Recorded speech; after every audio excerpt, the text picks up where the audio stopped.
All right, we are in Clovis right now with Wildcats. And before we start, I want to thank our sponsors. I'd like to thank First American Bank of Hobbs, Forest Tire, Hobbs Express, Elite Home Healthcare, Lee County State Bank, Lasco Construction, The Coffee House, TDS, Thriftway, NMR Pipeline, The Model, Emerson Media and Design, Hydrotech Services, Divine Energy Services, and Devon Energy as well. Thank you much. We're going to be back in just moments to cover the Wildcats game as best we can. Windy conditions here, so bear with us as we get back in just a moment.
Welcome, everyone, to Clovis, New Mexico. Time for Hobbs Eagle Baseball live on HobbsAmerica.com, YouTube, and the Cool 95.7 Facebook page. Ty Friend along with Ron Gunner with you as the Hobbs Eagles on the road for a doubleheader. 2 games here in district to wrap up the 3-game series against the Clovis Wildcats.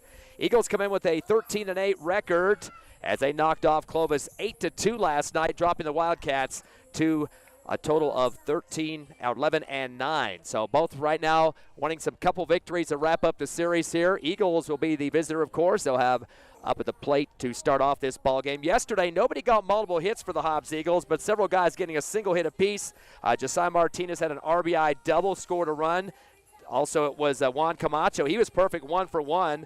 Had a walk and a run and 2 stolen bases. Xavier Alvarado was 1 for 3 with a RBI single. He had a run scored. Jaden Hernandez got 1 for 3 hitting with an RBI double. Saul Armendariz went 1 for 3 as he had a stolen base and a run scored as well. It was a single for him. And those are most of the hitters. Only 5 hits for the Eagles, but only 5 for Clovis, too. Big difference in the game was the 5th inning where Hobbs increased to a 7-1 lead after up 3-1 after 3rd inning of play. They added a run in the 6th, and Clovis only able to get 1 run in the 7th and could not get the game tied up for the extra innings. But the Eagles get the victory, of course. And that's going to put them at 3-1 in district. So a pretty good situation for Hobbs to try to at least come out of here with 1 win to get the series. Exactly. If they can do that, that will help them. Of course, against Carlsbad, they're going to need both of these victories against Clovis. Clovis is sitting pretty much the same spot as Roswell is right now, looking up, trying to get back into it. They would love to get 2 wins against this Hobbs squad. They haven't done that in a long time. Can't even tell you how long it's been since they've done that, but definitely going to be 1 game at a time as always. Hobbs is going to come out here, try to play best, and try to see if they get their hitting a little higher than they have been in the past. The winning pitcher last night, Josiah Martinez, improved his record to 6-2. Had some help in relief by Nick Gonzalez late in the ball game. Only held Clovis to 5 hits in that contest. Also, they struck out 7 batters, walked 3, and left a bunch on base. 4 errors for the Clovis defense in that game. And ready to start this one here. Hobbs wearing the gold uniforms, black trim and white pants, black helmet. And it's the black uniform of the Clovis Wildcats, the purple hat and the white pants. Starting pitcher, Joseph Hernandez for Clovis. Curveball inside on the first pitch to Josiah Martinez, the center fielder for the Eagles. Mentioning the infield for Clovis. Toppy at first, Culliver second, Lopez third. Jimenez at short, Garcia behind the plate. Joseph Hernandez on the mound, as we mentioned, and left to right. We'll get here in just a second as we get ready for our second pitch. Josiah Martinez, the starting pitcher in last night's game. Fastball hits the plate. First ball fouled off. Count now 1-1. Eagles come in at a .250 batting average, dropped from .252 prior to that, coming to that game yesterday. But Martinez batting .207 on the season. He's had 12 hits, 10 RBIs, 17 runs scored, three doubles and 1 triple. Curveball outside. Count goes to 2-1. One of the saving graces for the season for the Hobbs Eagles is the fact that they've earned or averaged about 7 runs a game. That helps them a lot. Clovis has Rodriguez, McIntosh, and Rivera left to right in the outfield. Fastball outside off the end of the bat to the middle of the backstop as Martinez stays alive now at the 2-2 count. It was a scoreless game through 2 innings in the first game yesterday. Hobbs getting a 3-1 margin in the 3rd. Didn't score until again to the 5th where they picked up some more runs to move it on. Martinez has had 12 hits and 17 runs so far this season. 2-2 count. Little delay here on the pitch here from Clovis's Hernandez. Throws a sinker that goes outside for ball 3. We got a full count now as Martinez leading off for the Eagles. Gerardo Gonzalez, Jason Fuentes, and Jaden Hernandez, 2 through 4 in the order. And time is called as the umpire is looking over to the Hobbs Eagle dugout. Not sure what the situation was over there as they're all waving their caps right now, hoping for some contact here from the lefty Martinez. Takes a few practice swings, gets the elbows moving around a little bit. Fastball low and outside for ball 4. That's going to be a walk.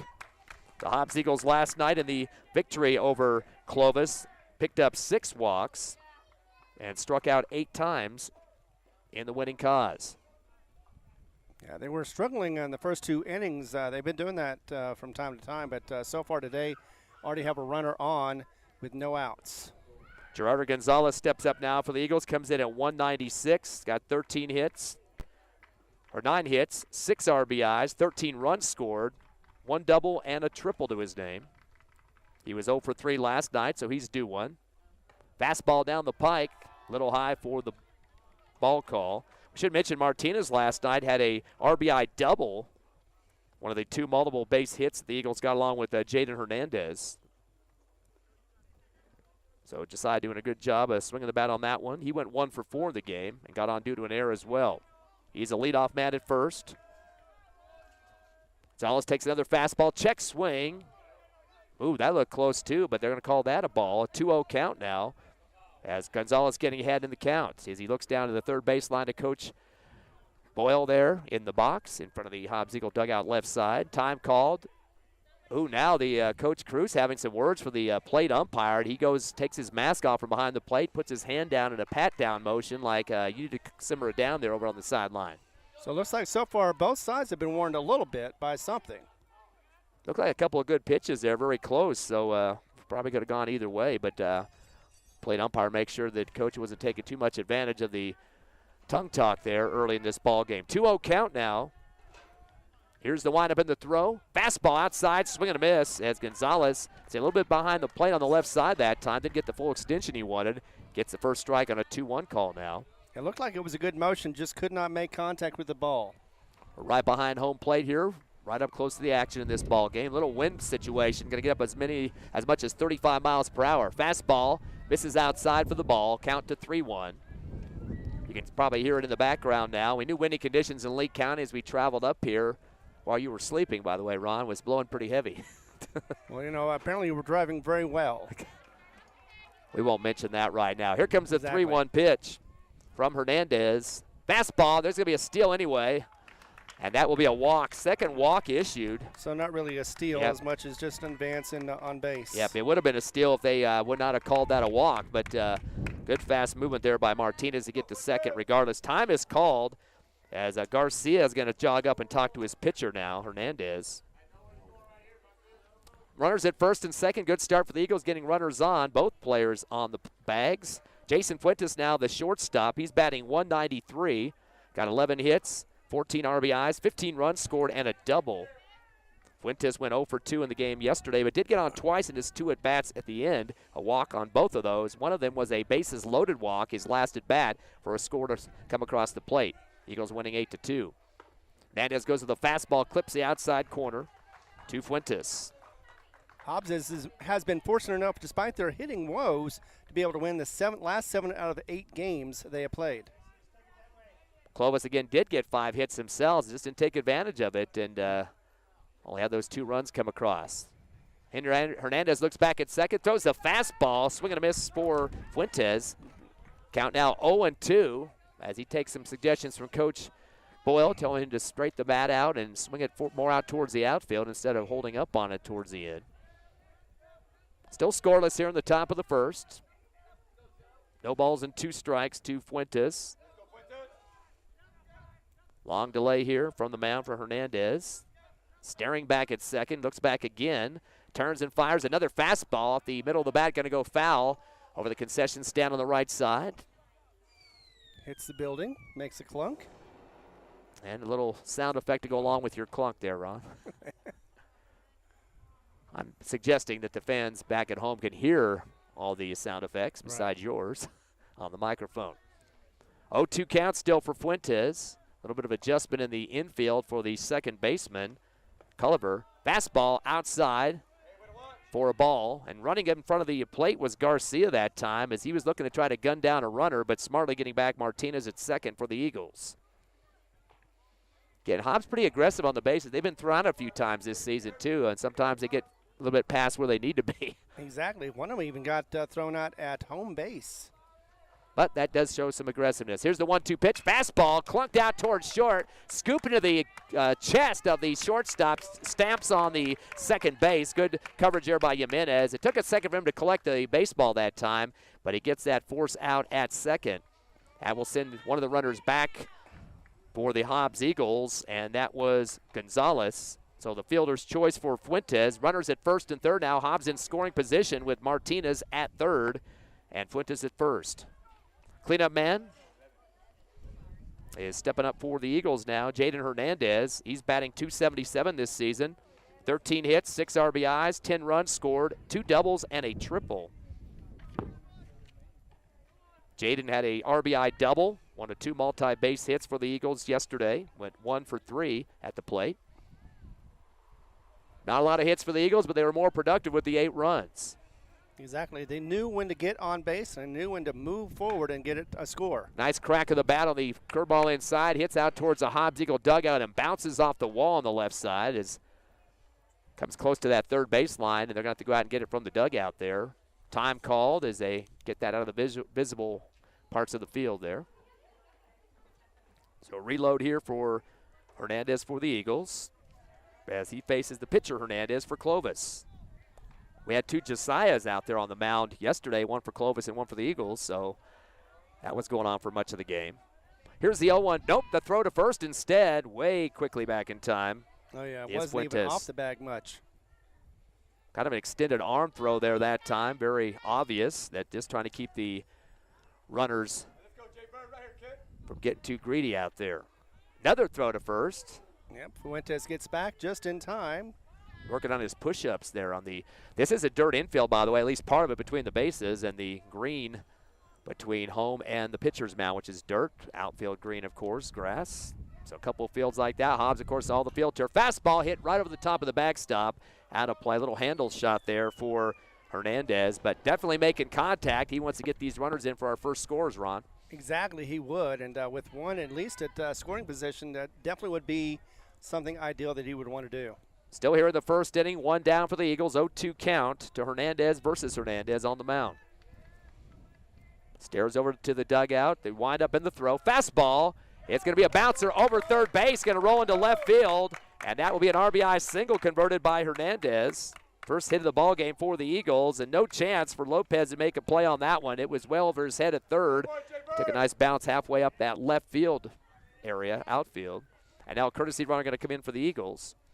And that is Nick Gonzalez. Saw him out there last night, both as a base runner and a relief pitcher. Yeah, and it was a nice chop over there, too. Bounce just right, was over the head of the third baseman and got in the outfield without any problems. And, yes, he had to just it was just a stand-up score. We mentioned, too, there's been a couple games where the Eagles just didn't get the offense going early, but right now, runners at first and second, a 1-0 lead over Clovis. Game 2 of the triple-header. We got one not tomorrow, later after this game to finish up the 3-game series. Time called. Stepping out of the box is Alvarado, Xavier Alvarado, the first baseman. Alvarado went 1 for 3 with an RBI single, a run, and a stolen base and a walk yesterday. Fastball outside for the ball. He's sitting at .291 batting average, and he did get 1 RBI yesterday, so he's got 24 to his name. He still leads the team in that respect. Yeah, more than 10 for all the players underneath him. They call a balk, and that's going to send runners to second and third, so not a good decision there by Hernandez, stepping off and not doing what the field umpire would like to see. Footwork on that rubber on the mound, and a time called. It's going to be Garcia, the catcher, is going to step in front of the home plate and just kind of get his infield in sync here. And he's back in the box now. 1-0 count to Alvarado. So Alvarado getting on 2 of the 4 times that he was at the plate last night. Here's the 1-0 pitch, fastball, and then kind of bumping him back just a bit. Good eye for Alvarado there on the lefty side. Runners eager to come around. They lead 1-0 here on the top of the first. We are slated for 7 in both of these games of the doubleheader. Hernandez going to come back, a fastball, clicks the outside corner for the strike. Count goes to 2-1. Of course, the Carlsbad Roswell series will start today. These are earlier games, Wednesday and Thursday, because of an ump shortage, so they had to move them up here for Hobbs and Clovis. But the other teams are playing their regular Thursday, Friday schedule. Curveball outside and low for ball 3. 3-1 count now. Well ahead is Alvarado. He can burn a pitch if he wants. He is 5th in the order. Kestner and Parrish due up next for the Eagles. And he has been walked 10 times this season. Could be 11 if this one goes just offside. Hobbs picked up 6 yesterday. A little curve and hits the outside corner again for the strike. Now a full count. Alvarado going from burning a pitch to now protecting the plate. And could get some guys around here with an RBI with the runners at second and third. Hernandez is going to come back with a curveball, whacked out to second on the ground. Culliver fields it, throws it with an extended leg shooting out there for Tapia to get the out. But that will be an RBI as the score will come across Alvarado, fielder's choice. And that'll bring home. That was Fuentes, I believe, scored there, wasn't it? I believe so, yes. At the very least, could have been Gonzalez, but I thought he was out. So 2-0. So 2 down now with a 2-0 lead for the Eagles here in the top of the first. Fastball down the middle, swing and a miss. Coming to the top of it is Kestner, the DH. And Kestner not a starter in the field last night. Nope, 353 is his batting average. He's had 12 hits, 6 runs. He's going to foul this one off the light post on the right side of the backstop. Haven't seen that happen very often. Just shy of the lights at the top of it, a wooden post here in front of the concession stand. So guess all the food is safe as it bounces back always behind the home plate. 0-2 count now to Kestner, getting some contact on that one. Of course, he's the DH in this one. Canyon Johnson, the starting pitcher, not the DH. A bad inside curveball is going to get away from the catcher, Garcia, and rolls to the backstop, and that will score another run for the Eagles. That's Gonzalez. Yep, there's Gonzalez that time, and that's Nick Gonzalez, the pitch runner there. I know that first one was Martinez that scored. So the second one would have been Gonzalez. So it's 3-0 now here in the top of the first with 2 down. Nobody on the bases now for Kestner. Curveball off the end of the bat, and it's going to go in foul territory near the Clovis dugout on the right side and gets over the fence. Nice chase over there by the first baseman, Tapia. Hat came flying off. We do got some pretty heavy winds here in Clovis today, and throughout the rest of New Mexico as well, including Lee County where we just came from. 1 ball and 2 strike for Kestner. Parrish, Montez, Armendariz, 7 through 9 in the order after him, but there are 2 outs.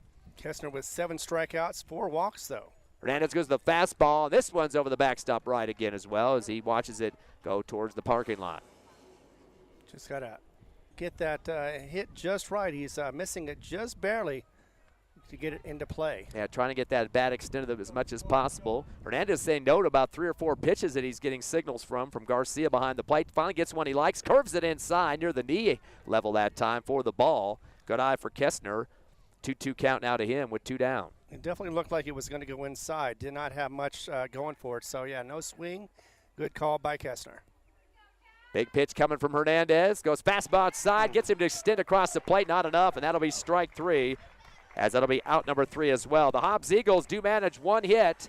Nobody left on the bases, but they do get 3 runs to come home and lead early, 3-0. We head to the bottom of the first. You're listening to Hobbs Eagle Baseball versus Clovis on the Hobbs Eagle Network.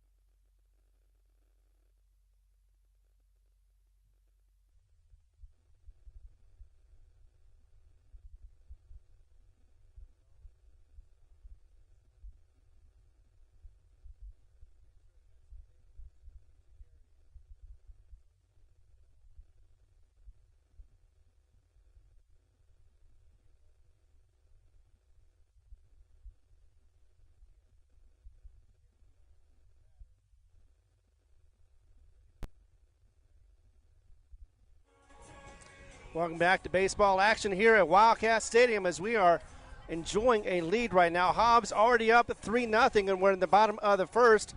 And here with the call is your friend, my friend. Yes, it's Ty Friend. Canyon Johnson on the mound for the Eagles, getting his first pitching opportunity in this game. He's 2-1 on the season, a 6.21 ERA. His 7th game he'll be in. And DH as well for the Eagles in a lot of the offensive looks, not in this game today, but just talking to his dad before the contest. He has some sights on some college baseball next year, looking at out Louisiana and a couple other states around the area. Some JC looks as well, so hopefully get him into that continued win column. Of course, didn't play on the mound yesterday. Hobbs going to go with the look on the infield. Alvarado, Montez, and Gonzalez 1 through 3. Hernandez behind the plate, left to right. Armendariz, Martinez, and Parrish. Fuentes at the short. Johnson's been hard to hit so far this season. Let's see if he can continue that. And throws a fastball outside and low. Ball rolls to the backstop. He had 3 innings against Roswell recently. And held Roswell at bay for quite a bit of that time that he was out there. The Eagles did switch up some pitchers in that game. Hobbs up 3-0 here in the bottom of the first. Wind stops for just a bit. And now the fastball, swing and a miss, a high pitch going to Javier Jimenez, the shortstop. Swing and a miss for him, evens up the count at 1-1. You were talking about the fact that he pitched against Roswell so well. It was actually 3.2 innings. He allowed no earned runs off of 6 hits, so he did very well. In fact, he also did not give up a walk. Fastball, hard shot to second, fielded by Montez, flicks it over to first, connects with Alvarado on the 4-3 for out number 1. Good way to get things started for the Hobbs Eagle defense. Exactly, and also he hasn't given up walks in the last 3 appearances. He could do the same in this one. Let's see. Bernie Lopez, he's the third baseman, second in the order. Steps up to the plate. Lopez went 0 for 2.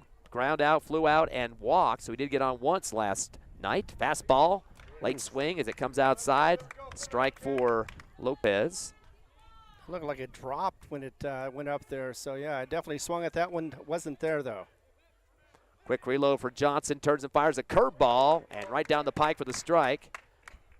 Should mention the starting at bat, Jimenez, was their big hitter yesterday. He went 3 for 4, double, 2 singles, and a run. But he sits down on that ground out a minute ago. Fastball. Looks like it might have got a piece of the bat that time that slides to the right backstop and gets caught in the webbing there. Clown is 0-2 now to Bernie Lopez, second in the order. Josiah Mendoza, who started on the mound last night, will be up here in the third slot momentarily. A shift to the right for the Eagles. Hernandez barely misses outside for ball 1, and that's why he slid over just a bit, the catcher for the Eagles. Winds are starting to gust big now. A couple of times last year I can remember they had to stop before they pitched just because of the big dust storms blowing across the field. Here's the 1-2. Fastball outside. Good backhand to catch that one for Hernandez, keeping it in play. Exactly. Making sure that it doesn't go past him. Nobody on, but still, you never want to do that. There is 24 strikeouts for Johnson. He, of course, wants to increase that lead. The windup of the throw from Johnson down the middle. It's going to be clinked out to right field. They're going to take a bounce. Fielded out there by Martinez. That will be a single for Lopez. So Clovis getting their first hit of the ball game. Hobbs, of course, got one hit of their own in that first inning on those 3 runs scored. Now it's Josiah Mendoza. Again, he was a starting pitcher yesterday and is a DH in this game. Josiah went 1 for 2 yesterday with a single and a walk. Also hit by a pitch, so he met the bases 3 times out of 4 yesterday. He's also one of their lefties on the Wildcats. In case you were wondering, yes, they are wearing black uniforms and the purple helmets. Not purple on that jersey. Curveball comes outside, clips the corner, and again, nice shift for Hernandez. Definitely know where the pitches are coming when he does those shifts left to right of the plate. And holding on it was Mendoza, paying the price with a strike. Runner at first is Lopez after a single as Kenyon Johnson looks over to him. Takes his time now and turns and fires. Curve comes sinking down at the last minute over the front of the pitch. Count it for the strike. Licks his fingers after letting go of that pitch, and he's got an 0-2 count now on Mendoza, working on the second out here with the K. Lopez leading off for the Wildcats. Another shift left for Hernandez. Fastball hits the base, and it gets away from Hernandez for the Eagles. Couldn't see where it went, like he laid an egg on it that time, and unfortunately that's going to extend the runner to second, Lopez. And now the count to 1-2, and again, this is a dirt base path infield here, so that means when the ball gets stuck in the dirt, hard to find, not like on field turf. Yeah, plus it brings a little dust up with it, so can cause a little confusion in that moment. Definitely did. He spun in a 360 trying to find it. Johnson comes out the rubber and wants that runner to get back to second, which he does, and Hobbs' baseman not moving much at all, so they just let him do what he needs to do out there. Yeah, Johnson trying to keep that runner at bay. 1 on, 1 out, though. Notice Fuentes now kind of shifting towards second a bit from short. Curveball outside for ball 2. Count to 2-2 now. Josiah Mendoza again, the lefty. Nathan McIntosh, the cleanup man next in the 4th slot. Waggling the bat now is Mendoza behind that left ear. He is tied up against that box. Curveball, swing and a miss. That will strike out Mendoza. First K of the game for Kenyon Johnson. And second out for the Wildcats. Runner at second. And they had us several times in the early innings last game yesterday where they had first and second loaded, never got to third base. That was about 2 or 3 innings worth of that stuff yesterday. Yes, indeed. And Clovis, one of the problems they've been having is just advancing those runners to get home. Yeah, that's exactly what Coach Cruz said about the series with Carlsbad last week. Curveball, extended swing out to left field. That's going to take a roll and will be a single and possibly a double. They're going to head the runner home. So an RBI single that's coming across the plate is Bernie Lopez, and he really chugged it. It took a while to get that ball in from left field from Armendariz that time. So, yeah, this time around, unlike yesterday, McIntosh is able to make something happen with his bat, and definitely got an RBI for that one. Yeah, he was 0 for 4 yesterday, being that you brought that up, so he definitely was due one, at least for Wildcat fans. Cody Rivera, the right fielder, comes in at the 5th slot, as Rivera was 0 for 3 yesterday. Did get an RBI sack. Struck out a couple of times, flew out to second. Curveball inside. He's going to yank that out to right field on the roll. And that will be a single fielded by Parrish. Zings it into second base. Actually, the shortstop in front of second base. That was Fuentes to cover. But the runner extends to third. So 2 singles back-to-back for Clovis, starting to contact that ball. Yeah, and Johnson is in an unfamiliar place. He hasn't been like this in a while, having to face first and third with 1 out. Coach Boyle was outside the third base coach's box. Thought he was going to talk to the umps there, but he's instead giving signals to his infield. Does not want that run to come home, although one has already scored. 3-1 is your score in the bottom of the first. Yep, tying at first right now, and of course the winner, the lead would be at the bat. Curveball inside, little nick on the handle, gets dropped on the dirt right behind the plate for the foul. That's Quinn Culliver, the second baseman. Culliver went 1 for 3, started off the game with a single, then flew to left center and had an error to get on base. Eventually scored a run in yesterday's 8-2 loss to the Eagles. Here's the 0-1 pitch to Johnson. Curveball outside, swing and a miss for Culliver. Count goes to 0-2. Definitely want to shut them down here. Keep that runner from third from coming in. And that would be a perfect way to do it. Get his second strikeout during the game and get this inning ended with only 1 run. McIntosh, the guy at third right now. Big leadoff at first, and they call the time. And Kenyon Johnson comes off the mound, and that's going to get the runner running between first and second. The run down, the run coming home. They're still trying to tag the runner between first and second. They finally slapped the butt of Rivera, and that was the first baseman, Alvarado. So I don't think that run is going to score, and it will remain 3-1, but not good decisions by Clovis. They had the first base runner there. Rivera was starting to sprint more than halfway. Yeah, they do count the score on that, so it's 3-2. Okay, that's what I but he thought. was more than halfway before any really play happened and got caught. Kenyon Johnson jumped off the mound, the pitcher for the Eagles, and gave him just enough time to get the runner home. Bit of a sacrifice. Right. So 3 hits converted by the Clovis Wildcats. They leave 1 on base, 2 runs come across. We head to the top of the second. Hobbs still up 3-2 here in Clovis. We'll be back in 60 seconds on the Hobbs Eagle Network.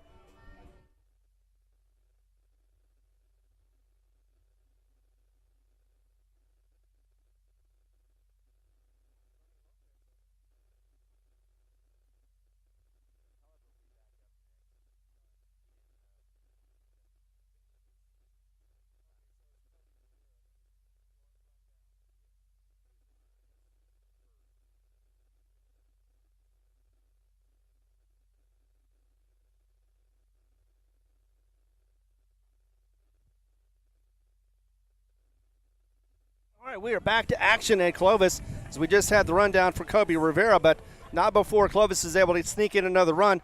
3-2 is the score at the top of the second, and here with the call is Ty Friend.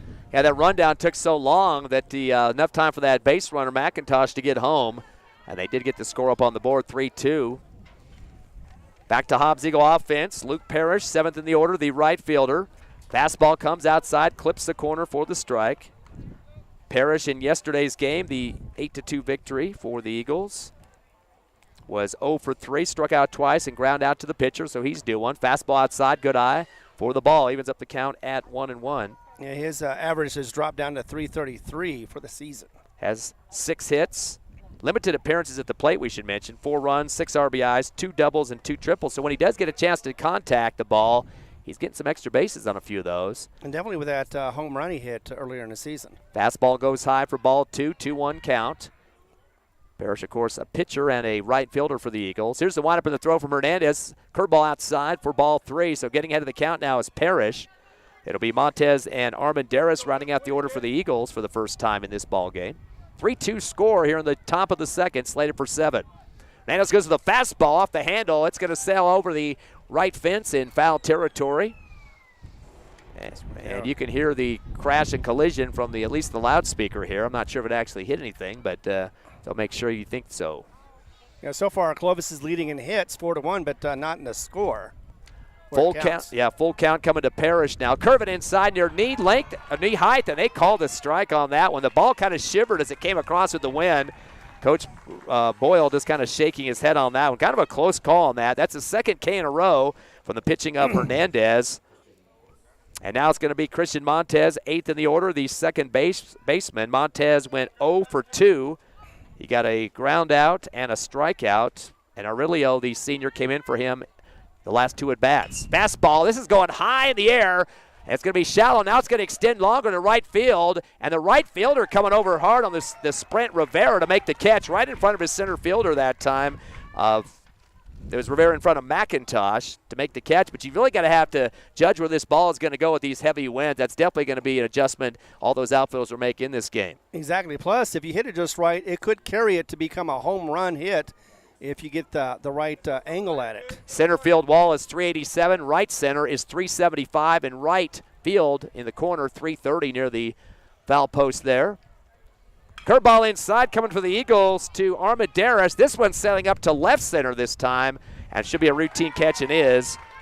That's pulled down by McIntosh, the center fielder. So Hobbs flying it out on their last 2 at-bats of this top of the second. No hits, nobody on the bases, no runs scored. We go to the bottom of the second. Hobbs holding on to a 3-2 lead over Clovis. We'll come back in 60 seconds on HobbsAmerica.com, YouTube, and the Cool 95.7 Facebook page.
Welcome back to the bottom of the second. Your Hobbs Eagles on the defense now. The curveball comes low, but get the strike call against Quinn Culliver. Hobbs leading 3-2 here in the bottom of the second.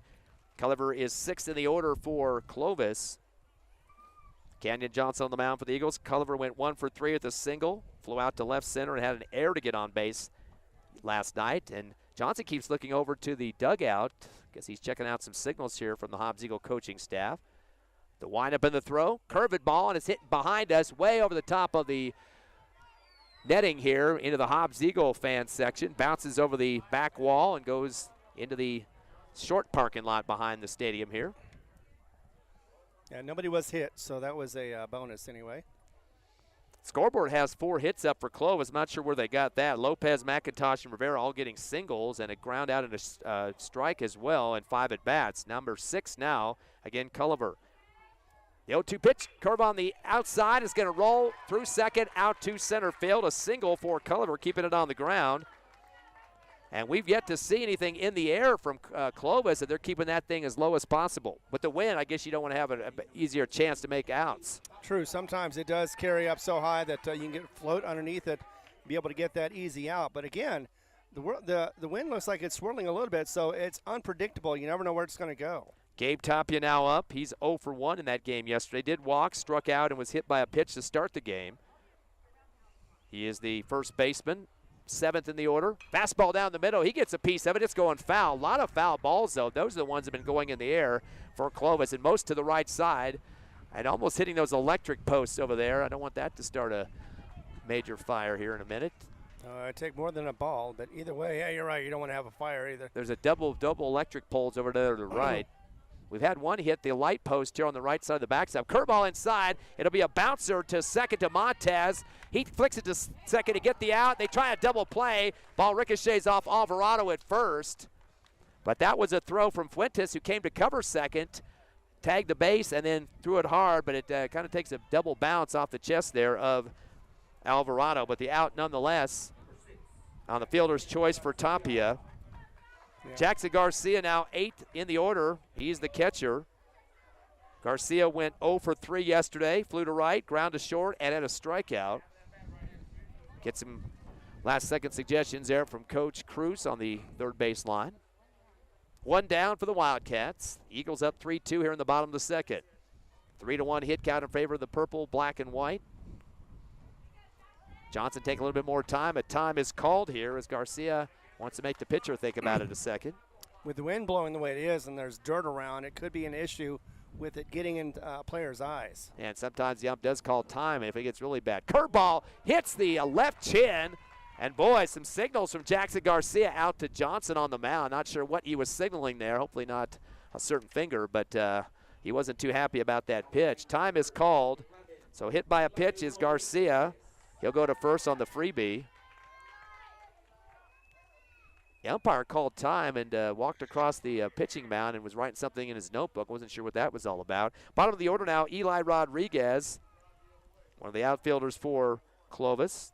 He was the top of the order yesterday, went 0 for 4, a couple of strikeouts, and got on due to 2 errors. The only errors Hobbs had in the game. Curveball up near the left shoulder that time, the outside shoulder of Rodriguez for the ball.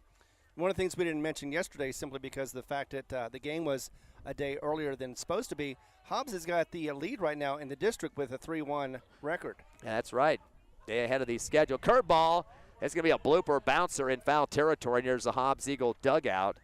Routinely scooped up by the Eagles' Gonzalez.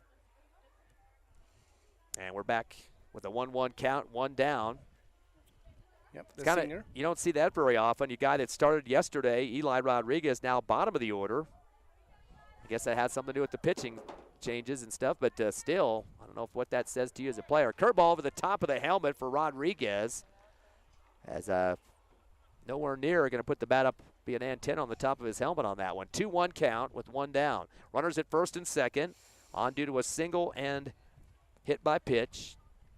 Fastball down the middle, swing and a miss for Rodriguez. Stumbled a little bit across the plate that time and get the count to 2-2.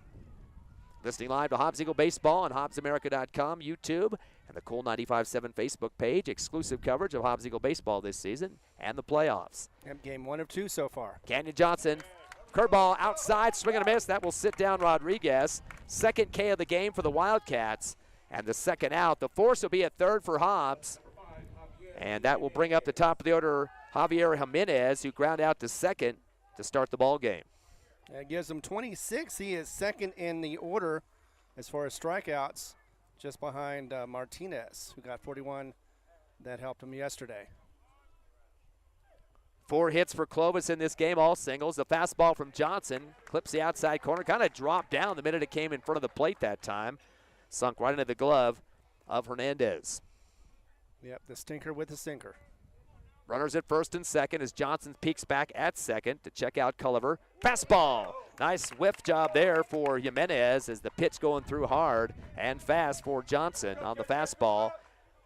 And now Jimenez is going to have to dig out of an 0-2 count and 2 outs. Tying run at second. Leading run at first.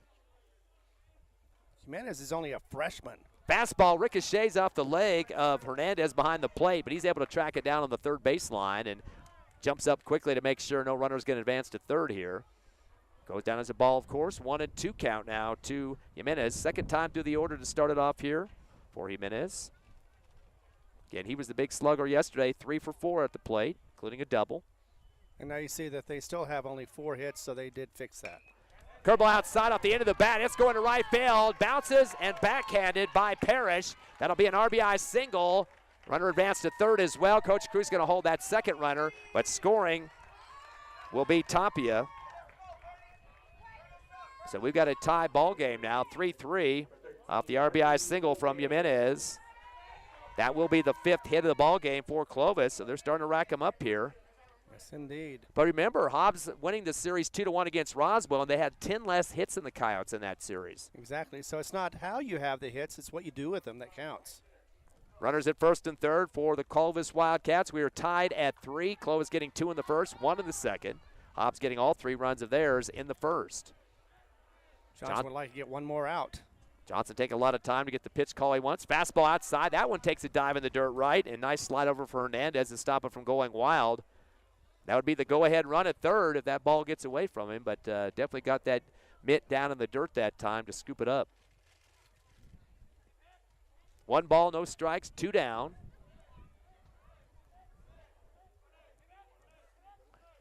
And the stolen base attempt is going, and the throw to second.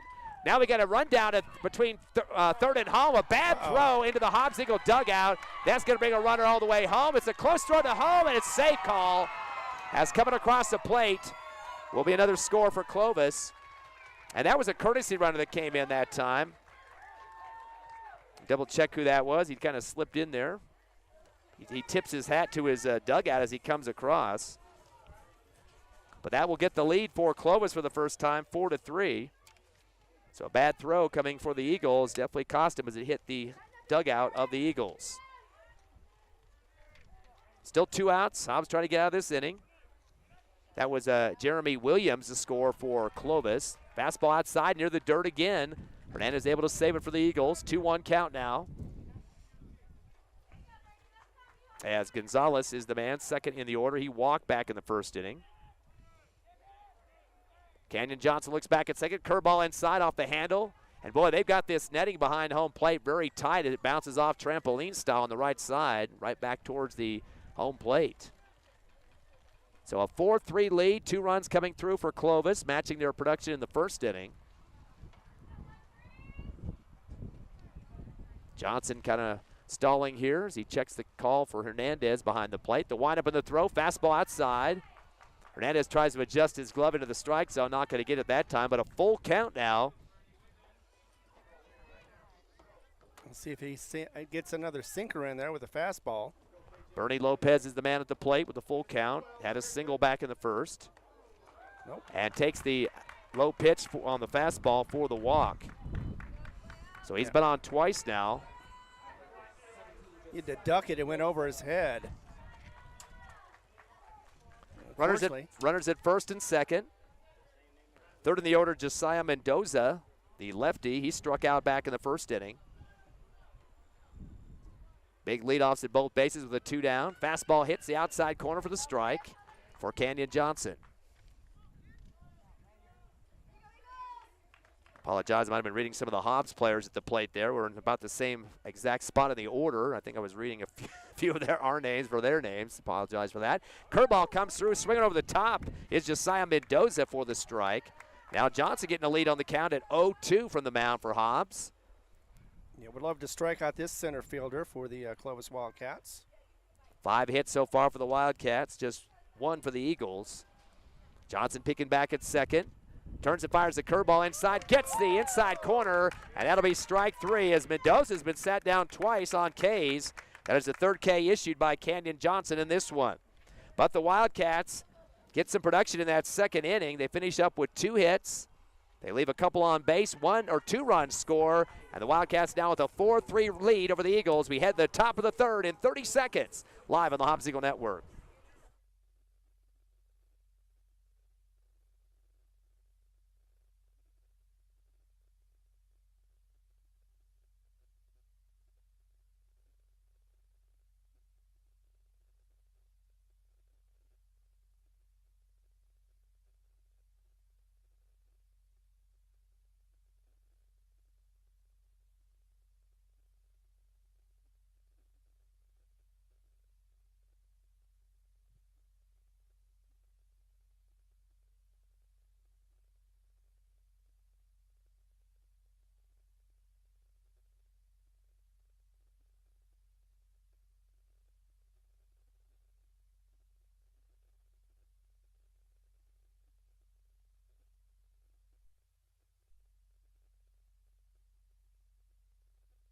right, we are back here in Clovis.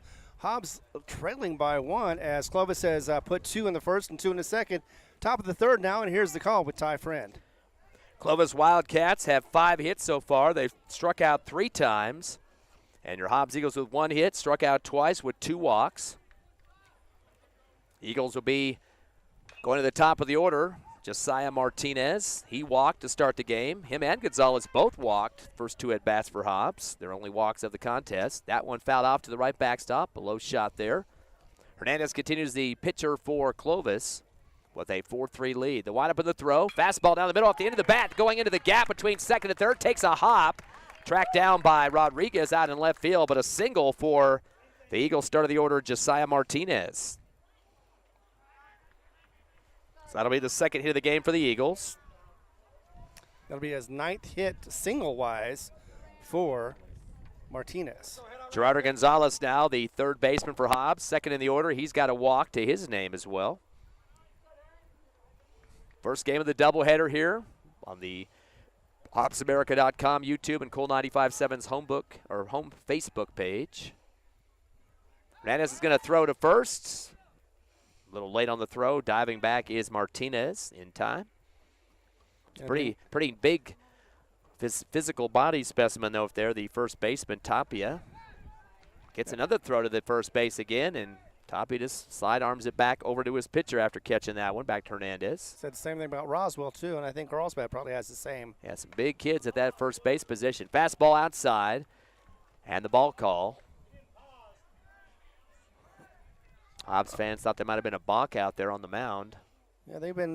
They saw a couple against Roswell. They've seen one so far against this Clovis squad. Yep, Eagles got an extra base because of it. Curveball outside, go ball 2 on that one, and looks like Garcia is starting to get a little bit impatient with his pitcher. He's telling him to calm down a little bit with his hand gestures there to his out to the mound. Yep. 2-0 count now.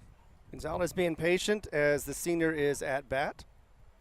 Hernandez takes a peek at first to check on Martinez. Fastball goes low and outside for ball 3. Well up on the count now is Gonzalez. Eagles trail 4-3 here in the top of the 3. We got 7 innings in both of these doubleheader games today. A windy situation here in Clovis. We knew that coming up, though, Ron. Same way in Lee County. And pitcher calls timeout. Got some dirt in his eye now. Right. Trying to get that cleared away. I remember a couple times last year they had some big dust clouds come across the field, and umpire would call the time. Not letting the players do it, but the ump doing it. Curveball outside, a flinch by Gonzalez, and that was enough for the ump. Gives the strike call on that one. Looked like there was going to be an attempt for a stolen base there by Martinez, but put on the brakes about 3 steps going off from first. Having a lot of steps going back. 3 balls and a strike. Hernandez with the windup. We're going to throw to first. Again, just to get back Martinez. Not much of a threat on that throw. Nope. Just kind of keep it off.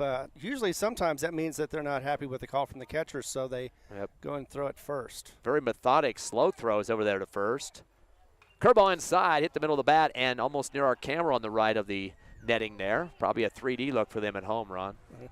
Well, let's hope. That was the plan, but Gerardo has walked 13 times this season. It looked like he was going to walk again, but right now with the full count, it is in doubt. Back in the box goes Gonzalez. Fuentes and Hernandez coming up next, 3rd and 4th in the order. Time called as Hernandez, the pitcher for Clovis, backs off the rubber. Gets back quickly on top, and he's ready for another pitch. Turns and fires. Fastball. Oh, they call the strike. Looked like a low on that time, and Coach Boyle had some words for his dugout after that happened.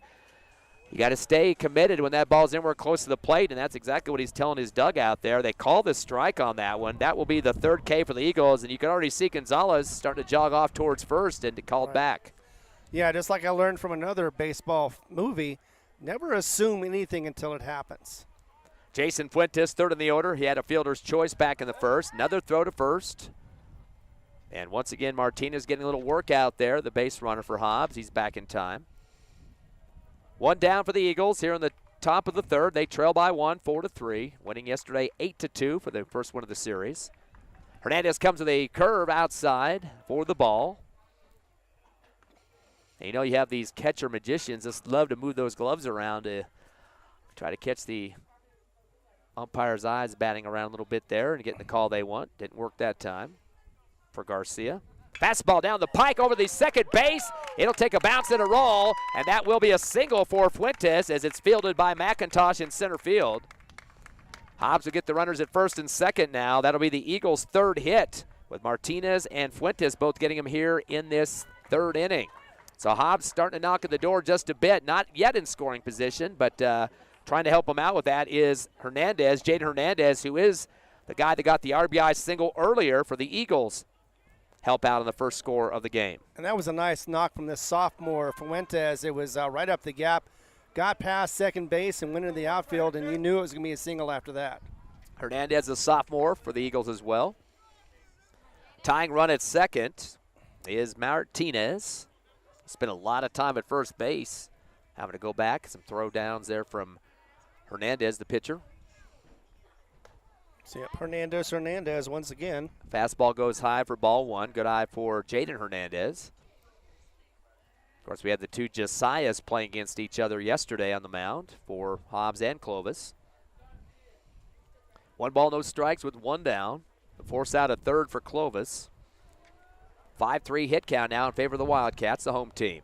Fastball hits low in the dirt, almost through the legs of Garcia, but he's able to track it down and squeeze through to keep it from going past him and gets it back to his pitcher quickly. Keeps the runners at bay for the Eagles at first and second, and a 2-0 count now to Hernandez. Hobbs has already picked up 2 walks from Martinez and Gonzalez to start the game.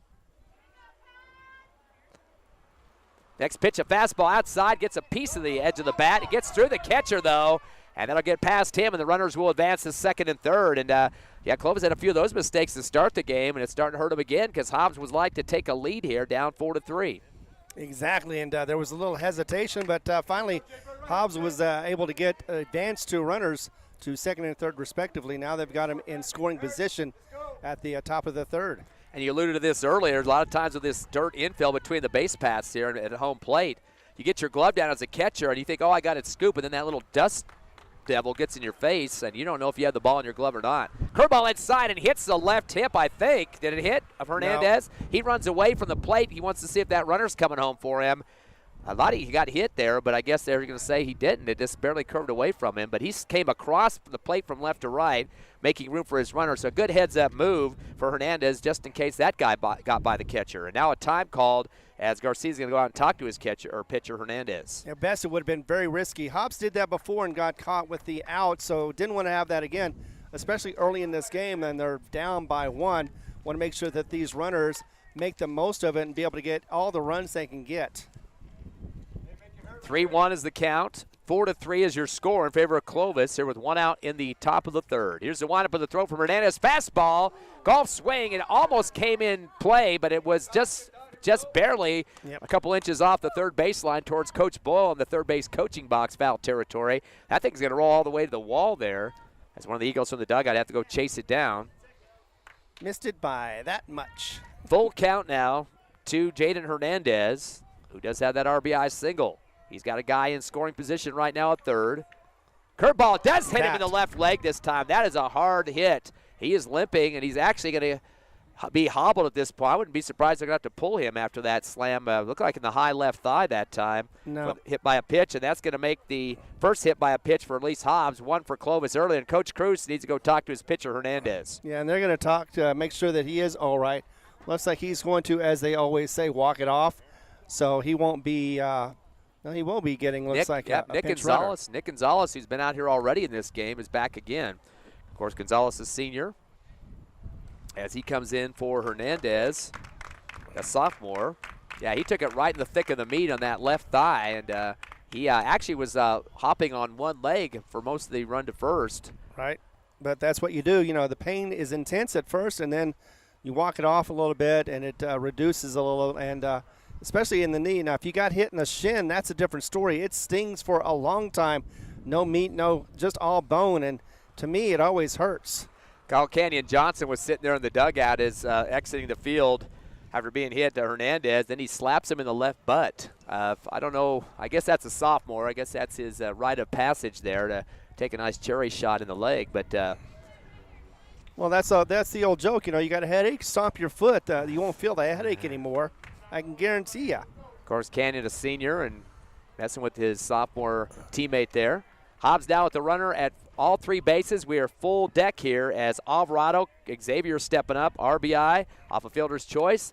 Bad fastball hits the left part of the plate, rolls behind to the right side of the plate behind it, and the umpire almost in the way that time. Chasing it was Garcia. The Hobbs fans were yelling at the umpire to get out of the way there because the runner was kept at third for Hobbs. That's because Solomon Medeiros held his hand up. He knew it wasn't deep enough to where they could advance and get that runner safe in there. He's also trying to get out of the way of the umpire that time and also had a catcher in the area right at the plate behind it. 1 ball, no strike with 1 out as Hernandez continues to face Alvarado for the Eagles. Bases loaded. Hobbs down by 1. Fastball, sinker at the last second, drops across the plate. That'll be a strike and a 1-1 count. And Coach Boyle's trying to get him to straighten his swing out a little bit for Alvarado, who's one of the lefties. He can do some damage. He has so far 24 RBIs so far this season. And he is the leader on the team. The windup in the throw for Hernandez. Fastball low and outside for ball 2. So now he's starting to mix it up just a bit here to get second guessing from Alvarado. Definitely wants to keep this away from the bases. No chance for a double play and ruin a scoring opportunity. Hobbs down by 1. Hernandez going to come back with another fastball outside, and Garcia, the catcher, not liking that as he shakes his head after that pitch. Yeah, Hernandez feeling a little pressure as the bases are loaded with just 1 out. It's going to be tough to get those second 2 outs with these hitters the way they're doing right now for Hobbs. Of course, yesterday Jason Fuentes got an RBI off a walk with the bases loaded, so hopefully he can duplicate that here for Alvarado. Curveball in between first and second, going to roll out to right field. That's an RBI, making a 2 RBI single. It gets past the left fielder Rivera and rolls towards the warning track. And that's going to score 3 runs for the Eagles. Major mistake by the right fielder. That cleared the bases right there with a triple, 3-run triple, a 3 RBI triple. That is a big hit for Alvarado. I think you'd almost want to count that as a double because it was misjudged out there. I think I'm going to go with the double on that one because the right fielder was coming up underneath the ball, was rolling, and just missed it somehow, went through him, and kept rolling in the right field. So double extended to a triple, if you want to call it that. 3 runs scored, and the Hobbs Eagles now with a 6-4 lead. Look, a little mistake like that, and no excuse really, Ron, because the wind does not really control the grounders on the grass. Exactly. It's just one of those situations, once again, luck be a lady, and it's definitely in favor of Hobbs, at least during that time around. Martinez, Fuentes, and Hernandez all scoring on that. 3 RBIs, called a double or triple, way you like it, though. I definitely got to go with the right fielder error on that one as he misjudged it on the ground. It wasn't rolling that fast either, but maybe the wind blew him in the face or something. The wind is starting to gust pretty good here, about 30 miles per hour. Timeout call. We got a new pitcher on the mound, a warm-up situation. We'll take a 60-second break. Your Hobbs Eagles now regain the lead 6-4. Top of the third with 1 out. Back in 60.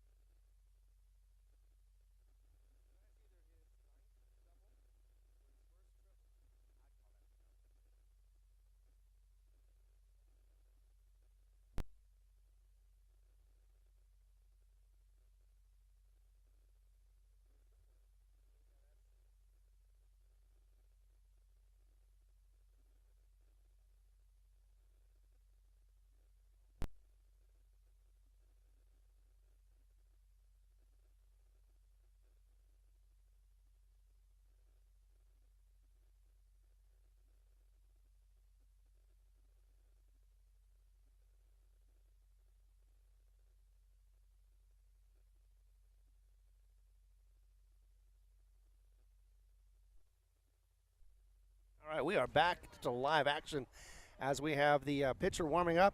He is the relief. It looks like it's Jax Pipkin. Pipcorn. Pipcorn. I haven't seen that one before. I know, Pipcorn. And we did see him yesterday, but he was only batting, so this time around he is relieving. But for the call here is Ty Friend. And they go ahead and count that as a triple for Xavier Alvarado. That's his first triple of the season, so definitely we'll take that. He has 8 doubles and 1 home run, so he's gone around the numbers there with some good hits for the Eagles. They do lead 6-4 now. 3 runs coming through, just like 3 in the first for the Eagles. And a little bit of a fielding error out in right field, turning that into a triple. Curveball outside for Pipcorn for the ball. At the plate now, Cole Kestner, the DH. He struck out for the last out of the first inning.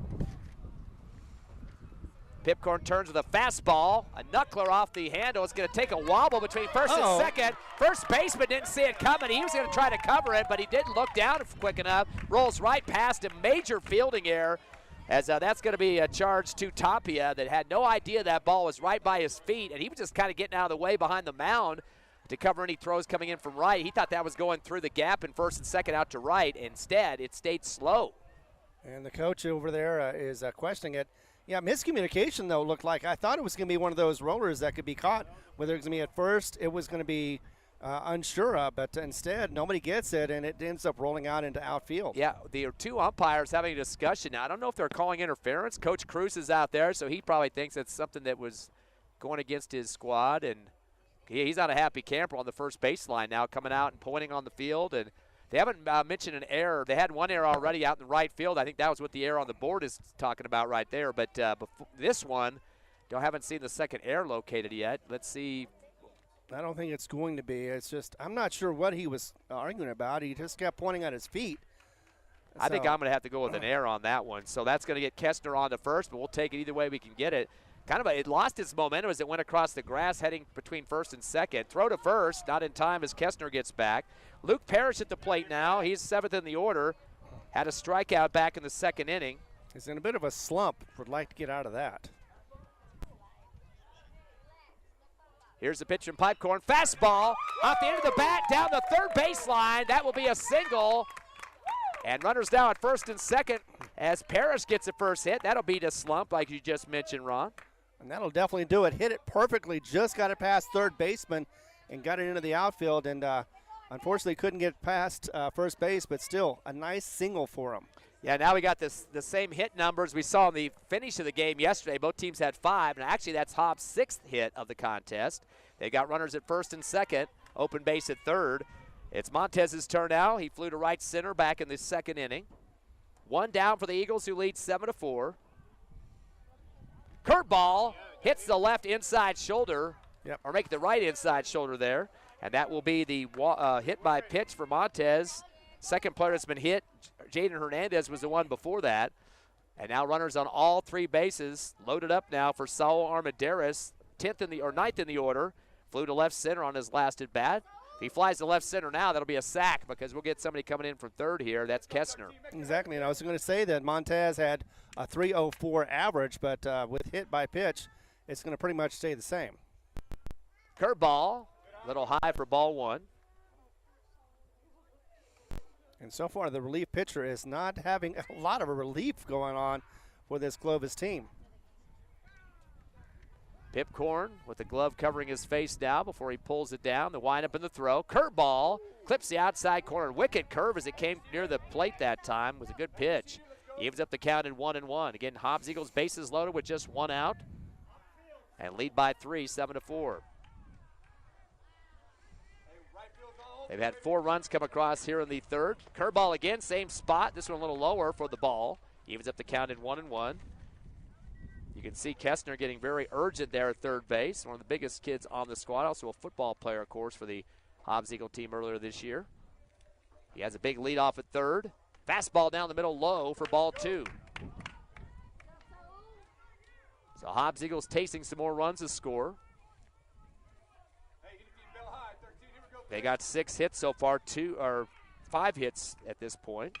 Curve inside. This is going to left field on the ground. RBI single. They're going to send 2 runners. Nope. Hobbs not getting too gritty. Coach Boyle puts up the stop sign. Armendariz getting an RBI single. And that will be Canyon Johnson coming home for the Eagles. And Cole Kestner, not Johnson. Right. Once again, Hobbs having a great inning. This 5th inning so far, 5 runs. Only have 1 out so far. They usually do it with 2, but right now they're doing it with 1. Failed to mention earlier, Ron, that Xavier Alvarado came through home before on the previous play, and then now that was another score by Cole Kestner. So now 8-4, doubling up on Clovis here in the top of the third. 5 runs that come through. Bases still loaded. Pipcorn fastball, a little high for ball 1. This is up for the Eagles now. Top of the order once again, Josiah Martinez. He is 1 for 1 with a single, a run, and a walk. Another lefty out there for Hobbs, so that right fielder better be ready out there. That's Rivera. He had a little bit of trouble fielding a grounder earlier that cost him big. Curveball gets down the pike, and Martinez asked what the call was and got it and shook his head yes. Get some comments from the plate umpire. 0-2 count now to Martinez. I'd like to match up another hit for him. Here comes Pipcorn. Curveball outside, clips the corner for the strike, and a throw to third. Good throw, and boy, barely getting back in time for the Eagles was Parrish. Coach Boyle breathing a sigh of relief there in the third base coach's box. Ooh, that was too close for comfort. Nice throw down there to third from Garcia behind the plate. Exactly. You always have to have your head on a swivel. Make sure you're alert and know what's happening at all times. Kind of a curve on that throw, too, on the left side of the third bag. Here comes the 1-2 from Pipcorn. Curveball, and makes a new belt area there for Martinez, but he holds solid and gets the second ball. Got that high and inside. Looked like it was going to drop, but just missed the mark. Bases loaded for the Eagles with one down. 8-4 lead. And Pipcorn going to come with the curve inside, hit high in the air in the infield. It's kind of taking a little curve to short. Instead, it'll be called off, and the third baseman moves over towards the short area. That's Lopez with a basket catch. And you got to be careful of those infield because that wind is starting to get a little wicked out there. That will be a fly. Third to short, whatever you want to call it that time, as it did shift. And that's the catch made by Lopez.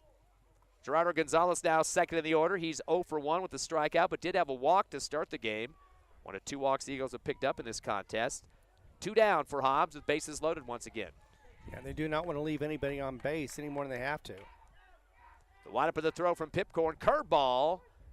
And barely clips that outside corner. Looked like a little high that time, but I'm just going to go ahead and let it count. It dropped in. It looked like it just sank right into the zone like it was made to be there. Of course, we're right behind the umpire here. Can't really see in front of him, so got to make a little guesswork on our part.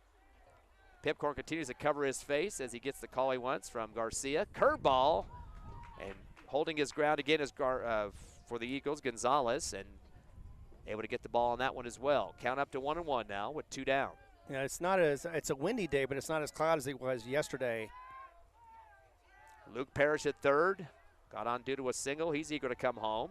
Curveball, that took a nice little spin at the last second and called a ball, and putting his arms up in the air was Pipcorn, wanting to know what he did wrong on that one, and looked pretty close to me, Ron, right near that little squeeze spot between the plate and the batter. It looked like it didn't break far enough inside. It was still too far out.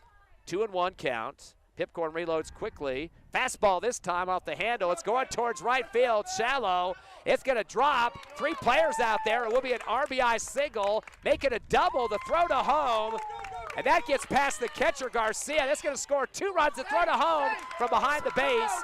It will be a score as Pipcorn came to run from the pitching mound and try to pick up the loose ball behind the home plate. So an RBI double for Gonzalez, or 2 RBI double. And the Eagles back in business again now, 10-4, make it 11-4 after the 2 runs. Make it 3 runs. 3 runs, excuse me. I get my numbers down here. That was Parrish coming from third. You had Christian Montez coming in and Saul Armendariz. And a couple of those guys getting RBIs themselves to get on the bases to begin with. So Hobbs up 11-4, up by 7.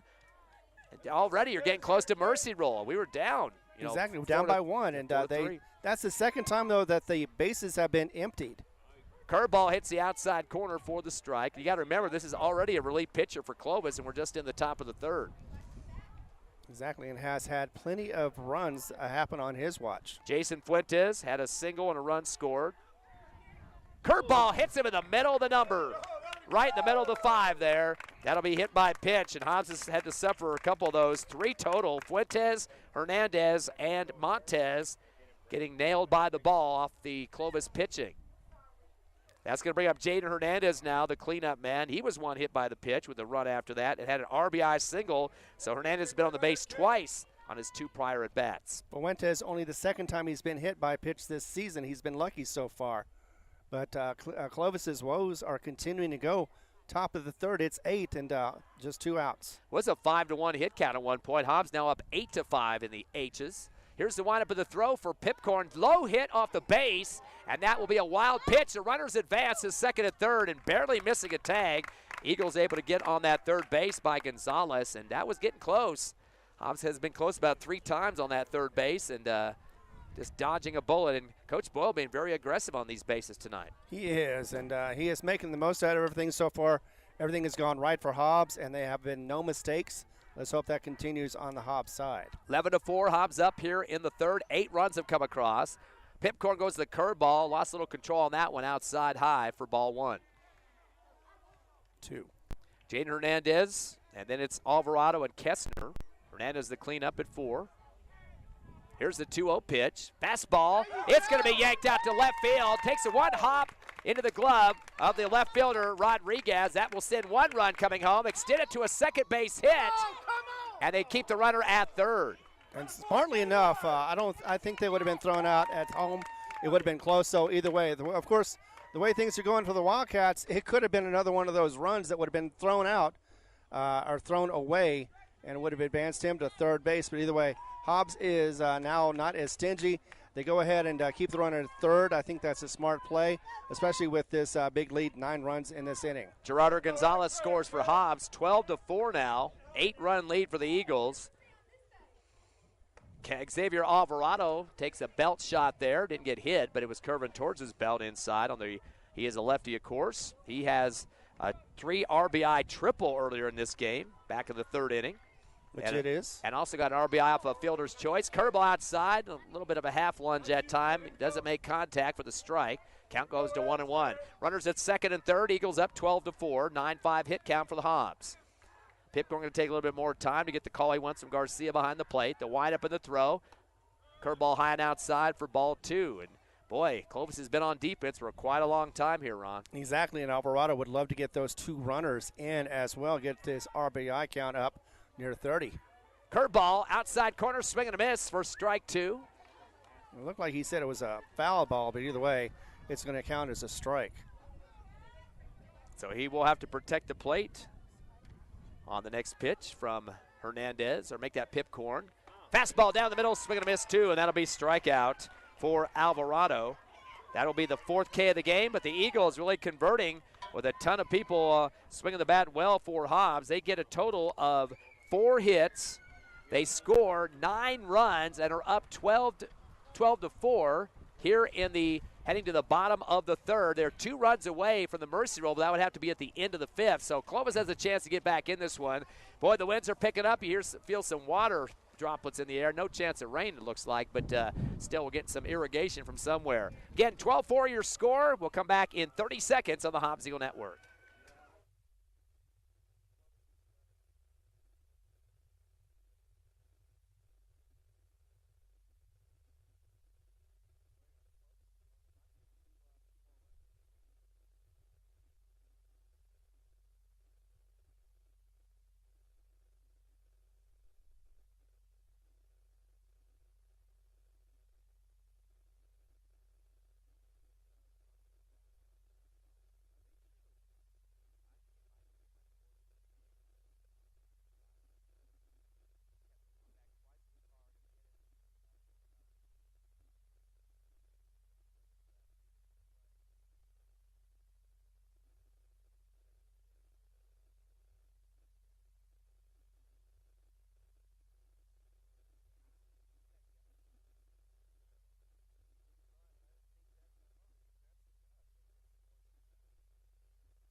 We are back at Clovis. Hobbs has exploded for 9 runs in the top of the third, and now we're in the bottom of the third. Clovis needs to answer back, and with a call, here is Ty Friend. Of course, we had that game recently where Hobbs getting 10 runs to get the win over Roswell in the final game of their 3-set series, 12-11 at Sportsman's Park. So Hobbs likes to get them in bunches. Again, they lead by 8. Bottom of the third. Clovis up to bat. The curveball for Kenyon Johnson, the starter here for the Eagles, as this goes a little low for the first pitch. And that's ball. Yep, for the ball. That is Nathan McIntosh, the cleanup man. He had an RBI single, one of 5 hits for Clovis. Fastball down the middle. This one's going to go back towards right field, high in the air, shifting to the left a little bit. And a one-hand glove catch made for the Eagles out in right by Parrish. Had to shift a little bit left. But, boy, there's wind gusts during the break, too, really coming up hard. Exactly, and Parrish played it very well. He is a good outfielder as well as a batter. He has had a lot more success at outfield here lately. But, yeah, that nice hit earlier was a nice example of his hitting. Well, 3 of the 5 hits that Clovis got were all back in the first. It's been kind of a drought since then. Fastball. Ooh, barely hits the outside corner left. Looked like it sunk quickly as it came to the front of the plate that time. And gets the strike call on Cody Rivera. He had a single back in the first inning before they got tagged on the bases for the 3rd and final out. Whoa, some words for Coach Cruz there in the third base coach's box. They might have said something to the umpire on that pitch call there. 0-1 count. Oh, no, they cleared the board. Now they make it a ball now. So I guess maybe the Hobbs dugout wasn't complaining about that. When a fat curveball inside hits the dirt and gets past Hernandez. It's 1-2 on the count now, or 2-1, I mean. Yeah, they keep changing the board. And Coach Cruz was looking to the dugout, so they weren't directing the comments at him. I think Coach Boyle had something to say about the first pitch call there by the ump. 2 balls and a strike with 1 down. Nobody on the bases for Clovis with 1 out. They trail Hobbs by 8. The windup in the throw from Johnson. Fastball heading out towards left center. Hobbs came up a little bit short on that play as Martinez has to chase it down. He kind of stepped up too much, is able to relay it in, but that will be a double. Good speed on the bases there by Cody Rivera. I didn't think he was going to get a double out of that, but he stretched it out. Well, he did make sure that it didn't go back to the wall. Otherwise, that could have been an easy triple on that one. Was able to get it on the bounce, throw it back to the cutoff man, and stop him at second. Yeah, he moved up too quickly, and the wind kind of drug it back more behind him, the center fielder for Hobbs, Martinez, but still just a double there for Rivera. Quinn Culliver now is up for Clovis. He's 6th in the order, had a single back in the second. Curveball inside, swing and a miss for Culliver. And actually, Clovis got 4 hits in a row, 3 in the first, and then they got Culliver to hit in the second. So they had 4 of their 5 hits done before they got through the second inning. Curveball off the knuckler off the end of the bat for Culliver. That'll sell out to the left backstop foul. I know, and it's a strange feeling that when you went down after the third out in the second inning, you had a 1-run lead. Now you've got 8 runs behind, and it's a different feeling altogether, and it's definitely a little bit of panic time for the Clovis Wildcats. Culliver, the lefty, facing an 0-2 count now at the plate. Shifting left is Hernandez. Fastball outside, lunges over the plate, taps it with the end of the bat. Picked up by Montez, fires to first for the out. Off the 4-2 to Alvarado. So the ground out for Culliver, and that will be the out number 2. Runner does get to third, so they're knocking at the door to try to pluck away at the 8-run deficit for the Wildcats. They'll bring up Gabe Tapia. He had a fielder's choice, did score a run back in the second inning. That was one of the 2 runs scored by Clovis as they took their 4-3 lead over Hobbs, who then got 9 for the Eagles in the third to go up by 8. Curveball goes low for ball 1 for Tapia. He's the first baseman for the Wildcats. Can't miss that. Johnson with the curveball in the middle of the back. Right in the shoulder blades there of Tapia. Hit by a pitch. That's the second time it's happened for Clovis. Eagles have been hit 3 times. That's not a stat you want to see evened up for both teams. Exactly. We were talking about the fact that Johnson doesn't walk a whole lot of players, but that was his second hit by pitch. Not a good look, but hopefully they can get out of this with 2 outs. Hobbs still looking pretty with an 8-run lead right now. And the next guy that's up, he was hit by a pitch as well earlier inning back in the second, Jackson Garcia. Only time he's been on base. Runners at first and third, 2 down. The force out at second for Hobbs. Nobody's standing on that bag. Johnson will come with a fastball low for ball 1. It seems like some of the players, though, for Clovis do crowd the plate a little bit. Maybe they do earn that hit by pitch, but otherwise I don't think they do it too much because otherwise it would have bit been called by the ump by now. Hey, that's what curveballs are for, though. Exactly. Brush you back just a bit. A lot back. Curveball inside. As I say that, it looked like it might have just barely shimmied on that the left shoulder, but I think he turned into it, so they didn't call hit by a pitch on that one. I was reading an interesting lineup from Coach Ray Birmingham, from the former UN Lobo coach and JC coach in Hobbs, about what 5 things you need to do as a pitcher, and we'll talk about that here in just a minute. Curveball down the pike for the strike. Count goes to 2-1 now on Jackson Garcia. Of course, Coach Birmingham in the retirement mode now, but doing a lot more baseball. Another pitch almost hits the left shoulder. And shaking his head was Garcia. He didn't like that one, and that's going to cause Hernandez, the catcher, to go out and talk to Canyon Johnson. Does not want to get this runner to get away from, or batter to get away from him. That would load the bases if he walks him here. Exactly. Plus, yeah, last 2 out of 3 pitches have been similar, very similar in their position, and just wants to make sure that he doesn't do that again to force a bases loaded situation. 3 balls and 1 strike to Garcia. Johnson with 2 outs. Fastball down the middle off the handle. Takes a 1-bouncer. Johnson picks it up from the mound and able to throw it hard over to first to connect with Alvarado off the 1-3. And no more runs going to even have an opportunity to come across. No scores on that one. But Clovis does get a hit. They leave a couple on the bases. No runs scored. We head to the top of the 4th. Your Hobbs Eagles holding on to a 12-4 lead by 8. 9-6 hit count, too. We'll be back in 30 seconds on the Hobbs Eagle Network.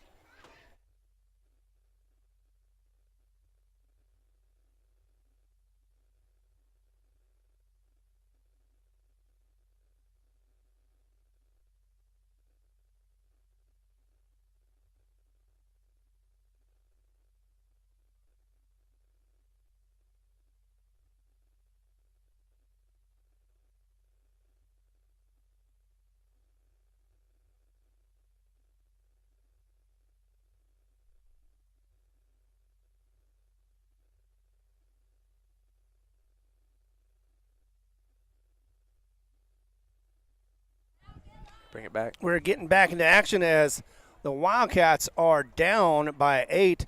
We're in the top of the 4th. We had a great run in the 3rd for the Hobbs Eagles, scoring 9. But we're going to see if we can get some more in as it is 12-4. And with the call, here is Ty Friend. I was mentioning the 7 most important pitching basics, according to Coach Ray Birmingham. Posted this on Facebook this week. Most important pitch in baseball, strike 1. Great command. Catcher doesn't move his glove, so you don't want to make the catch. You have to play a magician for the umpire. Change your speeds. Hitting is timing, and great pitching disrupts the hitter's timing. Late movement. Late means it looks straight until it gets near the plate. So you want to see that little radar action there at the end. Chin music. They'll get out of the way. A comfortable hitter is trouble, so keep it near the bodies if you can. No walks. Don't walk anybody except Barry Bonds. And the last one, oh, the broken bat. Where'd the ball go? It's a sailor out towards left field, and boy, smashing that one hard for the Hobbs Eagles. Busted the bat in half. Nice slap at the ball by Kester, and that will be caught in the left field, though, by Rodriguez. That's the first broken bat we've seen on the season. Yep. That thing went high up in the air, too. I thought that was actually the bat itself. I thought he let go of it as he hit it. I thought it was a perfectly good hit. Then I realized, no, that's not all of the bat. So the last 2 pitching basics, no walks, don't walk anybody, and number 7 is KISS principle, keep it simple, stupid. Yes. No sense to have too many junk pitches out there. If you can just get the job done with your fastballs and curves, take care of business. Speaking of curve, Pipcorn, who's the relief pitcher for Clovis, a curve for the strike. Against Luke Parrish. Yeah, fastball outside for ball 1 to even up the count at 1-1. I guess Parrish is not using Kestner's bat right now. It's a toothpick. Exactly. It's splintered in a couple of pieces. And Parrish would like to see the same results he had last time, get it past the third baseman. That bat was thrown down the third baseline. Not thrown. It was broken too as it went up in the air. Exactly. It just went, chased the ball, but it could not follow it that fast. Curveball, swing and a miss for Parrish. He's got a 1-2 count now and is 1-2 on the afternoon. Curveball, woo, just barely misses the inside corner. Drops a little low for ball 2. Evens up the count. Montez and Armendariz, 8th and 9th in the order for the Eagles, as they lead 12-4, trying to add on. A couple of runs would help them out, get closer to that mercy roll, which is 10 runs at the bottom of the 5th. Fastball hits low and outside for ball 3, as Parrish has crawled his way back into a full count. And boy, those gusting winds, you can hear them. Halloween, it sounds like, behind us. Yeah, he had a strikeout earlier, and then he had the single in that third. Curveball inside, heading to the left wall. It's going, it hits the wall, ricochets. And that's about a 340 out there, and that will be a double for Parrish. Back-to-back hits for Luke Parrish. He's 2 for 3 on the afternoon, has scored a run. And now has got a runner on for the Eagles with 1 down and leading by 8. And that is his 3rd double of the season. It was just mere, about 3 feet away from becoming a home run. That would have been his 2nd, and of course he would have been leading the team with those 2 home runs. Christian Montez, 8th in the order, flew to right and also was hit by a pitch. Did score a run after that, though. And it'll be Armendariz to finish it up. Curveball, kind of a floater that went high and then low at the last second outside, but it clips the corner for the strike. Yeah, dropped in right in the zone, was perfect, and Montez was just unfortunately watching it go by. Probably call that a riser in softball. Here comes the 0-1. Curveball outside. Clips that corner again. 0-2 count as Montez watched both of them. And he's trying to get his first hit of the game here. It's going to be hard to hit, but unfortunately it's hitting into this strike zone. You got to do something with those throws. At least flinch the bat just a bit. See, maybe you can tap it. Pipcorn says no to a few pitch calls there from Garcia behind the plate. Now looks back at second to check the runner, Parrish, who got the double. Another curveball outside and a late swing, way too late for Montez. He's going to have to take a seat on the strikeout. And I don't know, a switch got flipped up about 10 seconds after that ball was hitting the front of the glove of Garcia. So out number 2. That will be the 5th strikeout of the game for the Eagles. Bottom of the order now, Saul Armendariz. He flew to left center field and also had an RBI single plus a run in his second at bat. Trying to add on to an 8-run lead here. Here's the pitch from Pipcorn. Fastball outside, misses for ball 1. Don't forget we had game 2 coming up after this one, about 20 or 25 minutes afterwards for the 3rd game of the set. And the Hobbs Eagles would definitely have to come out here with 2 wins and go 3-0 on Clovis and still be in the driver's seat in the first place spot pending the Carlsbad-Roswell games. Curveball inside will be fouled off at the top of the backstop. They're on regular schedule. We had this one moved up Wednesday, Thursday due to an umpire shortage, and Roswell-Carlsbad stick with the Thursday, Friday normal lineup. Exactly, and it's going to be interesting to see if that's going to affect anything next week as well. Of course, Clovis picked off Carlsbad last week in a 1-run game. 1 ball and a strike as Pipcorn faces Armendariz. Fastball down the middle and barely swinging it the last second off the handle was Armendariz, and it bounces off the right backstop, rolls out into the infield as the umpire out there is going to pick it up. He's checking the ball to make sure it's good to go, and he flicks it back to Pipcorn on the mound. Again, Pipcorn came in relief. What was that, the second? I think it was late in the second inning. It was. It was late in the second, and definitely, well, actually it was only in the third because this lead wasn't on when he got on. That's when 9 runs came across for the Eagles. Thought he came in earlier before the third, but it was definitely, you wouldn't expect him to be relieved that quickly. Curveball, and that'll be a hold on that one by Armendariz. He is arguing with the ump. He thought he got hit with the ball. Now Coach Boyle's coming in from third, wanting to know what the call was. And not very happy camper, Saul Armendariz got some help from his coach on the lobbying there, but I'm not sure if he said he was hit or the ball was up near the shoulder, so how can it be a strike? Regardless, they call the K, and that'll be number 6 on the Eagles and their 3rd out. One hit, no runs come across, 1 left on base. We head to the bottom of the 4th. Hobbs holding up to an 8-run lead, 12-4 over Clovis. Come back with us in 60.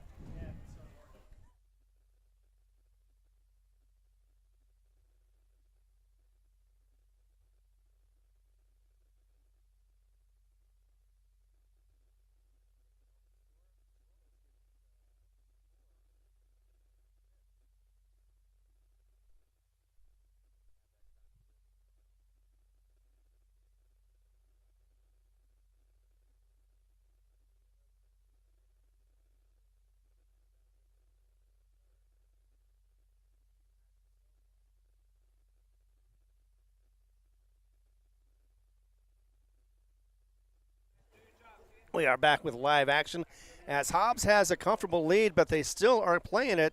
As we get to the bottom of the 4th, it is 12-4, and here is the call with Ty Friend. So the Eagles hit kind of a little bit of a lull there in the 4th, but they have to play some defense now to keep Clovis at bay, up by 8. The Wildcats will go to 8th in the order or make it 9th. Eli Rodriguez, he got struck out back in the 2nd. Kenyon Johnson remains on the mound for the Eagles. He has struck out 3 so far and has given up 6 hits. Most of them singles except 1 a double by Rivera, who's perfect 2 for 2. Top of the order, Jimenez up next. He had an RBI single. Curveball high near the brim of the helmet there for Rodriguez for the ball. 2-0 count as Rodriguez gets ahead. I'm going to go ahead and get that ball out into play. Half of the hits came in the first inning. 3 out of the 6 for Clovis. They got 1 in the second, make it 2 in the second, and 1 in the 3rd inning. Curveball low for ball 3, so big lead here for Rodriguez, able to burn a couple of pitches if he wants. Johnson getting into his fast delivery on these. Here's the windup in the throw. Fastball, and it clips the inside corner. Starting off with a sprint was Rodriguez. He thought he was going to get a freebie on that one, and he kind of stared down the umpire as he jogged back to home plate, called back by the Blue. Seems like the more that happens more often than it should. A lot of players assume that that's going to be a ball call. Johnson not going to wait too much time here for the next pitch. Fastball. This will be a knuckler out to second on the ground to Montez. Should be a routine throw. Kind of drops as he throws it low. And a nice dig out there by Alvarado. Remember, this is still dirt between the bases, so you got to get your glove down. Now they're having a question call here as both umpires are discussing this at first base. The home plate umpire has something he saw and wanted to know if he pulled the foot off the bag, I believe, and they're talking. Oh, they called the out. All right. Well, it looked like it was a low pitch, but he was able to corral it in his glove. Okay, they held the call up, but Coach Cruz is the one questioning it, but he wasn't anywhere near the discussion with the umps at first base. Looked like he did have it, but I'm not sure if they thought he pulled the foot. It looked like the home plate umpire was the one that wanted to question his base umpire there at first. So they're going to call that an out with the ground for Rodriguez. Nice play there by Montez, although that ball kind of sailed low when it came towards the glove of Alvarado on first. You're right. It wasn't ideal, but it did reach the glove, and that's all that matters. Once he caught it in the glove, and he was standing on the base, that should be an automatic out. And it's a very hard perception for Coach Cruz on third in the third base coach's box to see what happened to the foot behind, at least behind where he could see at first, across field there. So long discussion on the first baseline now as Coach Cruz. I'm not sure how much you can talk about, a decision made by an umpire, just what he sees. It can't be a rule situation he's questioning, I don't think, but that looked like the ump pulled out a notebook of some sort. He's looking through some. Maybe he's got a rule book there, but I don't know what rule he would be worried about there. It's either pull foot or not. Exactly. So it's either safe or out, and not much else to talk about. I didn't see anybody else over there where they might have called interference or blocking the base or anything like that, because he was he was inside the on that left corner inside of first base. Coach Cruz is leaving the two umpires there on the first base line. Yep, Hobbs infield gathered together, got a few words to each other. Umpire's writing something down on this notebook. I'm not sure what that was about. Maybe unless there's a sub out there. Let's double check the batter that's coming up here. Well, it's Jimenez, freshman. Yep, the starter that was the pitcher yesterday. So he leads up again, 1 for 2 at the plate, ground to second, RBI single in his second at bat. One down for the Wildcats.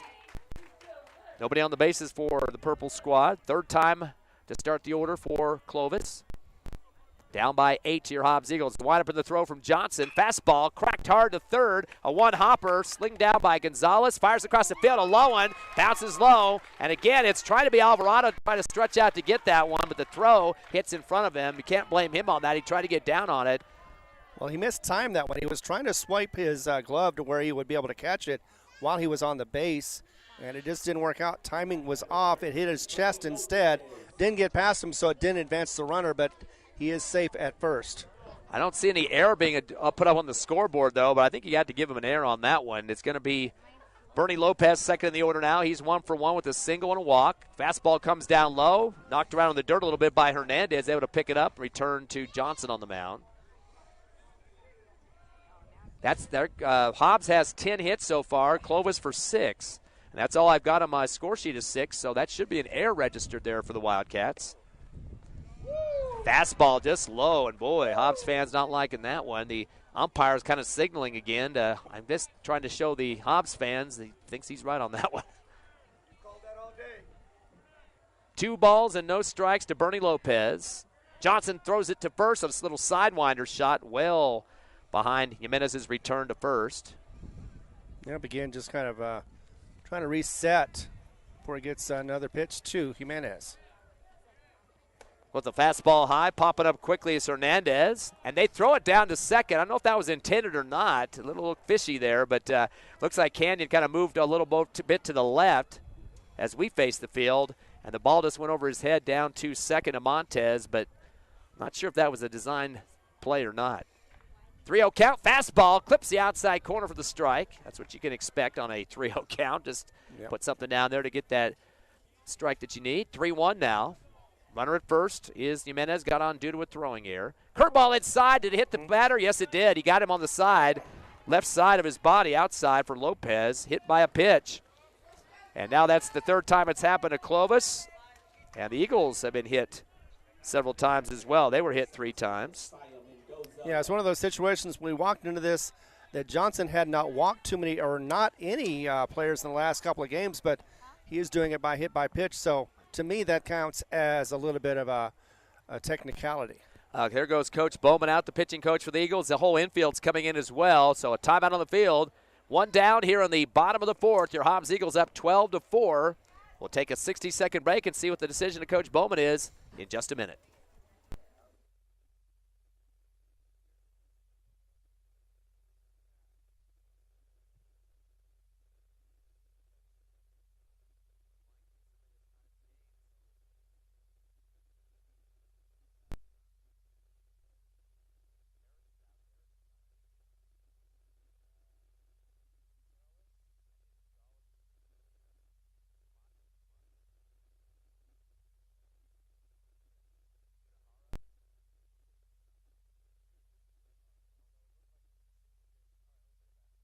We're back to action as we get with the call. Here is Ty Friend. Curveball inside to Mendoza, hit to short, and a chase down as Fuentes gets the ball and does a little dance move over to second to try to tag first and gets the out on Jimenez. Nice stomp job instead of flicking it. I don't think that would have been enough time for Montez to get to the bag for a little flick, so he just ran it out and just barely toe-tapped it for the out. Nice hustle there by Fuentes. So that'll bring up the second out for Clovis. Fourth in the order, the cleanup man, Nathan McIntosh, who's 1 for 2. Had an RBI single to start off with the run and flew to left in his second at bat. 2 down for the Hobbs Eagle D, who lead 12-4. Curveball inside, a little loose swing on this one. Might drop shallow in left field, and it does. And the runner was coming across second. He was thinking about going to third, kind of tripped on himself there and came back. That will be a single for McIntosh. Yeah, and kind of an excuse-me type swing that time. Didn't get full momentum behind that, but kind of lunged out and kind of plopped it out there in shallow left. Yeah, the runner was going to go straight to third, but notice the coach said, get back, get back. Put on the brakes and kind of tripped. Yeah, exactly. Had to, sometimes those brakes aren't as good as you like. They don't stop on a dime. Cody Rivera now 5th in the order. He's perfect, 2 for 2, a single and a double. Curveball inside, gets past.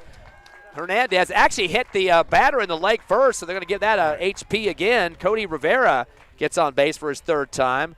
Hobbs starting to add up on those hit by pitches. That's the 4th one that Johnson has had in this ball game. There's been quite a few for the Clovis pitching as well. And now we got runners on all 3 bases. Eagles getting kind of a pinch here as it could be Quinn Culliver coming up 1 for 2 with a single and a ground to second. And they also snuck in 1 run at that time. It's curveball outside for the ball. That was Jimenez had scored for Clovis. 12-5 now. Quick reload for Johnson. Curveball outside, just barely misses for ball 2. Definitely don't want to walk home a run here. Yeah, wind is definitely making its presence known right now. Hobbs has had just 1 walk in this ball game. Johnson comes back with a fastball at the end of the bat. A hard shot to second. Montez turns and fires and connects to Alvarado. He was between first and second when he got the grounder and gets it with a 4-3 for out number 3. So the Hobbs Eagles do allow 1 run, but stop another from coming through. 1 hit, 1 run scores, and a couple left on base. We head to the top of the 5th. The Eagles trying to add on to a 7-run lead, 12-5, back in 60.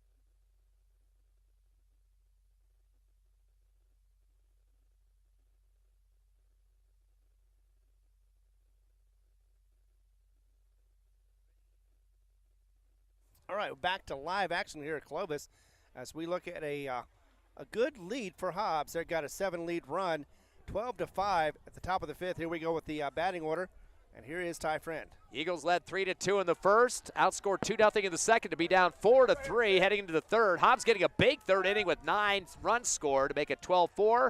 Clovis just added a run to make it 12-5, top of the 5th. Eagles at the bat. Peepcorn, who is the relief pitcher, curveball inside off the end of the bat, goes back into the backstop for the Eagles on the first at bat.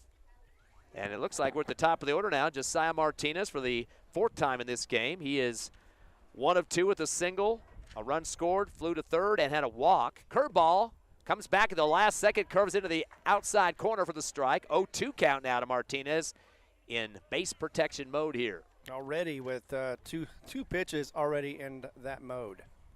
Pipcorn takes a little bit more time, covers the face with the glove, calls time, and backs off behind the rubber. Eagles have had several people with hits in this game. In fact, 7 total. In fact, 2 for Hernandez and 1 apiece. And then a curveball outside, misses for ball 1. 1 apiece for Martinez, a double for Gonzalez. Fuentes has got a hit to his name. A 3 RBI triple for Alvarado, and a single apiece for Parrish and Armendariz. 1 ball and 2 strikes. Pipcorn with the pitch, fastball, hits over the top of the second baseman between first and second. Got up as high as he could. Might have hit the top of the webbing of his glove that time, and a single combined there for Martinez. Yeah, slowed it down. In fact, actually, it would have been a bad thing if he would have let it go. It could have possibly been caught by the outfielder, but since he did go ahead and get a glove on it, it did slow down the momentum of the ball, and it dropped to the ground in front of him. So the Eagles get another hit added to their numbers here. And that's going to bring up Gerardo Gonzalez. He is 1 of 2 with a 2 RBI double, a walk, and a strikeout. Been on base 2 or 3 times. Fastball outside, and a little hesitation there by Gonzalez, and takes the strike on the first call. Barely clips the outside corner. And it looked like it was going to be outside, but just found that corner, like you said. Pipcorn takes a peek over at first to check on Martinez's status, the runner. Turns and fires a curveball and hits that inside shoulder. Or outside shoulder, I should say. He kind of spun in washing machine style there, and the left came into the middle of the plate, and that will be another hit by pitch. It's getting kind of ugly here. Guys are going to have a lot of bumps and bruises as they leave Clovis Field tonight. Absolutely, and this is just game 1 of 2, so you never know what's going to happen in the second game as far as hit by pitch batters. Yeah, it's the 4th time it's happened for the Eagles. No outs for Hobbs. They lead 12-5 here in the top of the 5th. We are slated for 7. Game has kind of slowed down for quite a bit the last couple of innings. First and second bases are covered by the Eagles. Pipcorn comes with a fastball outside. Nice save there. Backhand caught by Garcia. Fuentes is 3rd in the order. Fielder's choice to start it off. Had a single and a run scored and was hit by a pitch. He's been on base 2 or 3 times. Pipcorn takes a peek at second, turns and fires a curveball, clips the outside corner for the strike. Count goes to 1-1. Game 2 of this doubleheader tonight, coming about 25 minutes after the end of game 1. Pretty long game to start it off here. Started at 4:30, already past 6, almost 6:15 now. Hour 45 minutes so far. Curveball up near the helmet, and it comes down at the last second. It was up near the brim, and then jumped down, so they get the strike on that one. As holding on it was Fuentes. 1-2 count now to him. A whole lot of movement on that one. It moved from top to bottom and found that zone and looked pretty nice. Fuentes definitely needs to keep the ball away from the third base. That's the force out. Runners at first and second. Curveball keeps it, and it goes well outside, and not getting enough extension on the bat. Fuentes kind of slipped and didn't get the footing he wanted and takes the strike call. Actually, he swung and missed on that one, so that will be K number 7 for Clovis. And Hobbs now with 1 out, leading by 7. That'll bring up the cleanup man, Jaden Hernandez. He is 2 for 2. RBI double, RBI single, was hit by a pitch and scored a run, so good numbers so far for Hernandez, the catcher. Pipcorn looks at first. Curveball outside and gets it. Pipcorn's been pretty successful, wind-aided curveballs, and outside corners are working well for him. Yeah, those ugly or those nasty sliders as he's been pitching, and they're hard to hit against. So I understand that nobody wants to hit at him, but unfortunately they do call them strikes. Runners at first and second. Pipcorn comes back with another curve, hit high in the air. Might be shallow, the shortstop backpedaling. Jimenez, and gets it to drop right behind the dirt. Well, the out is called by the field umpire now. It looked like he moved before the ball was there. He thought he had it in his glove, and instead it wasn't there at the time he thought it was going to be. Out was called by the field umpire there. And that will take a seat for Hernandez. So basically, I believe they said he caught it and then purposely dropped it after that to get the runner to advance, and they go ahead and call the out and leave the runners on that time. I think that's liberal because it didn't look like he caught it at all, but either way. He just caught it near the ground and then just dropped it after that, after it was considered called an out. And the umpire just said, nope, he got the out. That's all you're going to get out of it.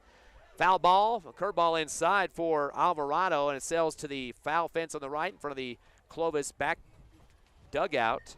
Well, good news for fans. Alvarado is on 2 outs, and Hobbs has been able to get some runs in after 2 outs. And the best part about that, Ron, he had a 3 RBI triple, so a triple here would at least get 2 runs scored, but bring him to third. He's got 3 RBIs off that triple. Had an RBI off a fielder's choice, too, and then struck out. Yeah, Hobbs has cleared out the bases twice without a home run being hit. Although they got close moments ago, it just was inside on the wall. 2 down, 0-1 count now to Alvarado. Pipcorn continues to look at the bases and see what the runner's doing. Curveball outside and just barely out for the ball call. He's going against a lefty this time, though, so going to have to switch his curves up just a bit. Alvarado, being one of those players that has a home run this season, would love to have that second home run to his name. And that would get it up to a 10-run rule, too. 15-5 if that was the case, but you have to get that by the end of the 5th inning for it to be game over. Exactly. Fastball off the end of the bat as it goes to the left backstop, out of play, and 2 Hobbs Eagles fighting to go get that foul ball. Well, we are at the top of the 5th right now, so if we did that, then it would be 10. All they'd have to do then was is hold Clovis to a goose egg, right, and that will end that game in 5th. But dealing with 2 outs, just got to get some balls in play here, get some runner advancement, and be smart on the base paths too. Here's the pitch, Pipcorn inside, getting the knees almost bent back by Alvarado. That will be a wild pitch, gets by Garcia off to the right of the first baseline a little bit. He's able to track it down, but not before the runners get to second and third. So knocking at the door again, the Eagles leading 12-5 here in the top of the 5th. We'll go 7 if it doesn't get to Mercy Rule first. Exactly, and yeah, definitely puts him in scoring position. Alvarado probably didn't need it, but it is a nice look for him, and now he doesn't have to hit it nearly as deep or as hard. 2 balls and 2 strikes with 2 outs. Kestner due up next for the Eagles, the DH. Curveball, low and outside for ball 3. We got a full count on the board now. A walk would load the bases. Of course, Kestner at the DH, and he's a pretty good slugger. Hasn't got a hit yet, but we'd like to have an opportunity to do so. Oh, absolutely. Kestner would love to get a 3 RBI hit right here.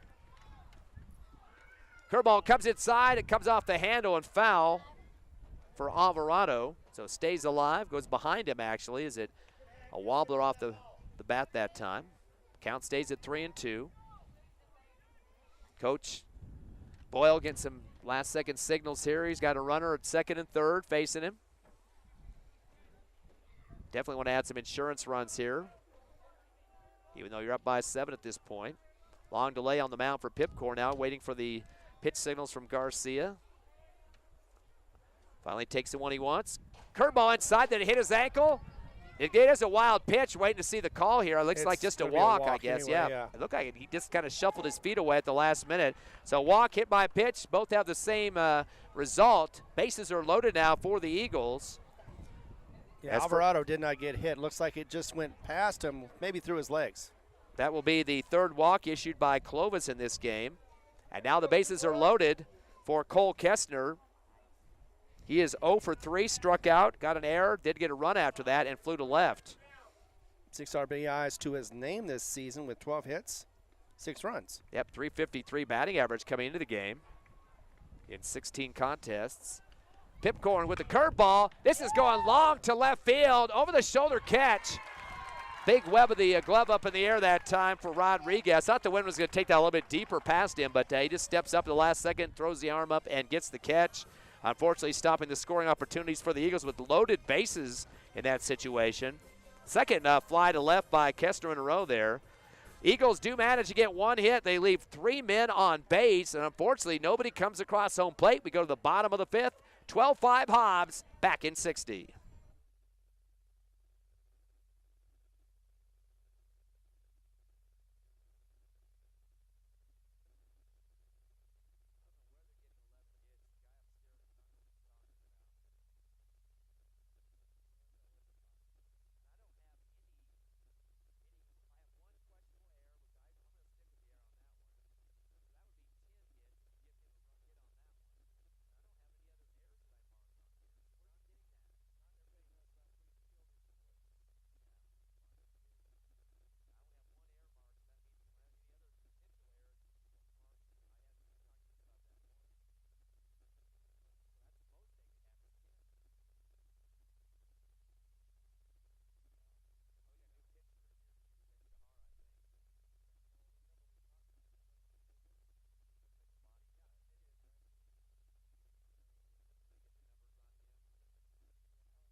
Welcome back, as we do have a change in pitcher for the Hobbs Eagles as we get into the bottom of the fifth. It is Alan Utahara.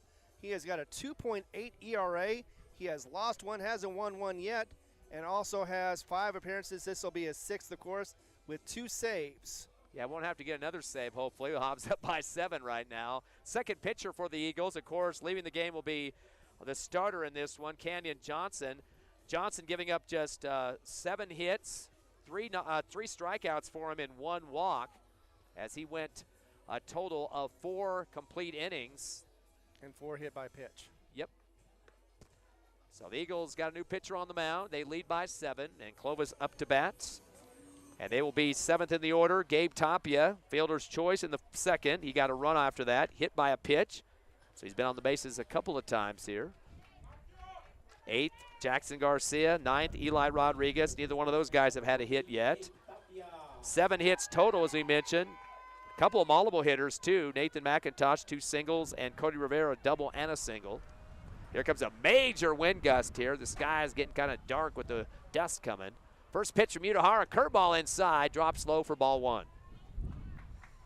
Game 2 of the 30-game set. We got one more coming up tonight to finish off the series. Next week, Eagles will have a home game Thursday at 5 o'clock, and then a doubleheader on Friday at home, or 4:30 Thursday at 5 in Carlsbad, and then a doubleheader at home Friday, 4:30. Curveball inside. This will be a single. Heads out towards left field. Jumping in the air with the one-hand glove shot there. Armendariz to bring it down. But Tapia gets his first hit of the game, and that's 8 hits for the Clovis Wildcats now, but they trail by 7 runs. And the Wildcat faithful happy that they're getting some bats to get those runners in position. So far, though, it's a little early for that, but they need all the help they can get with this 7-run deficit. Now, the wind is blowing from behind us, so we're kind of glad that the press box is behind us, blocking a little bit of the wind, but you can see the American flag going straight out from us at center field. Exactly. Otherwise, we'd be dealing with a lot more wind. Curveball, and getting scrunched down was Garcia. Jackson Garcia at the plate, and he wasn't happy. That almost hit him. Got down as low as he could to let the ball go over his helmet. Garcia is 0 for 1, ground to first, and also was hit by a pitch. I was going to say, I didn't think that was his first time. 1-0 fastball goes outside. Nice slide to the right by Hernandez to keep it from going wild. He wants to go talk to his relief pitcher, Utahara, and runs out to the mound. Yeah, it's not liking what he's dealing with so far. Several pitches just off the mark, and he wants to make sure that he understands the calls and make sure he gets those delivered pitches in the right spot. Well, coming into the series yesterday, the Hobbs Eagles coming at number 12 in the Max Preps poll, and Clovis right behind them at number 13. So, and they're very close in strength of schedule, 9.7 to 9.0. Hobbs in a little bit of a lead there. 2-0 pitch, fastball, late swing there for Garcia for the strike. And the count goes to 2-1. Actually, today the new rankings came out. Hobbs is now 11th. Clovis is down to 14th. Yep, maybe sometimes they'll update them after one game. Sometimes they wait till the series ends. So this is Thursday, though, so sometimes they will do that on Thursdays. Fastball right down the pike against Garcia for the strike. Count to 2-2. But Clovis has lost 10 of the last 11 games against this Hobbs squad. 2-2 pitch time here for Utahara. Lead off at first by Tapia, no outs here. Slide right for Hernandez. Fastball out to him. Misses outside for ball 3. Full count now to Garcia. It's nice to be able a chance to watch Hernandez, and usually when he does that shifting, that's where the pitch is coming. A little yo-yo type game between him and Utahara. Yeah, but it looks like Utahara has calmed down a little bit, getting his pitches in better places. Fastball outside. He loses his hat as he throws the pitch, and this holding was Garcia to take the strike. Number 3, so a K for him. That's the first strikeout pitched by Utahara. 4 overall in the ball game. And that's going to bring up bottom of the order Eli Rodriguez, another strikeout artist, or strikeout victim, I should say. He's 0 for 2 with a K and a ground to second. One down. I'm starting to get some nice sand in my teeth here, Ron. Exactly, and also wind here, but that was his 8th strikeout, Utahara's was. Fastball outside. As Hernandez does a good job of moving the glove a little bit to try to get that in the vision of a strike zone there for the umpire, but he's not going to buy that one outside for ball 1. Of course, that was his 8th strikeout for the season. Utahara takes a few peeks back at first. Fastball outside, lungeon across the plate. No contact by Rodriguez for a strike. Count now to 1-1. Took a big cut on that one. Looked like he was trying to drive it into outfield, but just could not make that contact. Wind will help you, too, because the wind's going straight out. Fastball low for ball 2. The ball got lost for a second by the Eagles catcher, Hernandez. I thought he was just kind of messing around with the runner there, but Hobbs fans screaming out to him that the ball had been hatched right there on the left of his leg, and he finally able to spin around to find it. Again, that dirt behind home plate, you can get that ball lost pretty easily. And as the batters come up, it gets looser and looser. Fastball 2-1 going high in the air. Going to be in shallow center. Can they get up underneath it? Martinez, a nice sprint left over the second bag, just out in the grass area. And boy, that sprint is what got him to get underneath that ball for the fly out. Exactly. He was quick on it, was able to locate it and corral it. It was a can of corn for him, an easy out. Top of the order now, Javier Jimenez for the 4th time in the ball game. He is 1 of 3 so far. Ground to second, RBI single, and got on due to an error, but did score a run later on. Runner at first, 2 down. Hobbs up by 5. Fastball, swing and a miss. Well outside and jumping across that plate was Jimenez. Delivered really well. It had some movement to it, just like you said about a good pitcher has that movement, and made him look. He swung where it was. Wind up in the throw. Fastball well outside. A diving catch made by the Eagles catcher Hernandez. Superman style that time. He did not want that runner to advance toppy at first base, and he put his body on the line and had a little bit of protection on the chest when he rammed onto the field. Yeah, it would have put him in scoring position even with 2 outs. Hobbs does not want to put any more scores. They've done that in the last 2 innings. 3-0 count now, 1 away from a walk on the pitches. Curve inside, high up in the air, straight up over the pitcher's mound, but they're going to call everybody off. We got Hobbs, Eagles, 3 of them almost making a train collision there, and coming over to make the catch from the left side of the field towards behind the pitching mound for Hobbs. At the one-hander coming down with it, the Eagles do come up with Gonzalez on the catch, but I didn't see much of communication there. We almost had a 3-way logjam coming at each other full speed, but a nice catch there regardless to put down Jimenez. So the Clovis Wildcats get 1 hit and no runs come across as we go 12-7 to the top of the 6th. Your Hobbs Eagles up by 5. Stay with us live on the Hobbs Eagle Network.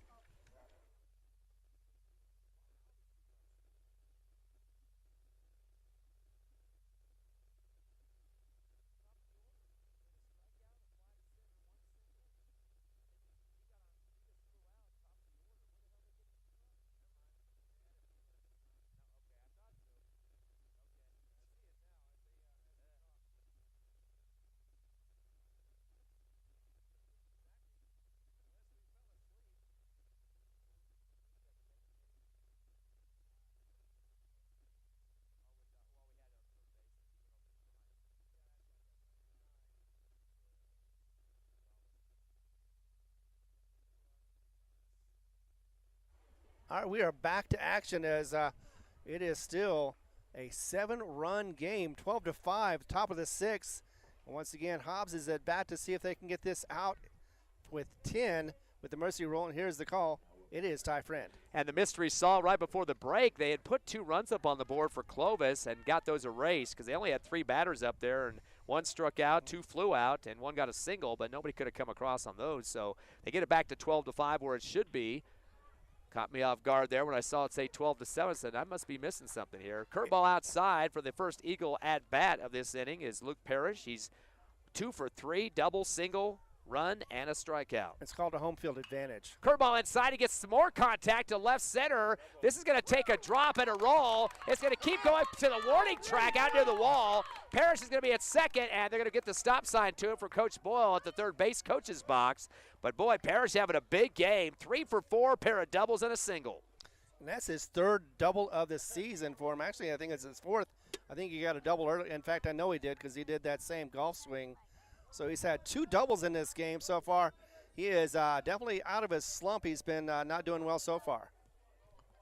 You mean not in this game you're talking about? Well, not other than this game. Yeah, he was before this game, he was struggling. Christian Montez, 8th in the order. He is 0 for 2, flew to right, hit by a pitch, and struck out.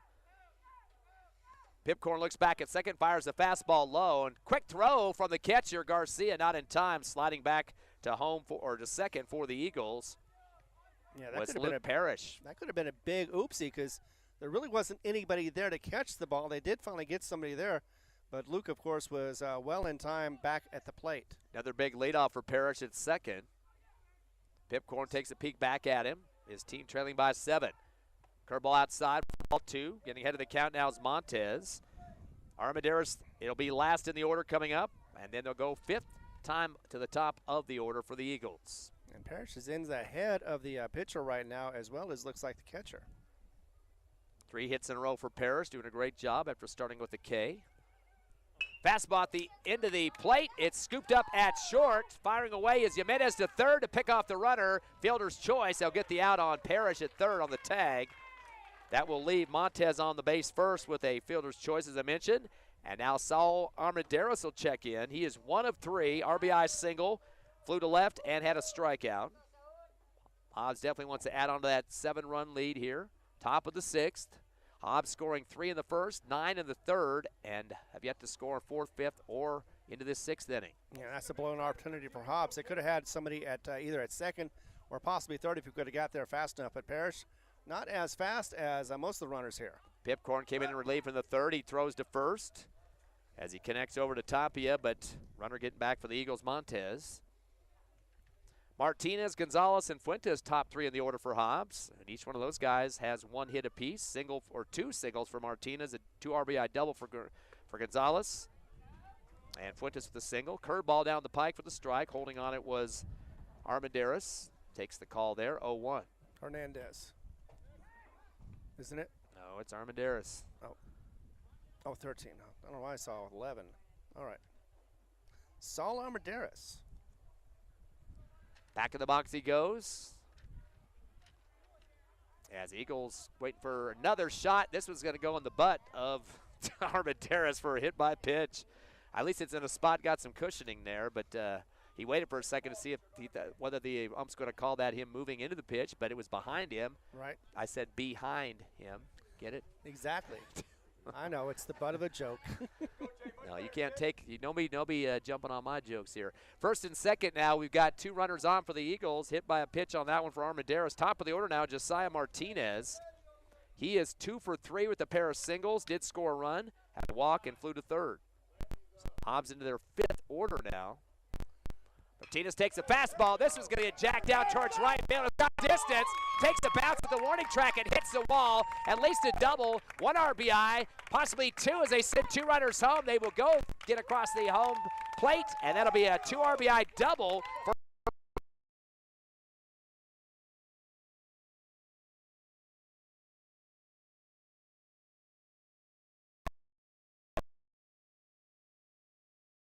Hobbs is doing well with just 1 out, 2-run score. things looking good for the Eagles now. As the runs come across for Parrish, or Parrish got tagged out, so he doesn't get a chance here. Montez and Saul Armendariz scoring for Hobbs. Right. That'll make it 14-5, 9-run lead. Runner at second is Martinez after the double. Pipcorn with a fastball. Coming off the handle, going to the Hobbs Eagle dugout left side foul. Gonzalez gets back up to the plate. He had the 2 RBI double earlier, was hit by a pitch, scored a run in the walk. 1 down for the Eagles, 0-1 count to Gonzalez. Pipcorn take a little bit more time now to get the pitch call he wanted. Turns and fires, fastball at the end of the bat. Check swing there for Gonzalez, and kind of taps it over to Coach in the right first base box, Coach Bowman, the pitching coach for the Eagles. And a count now 0-2 to Gonzalez. 9-run lead. Technically, if Luke was still on, this would have been possibly either 1 run or 2 runners on, or possibly the end of that 10-run they needed. Boy, Pipcorn staring a long time at second to Martinez. Throws a fastball low with the ball 1-2. Well, he knows how important this batter is right now with 1 out. Definitely wants to get this out of this inning as best as he can. 9 will do, but if he gets 1 more, then he knows that they're going to have to do a lot of batting to get back into this game at the bottom of the 6th. Time was called as Garcia jogs out to the mound to talk to Pipcorn for a second. He's back behind the plate now. 1 ball and 2 strikes to Gonzalez. Runner at second for the Eagles with 1 down. Another long delay here on the mound. Fastball, knuckler to third as you picked up by Lopez. Delay throw to first and gets the second out. Kept the runner stuck at third there on the fielder's choice as Gonzalez will go down at first. And that brings up Fuentes third in the order. Fuentes has got a single so far. He is 1 for 3, has a run scored, fielder's choice, hit by a pitch, and a strikeout on top of the single. 2 down for the Eagles, runner at third, and Fuentes third in the order for Hobbs. Time called. Field umpire. He starts walking towards third base. Guess that was called by the runner. Martinez at third. Back in the box goes Fuentes.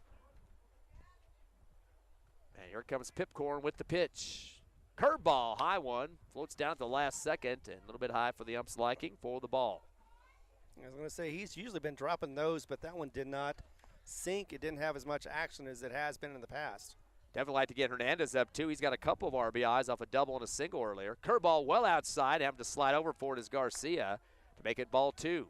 And if that got away from him, that would have been another run for the Eagles to get it to that 10-run margin. Absolutely would have been, but yeah, he is still trying to protect the this lead. Or I'm sorry, trying to get just keep it from getting to 10. Late swing, a fastball going high in the air, shallow, short. Backpedaling a one-hander by Jimenez and gets the out. Just one shy of the mercy roll off that play. The fly over again to Jimenez, the shortstop. Definitely caught that one. So the Hobbs Eagles manage a couple of hits, 2 doubles, Martinez and Parrish. 2 runs come across. They leave 1 on base. 14-5. Your Eagles up by 9. We'll be back in 60 seconds on the Hobbs Eagle Network.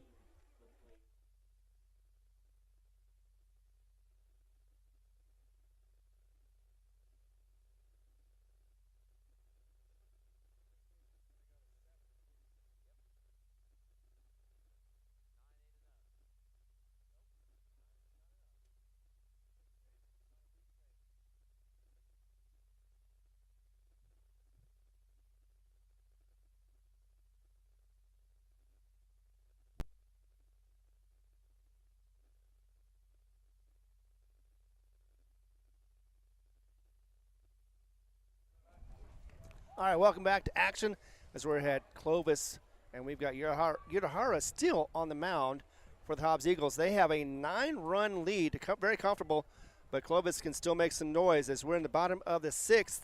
And here with the call is Ty Friend. Another game coming up here later, about 25 minutes after the conclusion of this one for the 3rd game of the 3-set. Hobbs trying to make it 3-0 here, at least 2-0 in Clovis and 3-0 overall for the series. Also, Eagles going 2-1. When they matched up with Roswell last week. Carlsbad will be the final team they face in district next week for 3. They'll have one on the road, Carlsbad, on Thursday. That'll be a 5 o'clock start. And a doubleheader on Friday, 4:30 at Sportsman's Park in Hobbs. And the 4-1 lead would be the lead for the district at the time. Yeah, it'll be a big series next week. Yudahara there, going to get the first pitch. Fastball down the middle. Comes off the bat to the shortstop, over to the Eagles. Fuentes fires it across the field to Alvarado off the 6-3. And that was up at the plate. Lopez, who picks up the grounder on that one and the out. And that's going to bring third in the order, Josiah Mendoza. He's 0 for 3 with a pair of strikeouts and ground to short. So that puts Fuentes back on notice. He better be ready. Exactly. Fuentes took his time, was able to get that out. Curveball whacked to center field, going deep, deep, deep. It's going to get right in front of the warning track and take a roll. Having to chase it down is Martinez, a double, making it into a triple. The relay throw into Fuentes at short, fires to third. Ball is on the way and caught there off the ground there by the Eagles' Gonzalez, but a triple off the speed on the bases that time by Josiah Mendoza. And the Clovis fans getting fired up here as they're trying to get a spark back in this offense. Yeah, well, a triple will definitely do that with 1 out. Looked like that he took advantage not only of the wind, but his speed as well. Was able to round those bases and get to third with no problem. And, yeah, it was nicely corralled from center, but still he could easily get that third. That's the 9th hit for Clovis. Fastball outside and low for ball 1, as facing now Nathan McIntosh, the cleanup man. He's 2 for 3, an RBI single, another single, and flew to left. And easily to say that was one of the best hits Clovis has had today. Fastball. This is going down the third baseline. Trying to get a glove on it was Gonzalez leaping across the third baseline, but it sails by him deep left corner. That'll score a run. RBI double for McIntosh. Kind of wonder if you might see Coach Bowman come out, just kind of calm down his relief pitcher, Yudahara, here. Now 14-6. Well, I mean, it's like 2 pitches, 2 hits. They've been very good so far, but, yeah, At the least, the catcher went out there, made sure he's all right. Looks like everything is going to be status quo as we get back into it, though. One out, one on. Double hit, double, or we should say here, 10 hits now for Clovis. But we saw Hobbs getting out hit by 10 to Roswell in the 3-game series last week, but they still ended up winning 2-1 in terms of games and victories for the Eagles. 14-6 right now. One has been scored here for Clovis. They have one out and a runner at second. Curveball comes inside to Cody Rivera. He is 2 for 2 right now. Single, double, and was hit by a pitch. Has been on base all 3 times. They call that one a ball very close to the belt of Rivera. He is 6th in the order, make it 5th. Udahar says yes to the pitch call, looks back at second to see what McIntosh is doing. Fastball, a little bit outside, and that will be ball 2. Culliver, Tapia, those 2 guys up next, both have a single apiece. Udahar on the windup of the throw, fastball goes the one outside for ball 2. So Rivera getting up on the count, 3-0 now. Correction. Winds are dying down just a bit here as we head to the few innings left in this first game of the doubleheader. Fastball comes down, barely clips the bottom of the strike zone for strike 1. Count to 3-1. Listening live to Hobbs Eagle Baseball, HobbsAmerica.com, YouTube, and the Cool 95.7 Facebook page. Fastball down the middle. Switch hitting that time, trying to knock it to the right side, the lefty. And it goes over to the first base coach's box, foul territory for Rivera. And a full count now to Cody Rivera. We've noticed that a lot of people take advantage of the fact that this is recorded, so they watch it afterwards and see what happened during the game. We always love that to happen. Here's the 3-2 pitch. Curveball inside. It ricochets off the bat and the body of Rivera. He tries to run up the first base line. He's going to stay alive, and dugout trying to get him to keep up that first base line, but the ball was just kind of sticking on his chest that time, then finally hit the turf. Yeah, definitely rolled out. Foul. Still full count for Cody Rivera. Trying to keep Clovis in this ball game, down by 8 with the runner at second. Big leadoff halfway to third almost. They call the walk on the last pitch. Rivera will take a gallop. That's only the second walk issued by the Hobbs Eagles in this ball game. Yeah, the junior left fielder or right fielder gets a trip to first. Quinn Culliver up now, 1 for 3. Got a single and then ground to second twice. So that's a signal out to Montez. Be on your ready over there at second base. He's actually shifted between first and second, though, and he is ready for contact. Fastball misses high for ball 1. Eagle fans thought that was closer to the strike zone that time.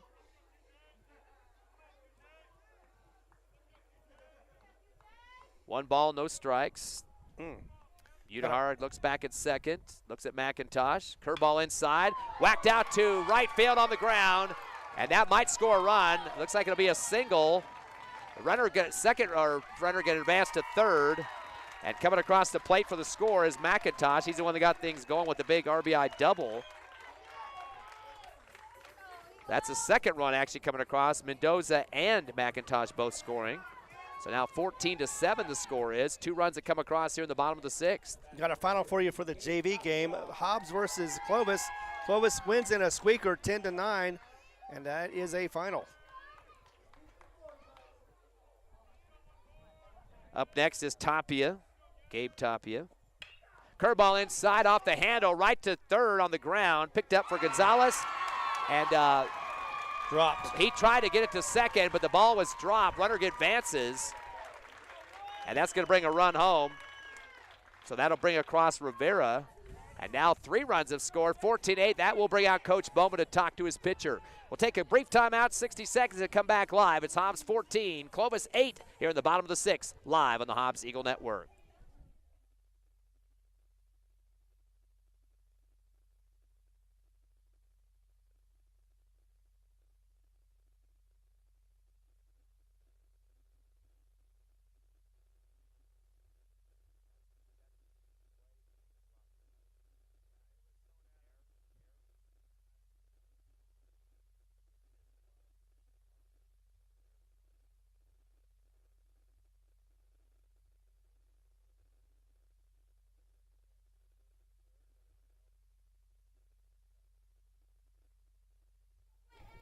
No change yet for the Hobbs Eagles as they buy a little time and try to stop this bleeding right now. 3 runs in the bottom of the 6th. For the call here is Ty Friend. Hobbs up 14-8, but Clovis definitely trying to get back in this one at their home field. They'll have one more after this for the doubleheader to finish up the series. On board Jackson Garcia. Takes a curveball inside for the ball. Garcia was hit by a pitch in the second, ground to first and struck out, so yet to get a hit in this ball game. 3 runs that come across for Clovis here in the bottom of the 6th. Udahar with a fastball, swing and a miss for Garcia. He's 8th in the order for the Wildcats, now with a 1-1 count. Runners at first and second for Clovis. Trying to get a last-second spark here. There's one more inning left after this. Udahar with the windup of the throw. Fastball comes off the handle, and it's going to be barehanded by Coach Cruz there at the third base box. Just to correct you, that is Quentin Cantino, number 18 for the Clovis Wildcats. Yep, he just got inserted then. 1-2 count. Here comes Udahara. Curveball outside and gets him to lunge, and he will strike out. So that will sit him down. Out number 2 for the Wildcats. And comes up to the bottom of the order now, Eli Rodriguez. Oh, they got another sub in here now. Jerome Williams. Yep, his first action, at least at the plate. He was a base runner earlier. He's a senior. They have 11 seniors on this team, 7 for the Eagles, so they got a few more those leadership roles for the Purple squad. Curveball puts him on a chin look there, backs him up just a bit for ball 2. And that was his first pitch, so that was ball 1. Yeah, they put the board up there too, but fastball outside, sliding over to get it for the Eagles was Hernandez, the catcher. 2-0 count. Everybody but the scoreboard knows that. Now it's fixed. Force out at third for Hobbs. Nobody there right now. And Udahar is ready to go again. Curveball inside and a little brush back a bit. Hobbs fans thought that was close enough at the strike zone, but they're going to get ball 3 on that one. So well ahead of the count now is Williams. Yep. His first chance at the bats tonight. Fastball, clicks it right down the middle for the strike. 3-1 count. Yeah, Clovis looking to see if they can get more scores. 3 runs so far, 2 on, 2 outs though. Eagles up by 6, 14-8, despite 3 runs here in the bottom of the 6th. Fastball outside, and that unfortunately is going to be a walk to Williams. Now the top of the order, 5th time to start the order, Javier Jimenez. He is 1 of 4. RBI single for him in his second at bat, but it's ground to second, had an error, got a run after that, and a fly to third. And all the top 7 in the order have at least got 1 hit. McIntosh has 3 hits and 2 for Rivera, a little bit further down in the order near midway. Let's see if the freshman feels the pressure as there's bases loaded. Curveball inside, high hit into left field. It might go foul though. Toward the third baseline, zigzags back in, and it's made catch for the Eagles. I believe that's Gonzalez that got over there to make the catch, and that'll be out number 3. So the Hobbs Eagles dodging a bullet there. Bases were loaded on the flyout, just out in left shallow field there. As that will put down the last out here in this inning for the Clovis Wildcats, which was Javier Jimenez. Again, 14-8 your score as Clovis does manage to get some runs that come across 3. They leave 3 on the bases, though. 14-8 as you go to the top of the 7th. The Eagles trying to add on to a 6-run lead back in 60 on the Hobbs Eagle Network.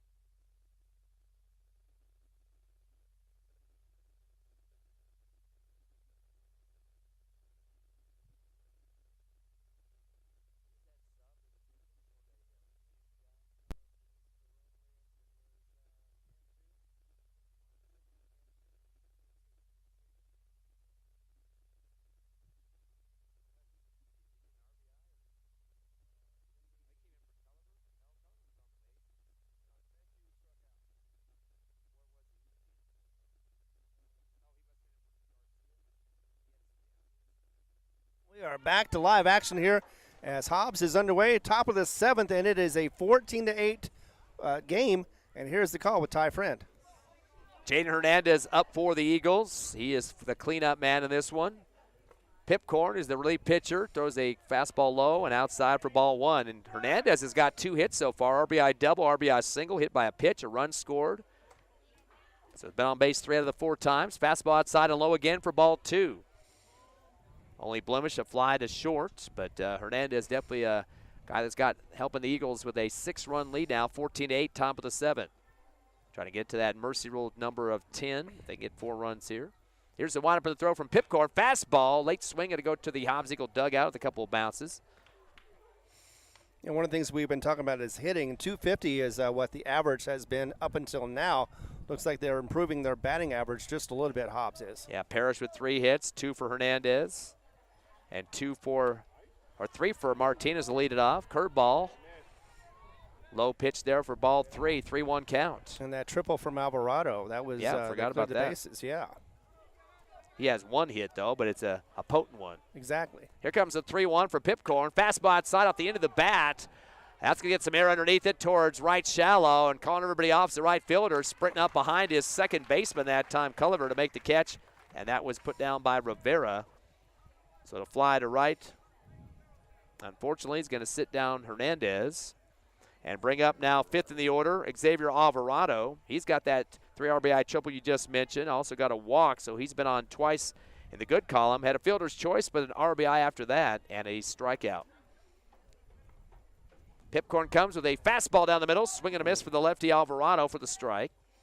Swung a little early on that one, just missed the ball. Getting close to 7 o'clock, a 2.5-hour ball game so far, Ron. Yeah, definitely longer than it was yesterday. Late swing and a low fastball comes down outside the plate as well, but Alvarado's going to pick up another strike on that one. A little bit of a lunge job there, but now 0-2 against him. Yeah, I think he might be a little too eager. He needs to get a little more patient, just wait for his pitch. Cole Kestner up next, looking for his first hit of the ball game. Pipcorn, curveball, hard shot out across the second base, going to roll into center field for the single for Xavier Alvarado, his second hit of the ball game. Nice. 11 hits for the Eagles. And that's going to bring up Cole Kestner. He is 0 for 4. Had a couple of flyouts to left field, so did make some contact. Got on due to an error with a run scored after that and started the game with a strikeout back in the second. Exactly. He needs to just be cool Cole at the plate. 1 out for the Eagles. Runner at first is Alvarado after the single. Curveball. It comes down to the strike zone as it was in front of the plate a little high, then dropped down quickly before coming across as Kestner waited on that one. See what the sophomore can do on this one. Eagles had their big 3rd inning with 9 runs coming across. We're up 12-4 at that point. Fastball down the middle. It's heading out to right center. It's going to drop. Yes, it will. And takes a roll to the warning track. It's going to take some time. At least a double, maybe a triple. I think they're going to hold Kestner at second. They're going to bring a run across, too. RBI double as the Eagles score, and that is Alvarado coming across home plate.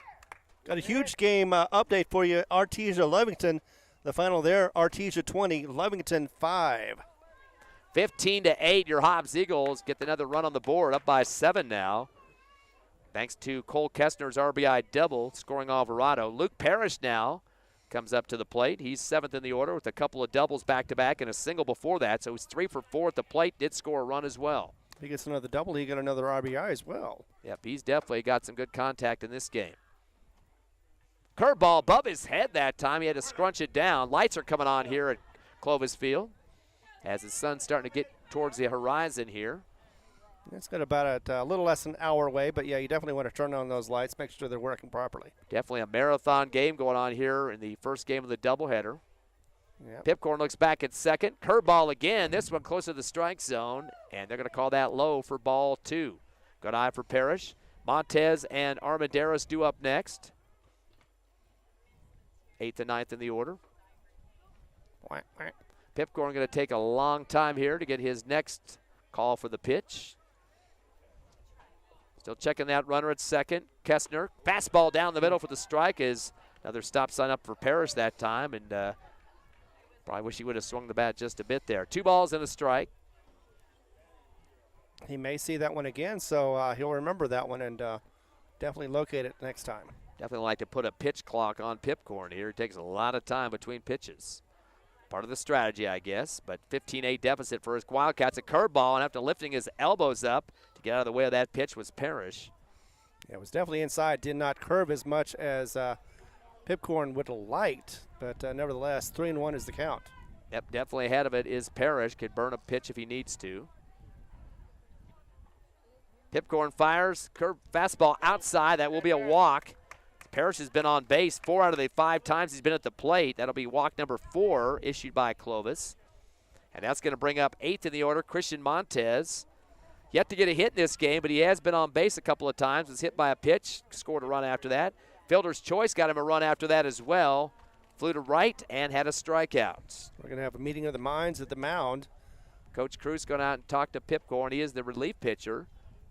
Haven't seen anybody in the bullpen for Clovis, but that could be a guy out there somewhere in another position. But I don't think he's going to pull him at this point. Looks like just having a calm-down conversation to add on to this marathon game. Exactly, because they could easily get a double play to get this inning out. That's all they want to do is try to get back into the bats. But right now they're just making sure he's got plenty of mustard to get to this inning, or at least get through these next couple of batters. Getting close to that 2.5-hour mark, 5 minutes shy of that. Here close to 7 o'clock. Game 3 coming up about 20 minutes after the expiration of this one. But, boy, they're giving some long timeouts out there on the mound if they're not going to pull a pitcher. Yeah, it's talking about a lot of things, making sure, and it seems like they would have been already done by now. Major League Baseball trying to speed up their games, and boy, they're having a tea party out on the mound and still waiting. What the heck's going on out there? Not sure, but looks like the ump is coming over now and saying. Smiling at him. I don't know what that's all about. I don't know what's so funny about it. I mean, that's definitely delaying the ball game here. And, boy, the umpire is getting a shake of the head by Coach Cruz. I don't know what he's being sarcastic about. Had some words for the plate umpire here. Some people would say that's icing the batter. Others say that's giving them more time to get prepared for that at-bat. AKA a major delay, regardless. So now the Eagles going to finally get back in the box, getting a chance to play some offense here as Christian Montez steps back in with 1 down and runners at first and second. And 1 out. Pipcorn looks back at second. Fastball off the end of the bat out to right short. That'll be a shallow shot. Take a roll. And they're going to send a runner home as well. Off the single. The throw to home is good, and the tag out. Hobbs get burns on that one. Cole Kester is going to have to take a seat. Great throw from right field as it got to the catcher in plenty of time, was able to tag him easily. And unfortunately, Hobbs took a gamble once again. Lost on that one. Otherwise, could have been another run. Could have been 16-8, but now 15-8 with 2 outs and 1 more. And, of course, that'll be the end of the inning. That was Rivera out in right field to get that one in after the roller there. Bottom of the order now, Saul Armendariz, as he did convert on an RBI single earlier. Was hit by a pitch to get on base as well. Did score a run after that. Also scored a run after his RBI single. Flew to left and had a strikeout. So on base 2 of 4 times. 15-8, Eagles by 7. Unfortunately, almost 16, but good throw into home. Curveball outside off the end of the bat. Going to go over the, oh no, it hits the pole there on the right side of the backstop. Thought it was going to go towards the Clovis dugout, a little bit further down their first base line. Hobbs has scored 1 run here. 15-8 the score. That missed opportunity with that second one. It could have been it, but instead it's the second out. Fastball, check swing. They're going to say he did go with it on that for Armendariz on the outside corner for strike 2. 0-2 count now to Armendariz. If Hobbs gets to the top of the order, it would be for the 6th time in this ball game for Josiah Martinez. And he's had a pair of hits in his last 2 at-bats, 3 overall for him. Fastball outside, the stolen base attempt going to second and getting there plenty of time. No problem whatsoever on that one for Montez. It looks like they were more concerned about covering the home plate, making sure that an extra run did not score. 2 down for the Eagles, 1-2 count to Armendariz. More delay on the mound for Pipcorn. Here's the windup in the throw. Curveball. And just barely high on the top of the strike zone. Boy. Thought he rung it up for another strike. Was going to walk off the mound on that one with confidence, and instead has to get back again. For another pitch here, 2-2 count now to Armendariz. 4 walks have been given up in this game, but that would load the bases if it happens here. Still has to get 2 balls on this situation. Curveball. This is going out to left center on the ground, and will score a run, maybe 2. They're going to send another runner home. Errant throw from center, and now they're going to get another runner to second. So 2 runs score for the Eagles. Off a 2 RBI double for Saul Armendariz, his second hit of the ball game, and the Eagles now up with 2 more runs that come across. Enjoying some doubles today. They have not had as much of that success in the past as they've had today, and this is only game 1. So that's going to score Cole Kestner. No, he got thrown out at home. That's Parrish scores, and as well as Christian Montez. And now looks like something else is going on. Time as the umpires want to meet for some reason. We've had a lot of delays in this ball game. Some timeouts for Clovis on the mound that took a lot of time. Scoreboard reading 16-8 right now. That's what it was a minute ago. We just had 2 runs come across. I'm not sure if that's the right score. I'll have to go through these numbers I've got 17-8, so I think they're missing 1. But the scoreboard has been wrong before. Yeah, the umpires keep looking at the scoreboard here. So delay out as both teams kind of wondering what the call is here. I'm not sure. Is there Hobbs? No, but it's Martinez is the next batter, and he's not subbing out, so he stays right there. And Coach Boyle's putting his arms up in the air and wanting to know what the problem is here. Umpires are not calling the coaches together for any reason, and it's academic at this point, whether it's 17 or 16. However, you know, Clovis does have the opportunity once again at the bottom of the inning. Still here in the top of the 7th. The 2.5-hour game going on here at Clovis. Still 1 more to go. 16-8 is what they have on the scoreboard. And now Coach Boyle going to finally get an explanation from the plate umpire here. He was just kind of wondering what the call was, or the delay was about. Pipcorn getting a chance just to throw to his third baseman now in warm-up style here. I know. Sometimes you want to have a mic on him like they do in almost every other sport. At least they can tell you, and whether hand gestures or verbally, what's going on. But instead, we have to just guess or find out in some sort of fashion. But the umpire does brush off the home plate, and looks like we were going to get back into action, but now the coach Cruz is out here.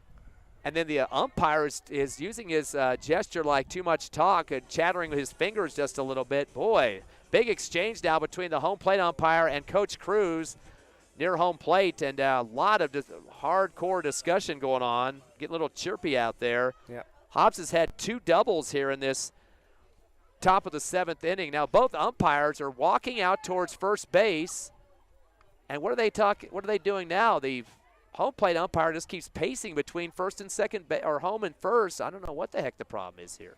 Well, it looks like it is.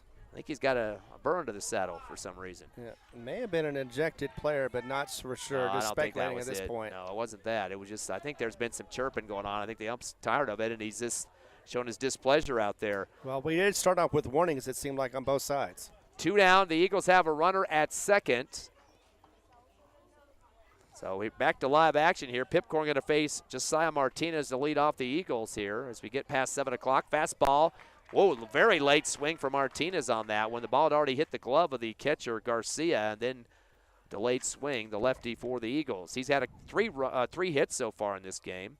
2 RBI double, a single, another single, and a run scored. Did walk to start the contest. So he's been on base 4 out of the 5 times so far. Fastball outside for ball 1. Evens up the count of 1-1. Yeah, I saw something on the first pitch, just didn't work out though. So luckily the second pitch was very patient about that. And Montez is still alive. Close to get 1 more at bat. It's an 8-run lead for the Eagles. Pipcorn turns and fires. The curveball high and outside. They're going to throw down to second, and the shortstop's going to backhand it, but the runner gets back quickly for the Eagles. Yeah, umpire had to get out of the way. Was standing just at the right spot. If he would have stayed there, he would have definitely been hit by that throw. Armendariz have to dive back to second there and stay alive on the bases. 2 balls and 1 strike with 2 down here. Top of the 7th. Eagles doubling up Clovis. Fastball. Another late swing, and it's going to get away from the catcher Garcia. But a foul call. Yep, he did hit a piece of the bat there, making it 2-2 now with 2 down. Gonzalez, Fuentes, and Hernandez, 2 through 4 in the order if they get the chance to come up. Each of those guys has at least 1 hit and 2 for Hernandez. He is the cleanup man in this game, but he's a couple of batters away from having a chance once again in the 7th. Pipcorn comes back, curveball. Misses the outside corner for the ball. Full count now to Martinez. And we're all wanting some action as Josiah is still at the plate, alive and well. Slow down game here in Clovis. The sun's starting to set. Lights have been on for about 15 or 20 minutes. Pipcorn comes to the fastball outside, swing and a miss. That is strike 3 for Martinez. The 8th K of the game for the Eagles. That will be it for the offense, but 16-8 is the score. 2 runs come across. Eagles getting a total of 4 hits in that inning. So we'll see if they can close them out here to get that W, second in a row against the Wildcats. We'll be back in 60 seconds on the Hobbs Eagle Network.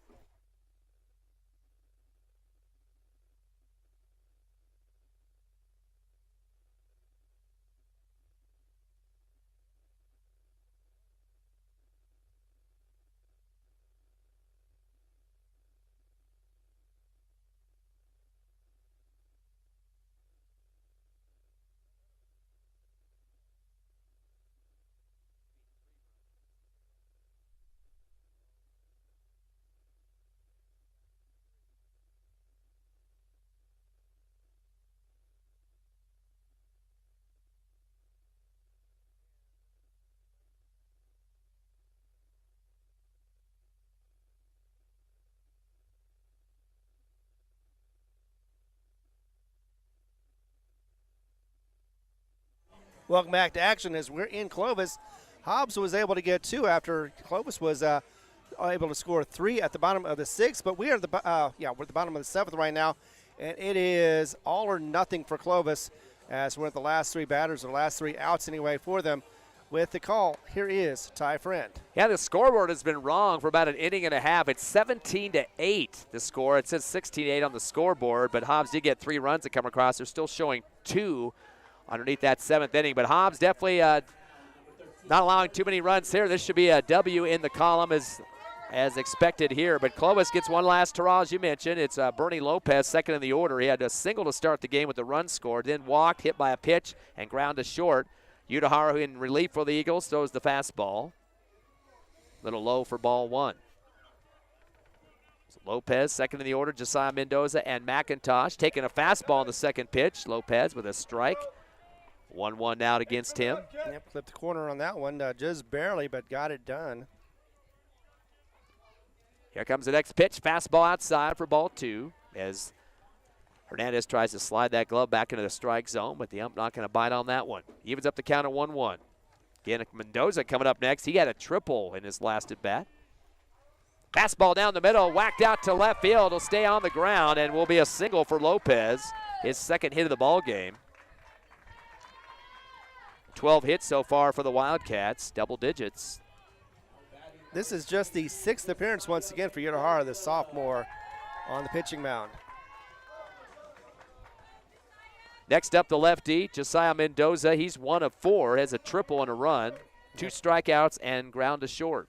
Tripped in the last. Udahara with the curve, hits just outside the strike zone, outside of the left of the plate for the ball. He does that again, he's going to have another RBI to his name. Hara taking a few seconds here. Curveball inside, that will hit the elbow, outside elbow of the batter Mendoza, hit by the pitch. Kind of gotten away from those for a while there. Lopez has been hit once, Mendoza's been hit once, 1 for Rivera. Also Tapia being hit with the ball, and Garcia. So plenty of people been struck in this game. Yeah. What's that? I think that's 6 hit by pitches so far. At least. I know there was, 4 for Johnson. Nathan McIntosh now, he's the big hitter in this game. 3 of 4, RBI double, couple of singles, 1 an RBI single, and 2 runs scored. Fastball outside with the clip of the corner for the strike from Udahara. Yeah, you've got 2 on and no outs as Clovis is once again trying to rally and get back in this game. They trail by 9, 17-8. Curveball off the end of the bat, out to left center, takes a bounce, fielded by Martinez for the Eagles. That will score a run, an RBI single. As coming across for the Wildcats is Lopez. So 3 of the hits by McIntosh have been RBI hits, double and 2 singles. And now with his 4th hit of the ball game. And that'll bring up 5th in the order, Cody Rivera. He is 2 for 2, single, double, hit by a pitch, walk, and a run scored. Timeout call. That might be the last straw as Coach Boyle head out there on the mound. And that will be it, I believe, for Udahara. As coming in for the Eagles will be Nick Gonzalez, the senior, in second relief. Last time Clovis enjoyed a huge run game that was 4-11, April 11th against Texaco. That was the final score of 17-2. But, of course, Texaco is not in the same league or same district. So we'll take a break here. Some warm-up pitches for Nick Gonzalez. 17-9. Your Eagles by 8 here in the bottom of the 7th. We'll be back in that 1 minute.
Back live here at action as we got our pitcher warming up. We have a 16-9 game, no outs.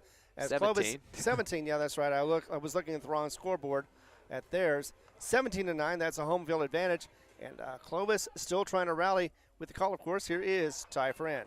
Yeah, they haven't had that extra run put up on the scoreboard for Hobbs, who did have 3 scores in the 7th. 1 for Clovis here in the bottom of the 7th. And as you mentioned, we have Nick Gonzalez on the mound, the second relief for the Eagles. Comes to the curveball inside. This is going to go long, way long for Clovis. Over the fence for a home run. Not what you want to see right now. Cody Rivera, a 3-run homer for the Wildcats. No, indeed, and that's going to give them a little bit more life as they were on life support. Now they seem to be breathing on their own. Down by only 4 and no outs, and this could be definitely, or down by 5, sorry. Keep looking at the wrong score. Down by 5, though, and the wheels slowly coming off, or maybe just they're getting, Wildcats are starting to get their rhythm. 17-12 with that 5-run lead, as you mentioned. That's a 13th hit for Clovis. Cody Rivera, as he gets scores from Mendoza, McIntosh, and Rivera himself. 3 RBIs. Fastball down the middle now to Culliver. Culliver's had a few hits in this game, an RBI single and another single, ground to second on his other 2. He is 2 for 4 from the plate. Yeah, definitely wanted to empty those bases. They did so, and they want to load them again. And no outs out there as well. Curveball outside for ball 1 for Culliver. Tapia up next. Garcia and Rodriguez to finish out the order for Clovis for the 5th time in this game. Fastball outside, late swing for Culliver on the strike. Evens up the count at 1-1. Definitely an eager beaver on that one. Tried to make something out of nothing and ended up with nothing. Again, Eagles by 5 here in the bottom of the 7th. Fastball outside for ball 2, 2-1 count. Eagles have one more game tonight, doubleheader here. And again, next week for Carlsbad. Single game in Carlsbad Thursday, a doubleheader on Friday next week. Fastball down the middle, hit high in the air. That's going to take a few seconds for it to come down behind second base. Shifting over for it is Montez. And he ends up landing on his stomach after making the catch, shifting a little bit to the right with a fly out for Culliver. Yeah, had to adjust.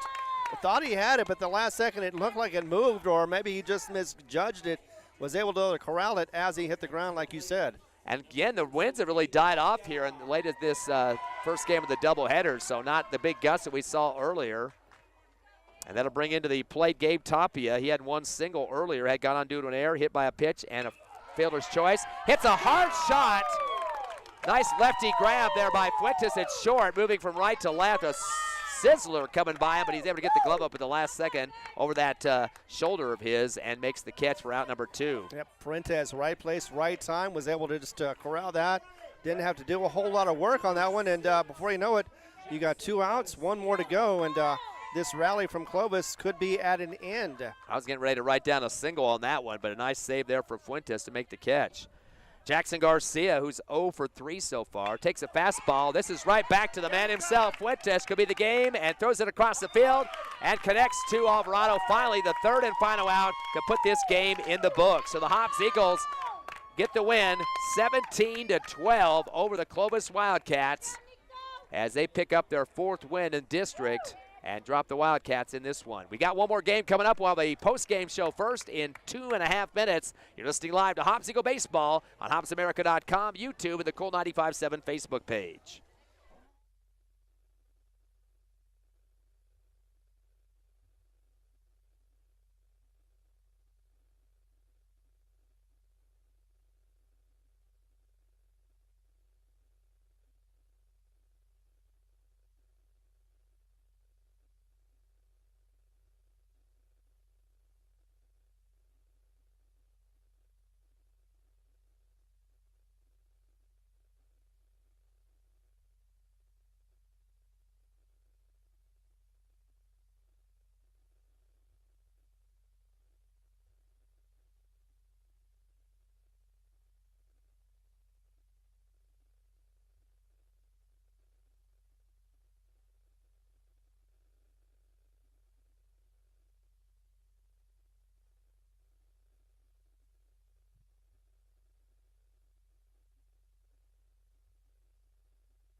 All right, we're back, and we have a final score. Of course, we got all the numbers right here with your friend, my friend. It is Ty Friend giving us every detail. Hobbs Eagles winning 17-12 over Clovis. They tried to get back in with a 3 RBI homer in the 7th inning, but the Eagles able to hold them off and get the win. Hobbs went through 3 pitchers in this game. Kenyon Johnson, the starter, Alan Udahara in relief, and Nick Gonzalez late in relief for the Eagles. Let's look at the numbers first for Clovis. They had several guys getting multiple hits, 2 of them with 3 apiece. That was Josiah Martinez to lead it off. He was 3 for 5. Oh, that's our numbers. What am I saying here? Let me move over back to Clovis for just a second.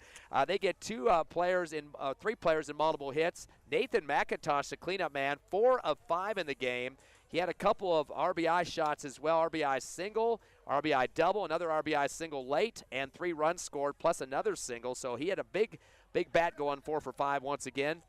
Cody Rivera went 3 for 3 in the game. The 3 RBI homer I mentioned moments ago, a double and a single. Also had a walk, scored a couple of runs, and was hit by a pitch in the ball game.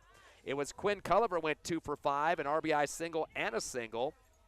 And then also Bernie Lopez went 2 for 3. He had 2 singles and 2 runs scored, was also hit by a pitch. Javier Jimenez went 1 for 5 with an RBI single. With Josiah Mendoza went 1 for 4. He had a triple and a run scored, a couple of runs scored after also being hit by a pitch. Also Gabe Tapia went 1 for 4 with a single and a run scored. And that's it for the hitters for Clovis. They had 7 guys get at least 1 hit apiece in this ball game. A total of 14 hits for the Clovis Wildcats, the home team. They were struck out 5 times and had 3 walks. They had a couple of pitchers in the game, Joseph Hernandez and Jax Pipcorn. And for your Hobbs Eagles, they finished up with 2 3-hitters in the game. Josiah Martinez was 3 for 5. He had a 2 RBI double, also a pair of singles, and scored a run for the Hobbs cause. It was Luke Parrish 3 for 4 hitting in this one, a couple of doubles and a single, also had a walk and 2 runs scored.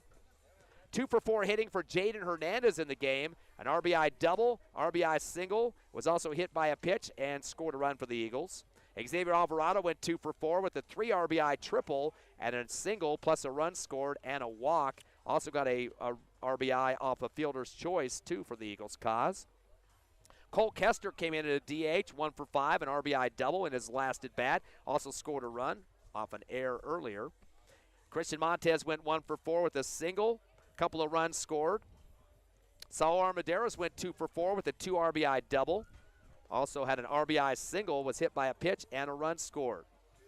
And I don't know if I got Gerardo Gonzalez, he was 1 for 3 with a 2 RBI double in this ball game. Jason Puentes went 1 for 4 with a run off a single. So lots of guys getting involved in this. In fact, Ron, every single player on the Hobbs Eagle starting roster, 9 players, got at least 1 hit.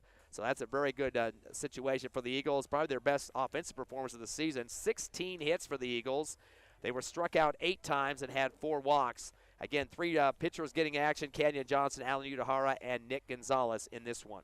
Well, they had 23 against Santa Fe, but that was not as much of a challenge as it was today. They had to definitely get back on the horse. Just when you thought the game might have been over with mercy rule, they had it up to 9. Clovis came back, stormed back a little bit, just kept inching away, trying to get back into this game. Hobbs, of course, answering back as well. So it was definitely an interesting game offensively. It just lasted longer than we thought it was going to. In the end, it was a victory for the Hobbs Eagles. Now they're 4-1 in the district. Yeah, just shy of 3 hours in this one. 14-8 overall, 4-1 in district, as you mentioned. 17-12 the final. The Eagles beating Clovis, game 2 of the triple set. We'll have the final game coming up here about 15 minutes or so. So stay with us here on HobbsAmerica.com, YouTube, and the Cool 95.7 Facebook page. But before we go, let's go ahead and thank our sponsors. Without them, we would not be able to get on the air. Let's thank the Coffee House, Lasco Construction, Forest Tire, TDS, The Model, Hobbs Express, Thriftway, Lee County State Bank, Elite Home Healthcare, Innomar Pipeline, First American Bank of Hobbs, Hydrotech Services, Ampersand Media and Design, and Divine Energy. Thank you very much. We'll be back in moments right here on the Eagle Network.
We're back, and we are already underway. Josiah Martinez up first.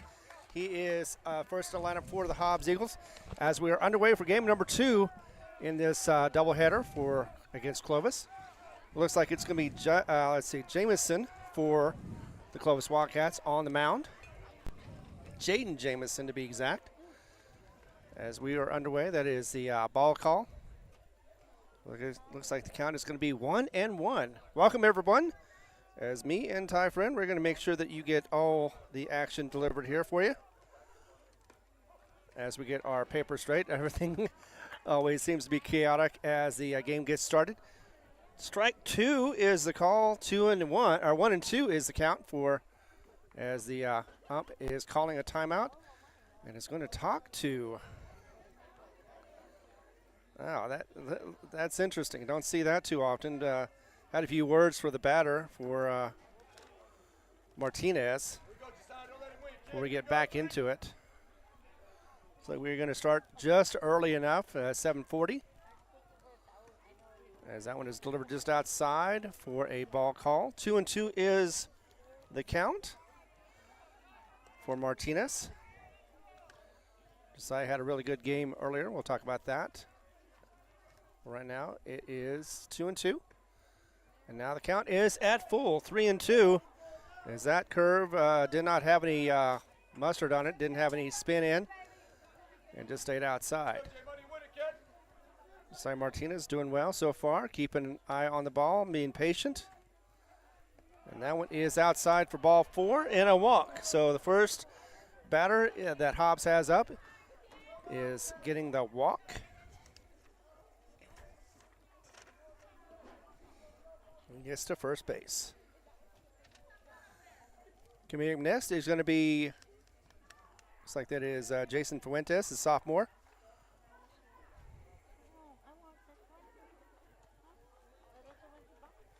You will see some action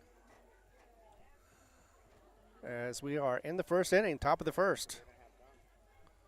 And still some words being exchanged with the umpire. Not sure exactly what's going on before Jason gets into the batter's box to face the pitcher for Clovis, Jaden Jamison. He is a senior.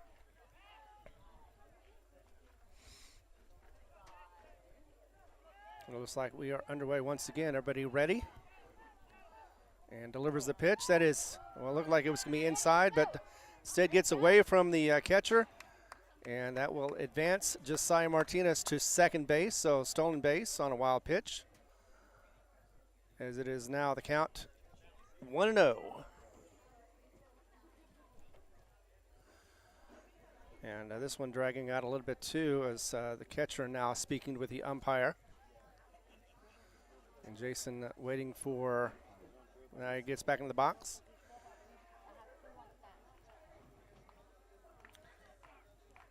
Waiting for that pitch to come from Jamison.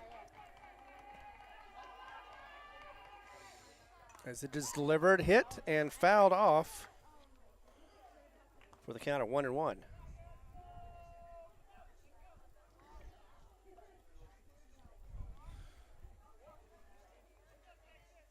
Early on, and of course, Hobbs did manage to get that win last. So they have now won, let's see, I think it's 8 out of 9 games. So they're doing very well. Had better hitting that time around. Speaking of hitting, that one was fouled off. And we'll put the count at 1-2 for Fuentes.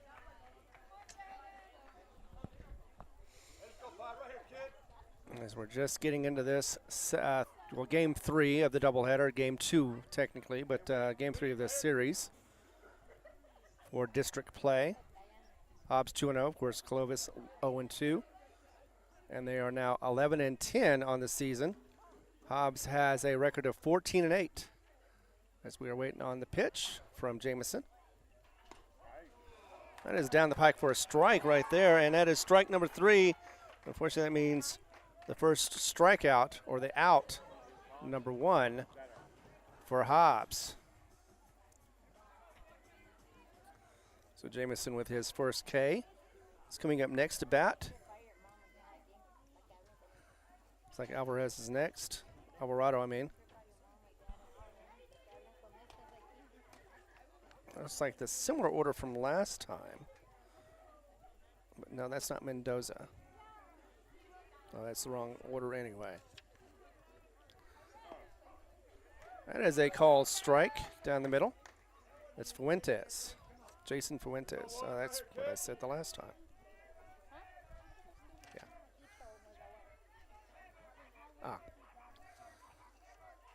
I have been corrected. It is Hernandez. And so far he is even up at 1-1. Third in line for batting. We have one on at second, one out. Of course, runner in scoring position at second. Here's the pitch, swing and a miss. And that is a big cut, but that is unfortunately a strike call for Hernandez.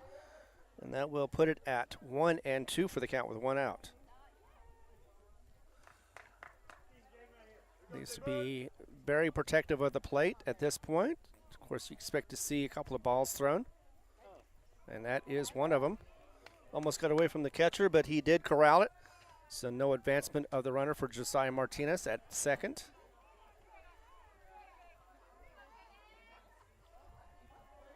As the sun is going down, we're in dusk. And we're getting another delivery from Jamison. Jamison is slow on his deliveries. And that is going to be whacked to the left. Very much out of play. Foul ball, doesn't change the count. 2-2 is the count for Hernandez. Looks like Alvarado will be next in the order.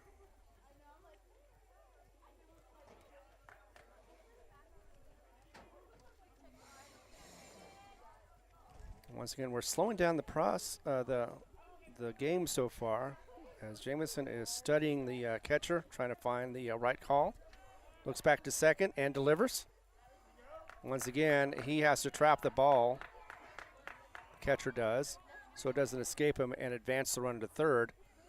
But that is going to be a full count for Hernandez. 3-2 is what we're looking at.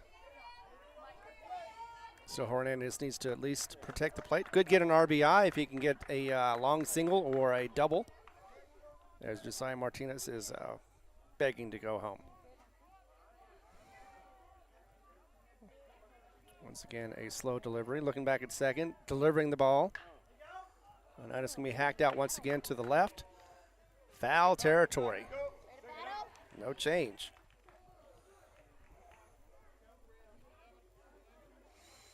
One of those at-bats. It's going to take a little while to get everybody in a rhythm.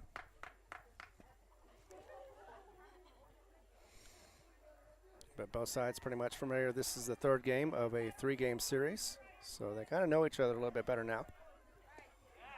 And that one looked like it was close, but instead it's going to be ball four to the delight of Eagle fans. That is the second walk of the game, as that puts Hernandez at first, and that keeps Martinez at second. Coming up is Alvarado. He has been hitting well. In fact, he's close to 30, if not, hasn't reached his 30 RBI so far. Looks like we're actually going to get a pinch runner, and that is going to be Gonzalez, looks like. Nicholas Gonzalez is going to go out, the senior. Going to take his place for Hernandez.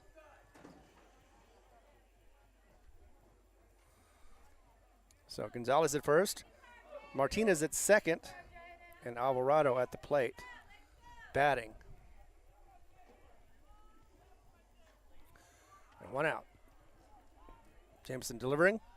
Going to be outside, lost the ball, but not enough to where anybody's going to advance the runners. So we're going to call that a ball. 1-0 is the count.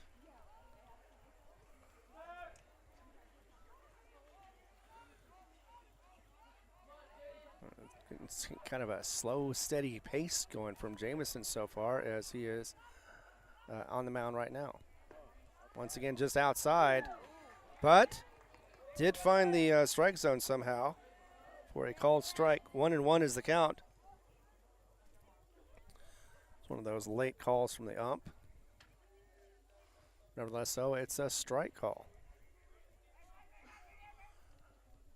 As Alvarado is set for another pitch. Here it comes. Once again, seems to favor that outside. Trying to see if he'll chase. He did not. And now the count is 2-1 for the dangerous Alvarado.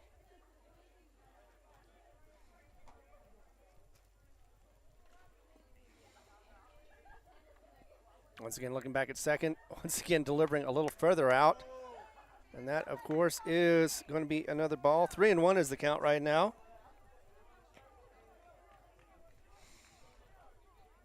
And see if we can make any noise off of this one. Still early on. Nobody has scored yet, but this is the top of the first. Jameson once again going to look back to second, deliver.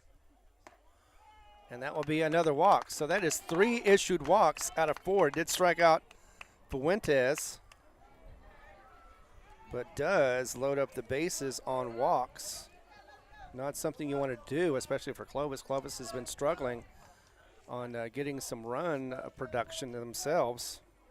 Yeah, actually, Ron, I mean, in that first game we saw the earlier win here, we had 2 walks in that first inning with Martinez and Gonzalez, and now Martinez and Hernandez and Alvarado getting 3 walks. So we're already getting past that first inning number we saw in game 2.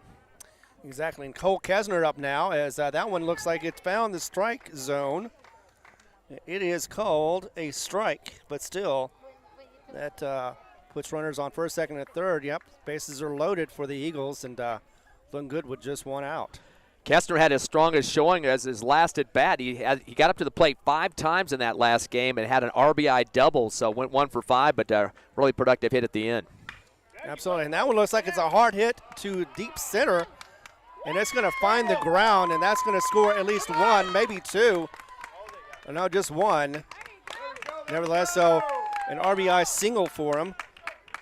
Martinez comes through home there to get the first run of the ball game. That's what you like to see in these games, that Eagles jump out quickly. They did in that first game, 3-0 on the first inning. Exactly, and that's a formula to success. If you can get the first inning at least 1 score, but you got the bases loaded still and opportunities galore, as looks like up next is going to be Canyon Johnson. Exactly, Big Canyon Johnson. Yeah, he didn't get much of an opportunity in the first game tonight because he was the starting pitcher in that game, and will be playing first base in this one. Exactly. That one is chopped off to second, but unfortunately a possible double play, and it is turned on that one for a 4-5-3. Great job, Culliver, the second baseman, flicking it over to Jimenez, who covered that second bag, and a fire over to Tapia there. And that's a good way to shut the offense down, but the Hobbs Eagles did strike first. Exactly, they did. They get out of it with 1 run. Could have gotten more. Left the bases loaded, had no hits. And we go to the bottom of the first. Clovis up to bat. Hobbs leading, though, 1-0. We'll be back in just a moment right here on Hobbs Eagle Network.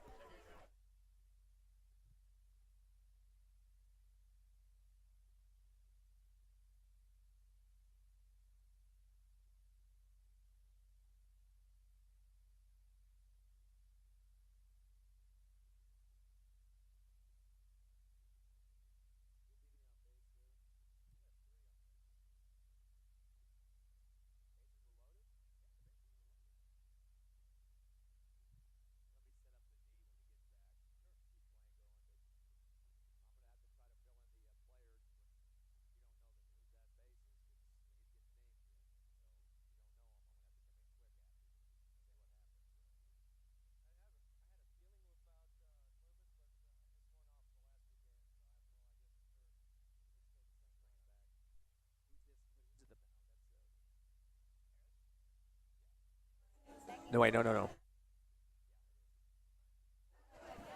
Welcome back live here in Clovis. Your Hobbs Eagles in the last game of the triple set. They got the win earlier tonight, 17-12, and this one leading 1-0. And Luke Parrish will be up on the mound. He had a pretty stellar offensive game in the last contest, definitely hitting the ball very well on the offensive side. He was 3 for 4, pair of doubles and a single, a walk. So he was on base 4 out of 5 times. Just talking to his dad here coming up to the second game, and he said, "Oh, I'm glad because yesterday was not a good hitting outing for him, but now he's on the mound playing some defense, Ron." Yeah, not only does he do it on the mound, but he also, of course, has been doing it at the behind the plate, being able to get his bat going. We talked about the fact that he was in a bit of a slump And it looks like, especially with those nice 2 doubles, he has definitely gotten out of that in style.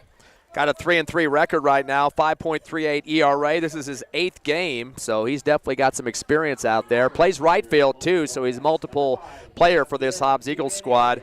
Clovis Wildcats in that first game, even though they got beat with that 70-12 loss, they still had the bats going. They had some good swings on it. 14 hits in that game, even in a loss. They struck out 5 times and walked 3. So bats were working, but they got that home run there late in the contest as well. Boom, and the first delivery for looks like it's Javier. No, actually it's not. It is Javier Jimenez. It is Javier Jimenez. And looks at that one and calls it a ball. He started off the game with an RBI, or second at-bat, an RBI single, and umpire calling a timeout, stepping out on the field. We had a lot of those delays in that first game. I'm not sure what this is all about. And this is the same one, too. Kind of looks like a warning, but either way, definitely talking to the pitcher. Of course, he's got his back to us, so we can't see what he's saying. Yeah, we had some big discussions with the umps in this first game that just got done earlier, but 2-0 count now. Jimenez went 1 for 5 in game 1, RBI single, flew out a couple of times, got onto an error, ground out to second, so 1 out of 5. And that one is delivered to the right and looks like it could drop, and it does, and that's a nice hit for Jimenez, and that looks like it's going to be a long double, and it is. He slid in, didn't have to, but definitely starting off right for Clovis as they get that nice double in that hit. Yeah, Alvarado had to chase it back to the deep right corner. That's at 330 back there near the foul pole. Had a nice relay coming into second base and kept the runner there, but at least it didn't stop the bleeding, even though it was a nice double. Exactly. Looks like Lopez is going to be up next for the Clovis Wildcats. Bernie Lopez, he's the third baseman for the squad, and that first game went 2 for 3. Started off with a single and a run, hit by a pitch, was walked, got a single and a run to finish up the game. So pretty good performance to get on base there in that one. Definitely is. Parrish is going to deliver. Just me inside, could not find it, and instead it's a wild pitch. Will be advancing the runner. Of course, that's Jimenez to third. Yeah, ball got away a little bit there from Hernandez. Had to shuffle off to the right to be able to pick that up and make sure that guy didn't come around to score. Parrish's 7th appearance on the plate. He has 538 on average. 3-3 is his record, and he's got 12 walks and 24 strikeouts. Curveball there from Parrish across the plate. Little flinch there by Lopez, too. He thought about swinging the bat that time, but kind of a zap on the pitch. He decided to pull away from it. 2-0 count. And it looked like it was going to drop in for a strike, but instead just outside for the ball call.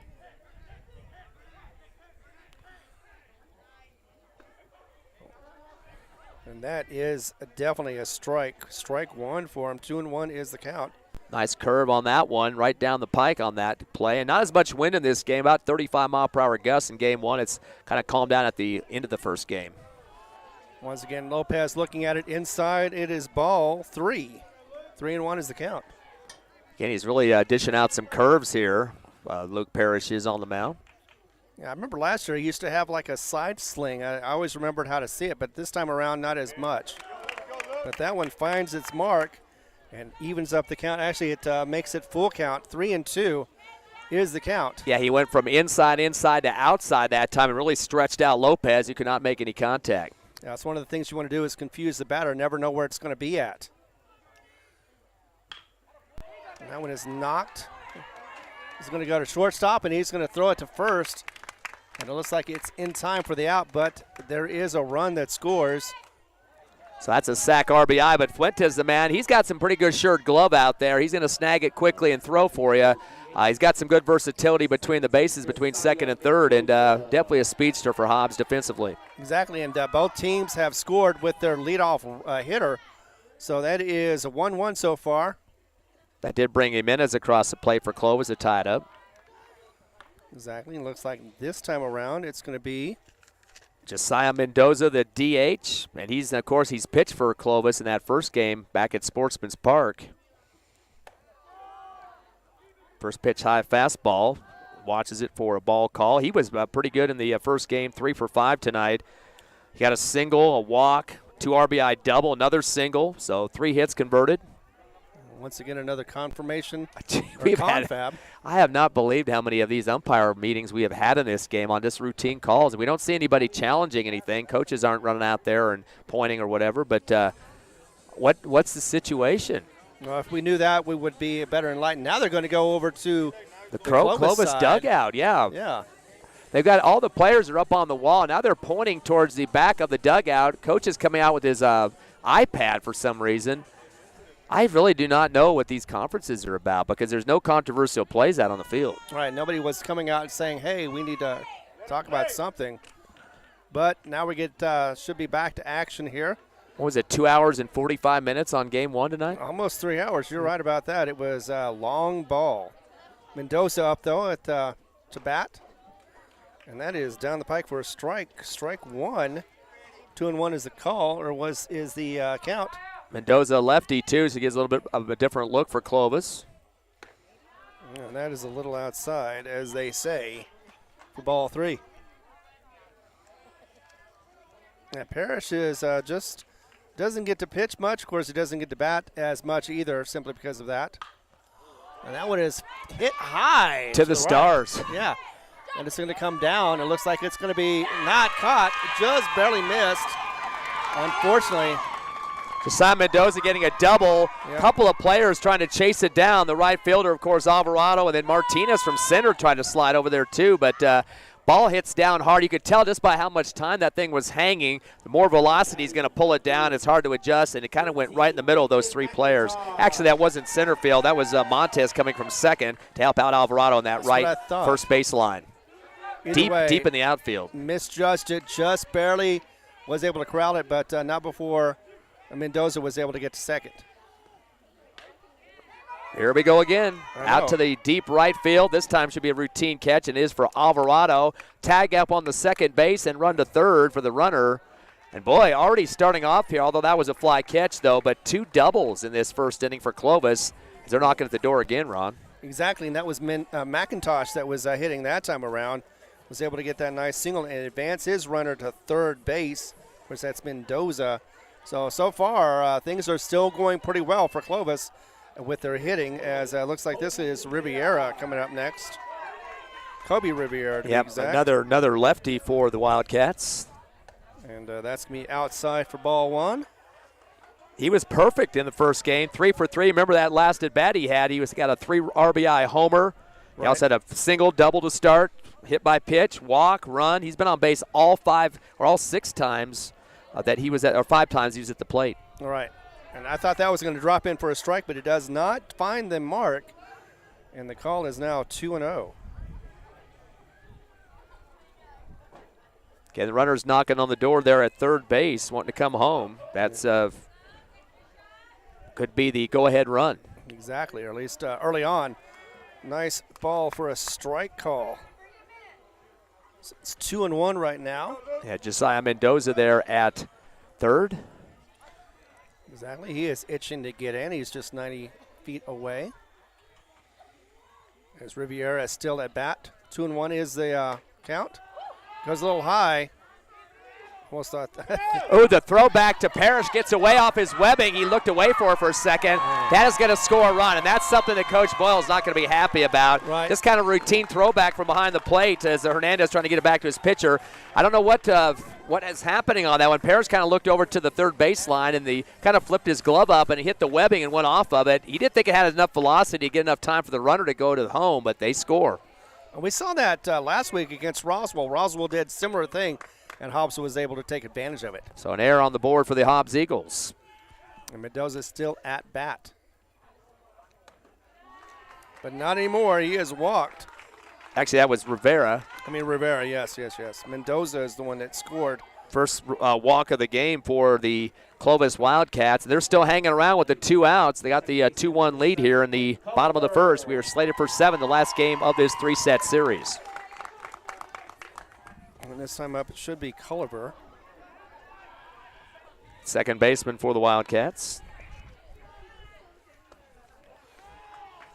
That one almost got away from our catcher, too, but no. He was able to corral it in time. Parrish calling that one a ball. Culliver 2 for 5 in game one, had a single. couple of ground to second, and then an RBI single, flew to second to finish up in that first game tonight. That one hit foul.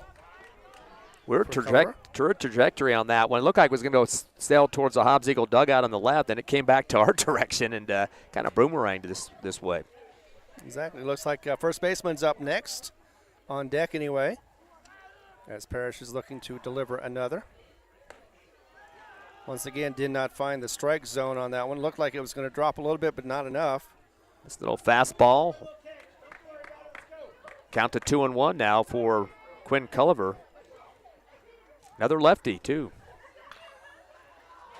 And that one is going to go foul to the right. Boy, his teammate's not liking it either. He golf swung at it and he hit right in front of the dugout. It might have taken somebody out there on the fence in front of the Clovis side. And they all put their arms up in the air like, what are you doing to us? At least go to the other side of the field. All right, you're on your side. You got to not hit it towards us. Shifting left is Hernandez, the catcher, and that pitch coming outside as well for Hernandez, but it comes off the end of the bat of Culliver, who's making some contact now. Exactly, and to his credit, he did go to the left, not the right. So he did not go towards his teammates. At least he has that going for him. 2-2 count with 2 down. Eagles have a force out at second if they need it. Exactly, and they definitely want it, but they're going to try to get the run down. And it looks like it was in time. The stolen base attempt at second. No. That was a beautiful tag right to the chest that time. Looked like Fuentes came over there, the shortstop, slipped his hand right across the chest, and the umpire, I thought he called an out on that one. He says it was safe, and Coach Boyle kind of staggered around a little bit, not too happy about that. Exactly, not happy at all. Nevertheless, so runner gets to second. Looks like actually that was Riviera. So first stolen base for the Wildcats, and now a walk issued to Quinn Culliver. 2 in a row. Exactly, and not a good sign for Parrish. However, he can still get out of this without any major damage, 2 of course, but no more than that. Want to stop the bleeding. They did have 2 in the last game in the first inning too, so Clovis pretty much hitting par for the course. Gabe Toppy up next. He steps in the first baseman. 1 for 4 in the first game with a single. Got onto a hit pitch, error, and flew out. Also got a fielder's choice, did score 1 run. Another time called. The field umpire is calling the plate umpire out to the field. I have never seen this before. All these meetings, I'm not sure what this is all about. I mean, you expect it every so often, maybe one in an inning. Oh, they're going to send the runner to third. Oh, Coach Boyle's coming out. They're sending the runners to the next bases. Did they call a balk on that?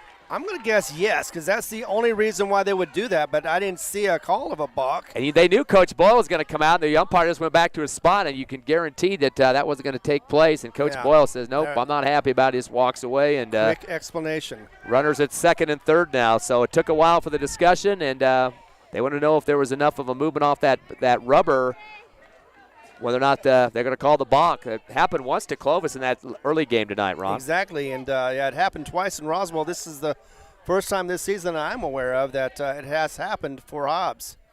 Parrish throws a fastball low and outside, and luckily it's corralled down by Hernandez. It gets his knees in the dirt and blocks that from going through, and that could have advanced a runner from third. Exactly, and that would be the last thing that Parrish would like to see. Oh, and that is hit hard to left, but that is caught for the third out.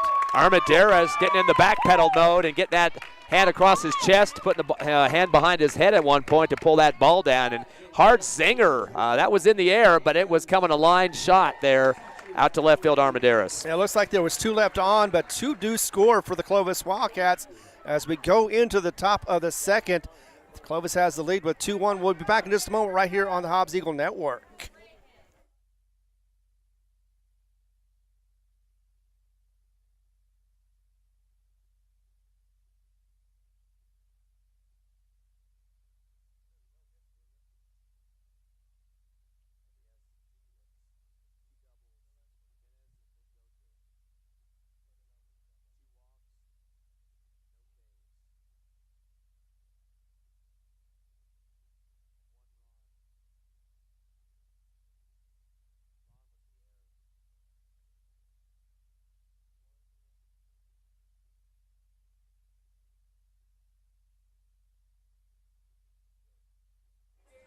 Welcome back to Clovis. Your Hobbs Eagles in the last game of the three-set series here, 2-1 trailing here in the top of the second. They go to bat. So far for the Eagles offense, they've been able to get one hit in the game, and that was Cole Kester with an RBI single. The Eagles have struck out once. They've had a couple of walks, three actually, Martinez, Hernandez, and Alvarado. And now they come up to seventh in the order, Gerardo Gonzalez. He's the third baseman for this game for Hobbs. Gonzalez in that first game was 1 for 3, a 2 RBI double, had a run scored. Also got on base with a walk and hit by a pitch, so he was on 3 of the 5 times at the plate. Also got on to it a fielder's choice. And that one is called a strike. Looked like he was going to go for the ball, but instead got the call for the strike. 1-1 is the count. Jaden Jamerson, the starting pitcher for Clovis. Throwing some different pitches out there as that one is struck and gone off to the right. Foul territory, definitely out of play. Off the fastball from Jameson. Clovis finished with 2 pitchers in game 1. Hobbs went through 3 in the 12-7 victory. And it looked like they were going to go for 2 only, but had to get that third one just to get it out.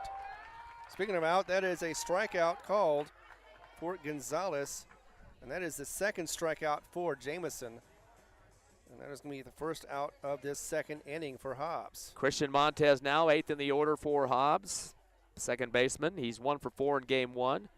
Took him to the last at bat to get his single with a run score. Did score a run off a fielder's choice earlier and was hit by a pitch that scored a run after that. So got through the home plate 3 times in that game, and definitely some runs that Eagles needed for the victory. And watch that one go by for the first ball. No, that's definitely going to help. Ooh, the fastball just kind of zigzagged up and down on that one and just dropped right as it came over the plate and went low, but Montez waited on it for the strike. Evens up the count at 1-1. Exactly, and one more delivery, a little faster now. For just inside for that strike call. Now it is 1-2, and Montez is behind. Time called is off the plate, or off the rubber comes Jameson as he wants to make sure that he wants to put down Montez here and get that second out. Saul Armendariz up next for the Eagles, 9th in the order. That one a little low, no chasing on it. That's going to be a ball. Yeah, flowing outside that time and really trying to make Montez chase around the plate a bit. Exactly, just trying to see what he will go for. As that one is hit, it is dribbled off to third, but goes off the foot of the shortstop, is unable to get it, and that will be a single at the very least, if not an error. Yeah, a couple of guys in that spot that time heading towards third base. You mentioned both the shortstop, Jimenez and Lopez kind of crossing between paths there, and both of them I think might have got a piece of the ball, but ricocheted off both of them like pinball, and they paid the price on that one. A pretty hard shot, but close to an air call on that one. Exactly, as the left fielder is up now. Armendariz going to be at bat with 1 out and 1 on.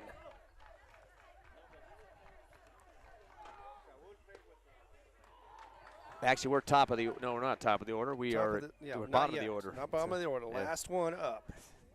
I was looking at the 3. It's a 13, not a 3. 3 is Martinez who starts it off for Hobbs. Correct. And he's also left-handed, so already he's behind the count with 0-2 is the count. But he does have 1 on. Needs to protect the plate, be smart on this one. Of course, you expect to see a ball from Jameson. And it is. In fact, he has to go after it. Not much of a threat, though. Was right in front of him, so no advance of the runner. Yeah, that ball submarinated and hit. It looked like it almost hit the plate that time. Scooped up quickly by Garcia. He did not want the runner to advance at first for the Eagles. That's Montez out there after the single. Yeah, but right now it is the third batter of this inning for Hobbs as that one goes in for a ball. And evens up the count at 2-2. Once again, a good eye for Armendariz. He has been hitting well, playing left field also very well. Catches a lot of those pop-up flies. That is up high, and that is going to give you another full count. 3-2. Definitely has to keep the ball away from second base because Hobbs does have that runner at first right now. So clear it away from there as best you can. And they got the left fielders shifted way over. So that's a big gap down that third baseline. Exactly. If he hits it over there, then that would be a big score. But instead, it's going to be a walk. Ball 4. Fourth walk issued by Jamison for the Wildcats. Runners at first and second. Top of the order again for the Eagles, Josiah Martinez. He was one of those 4 walks to start the game. Did score the first run for the Eagles in the first. Yes, indeed. Was the lone scorer of this game so far. But wants to see if he can go ahead and add to his RBIs, get some scores in, as we have runners on first and second with 1 out. And there's going to be a meeting of the minds on the mound as the catcher goes to talk to Jamison. Garcia meeting with Jamison right now. And, of course, we've had some umpire meetings and 2-hour and 45-minute baseball games. And hopefully we'll get done by midnight tonight. I know. Is this a baseball game or just a meeting? We want to know. Boy, long discussions, too. We've had some coaches go out to the mound and have very long marathon meetings, and just left him out there, and then no changes on the pitching core either. So, I mean, how long does it take to say don't let him hit and don't walk him? Right? Or do you feel like you can finish this game or not? Right. Well, it's very early, so if he can't finish the game, there are more problems than this one. Nevertheless, top of the order, Jamison. Martinez up. Low. Very low for ball 1. 4 out of the 9 at-bats so far have been walks for the Eagles, so definitely watching the pitches in this first part of the game. They trail 2-1 in the top of the second. And as the fans know, that is their bread and butter sometimes. They do get on base simply because of their patience and they are allowed to walk. But that one is going to be hit, and it's going to go off to the left, but it's going to be foul. Yep, hits the side fence. He got it at the last second off the end of his bat. A good wallop on it, but it didn't straight out in the way he wanted to, and kept well outside the fair territory there. But good making contact is what you want to see from Martinez. And like I said, he had those 3 hits in game 1 tonight. And he hit it over there where there's a gap. Like you said, the left fielder is out a little further out than normal unless he's really fast. Yeah, he's moving a lot to the right, in between about second and third. That one is just a throwaway basically for a ball. 2-1 is the count. Yeah, having to jump from the crouch there. Garcia shifting very far left, had to pop up, and I don't think he had to really go out that far, but he knew there was a runner at second, so he's trying to scare him a little bit down that line. Yeah, exactly. But you definitely want to make sure that you're playing well for your coach. Cruz is always expecting the best of his players, and definitely want to make sure that no extra runs happen just because of a simple mistake. Jamison reloads here, looks back at the runner at second. And that is going to be ball 4. Once again, another walk is issued. And that also loads the bases up with Montez Armendariz. Oh, wait a second. There's a throw over to first, and they get the tag or not. Umpire's taking a second to make a decision here and screaming from the crowd. Actually, I think they missed a tag at first is what happened. The throw came over to first to Tapia. Clovis fans wanted the out. It looked like possibly that going down on his elbow that time was Martinez on that first bag. Of course, he slid back and his pants all dirtied up. And now another umpire discussion. Did he tag him or did he not tag him? Boy. I was thinking it was a walk, but instead it was just ball 3. They discuss it, and it's safe. And, boy, Clovis coach is not liking that one. Yeah, apparently some people think that was a bad call. Nevertheless, the people wearing purple, though, for sure. Yes, exactly. The purple people eaters, as they may or may not be called. And now one of the field umpires having a long discussion with Jamison on the mound, who's kind of giving him a tongue lashing right now, the starting pitcher. So now we got the 3-1 count back to action here with 1 down. Your Hobbs Eagles trail 2-1 here in the top of the second with a leading run at first right now. Martinez is willing to get some runners going, and especially with his bat. Swing and a miss, and that is going to crank up another full count. So instead of a walk, he's got a full count to look at. Needs to be more practical about that. That was a huge hack that he hit with nothing but air.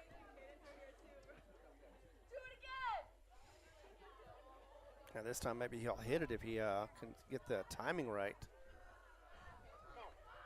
By that time, it ends up being a walk. Yeah, it hit the base pretty close in front of it that time to load the bases up. So Eagles are licking their chops. Only have one out, too, which is the best part. Jason Fuentes, shortstop, struck out back in the first inning, first time at the plate. So he's getting another opportunity to make some contact and did get a single and a run in game one of this doubleheader tonight.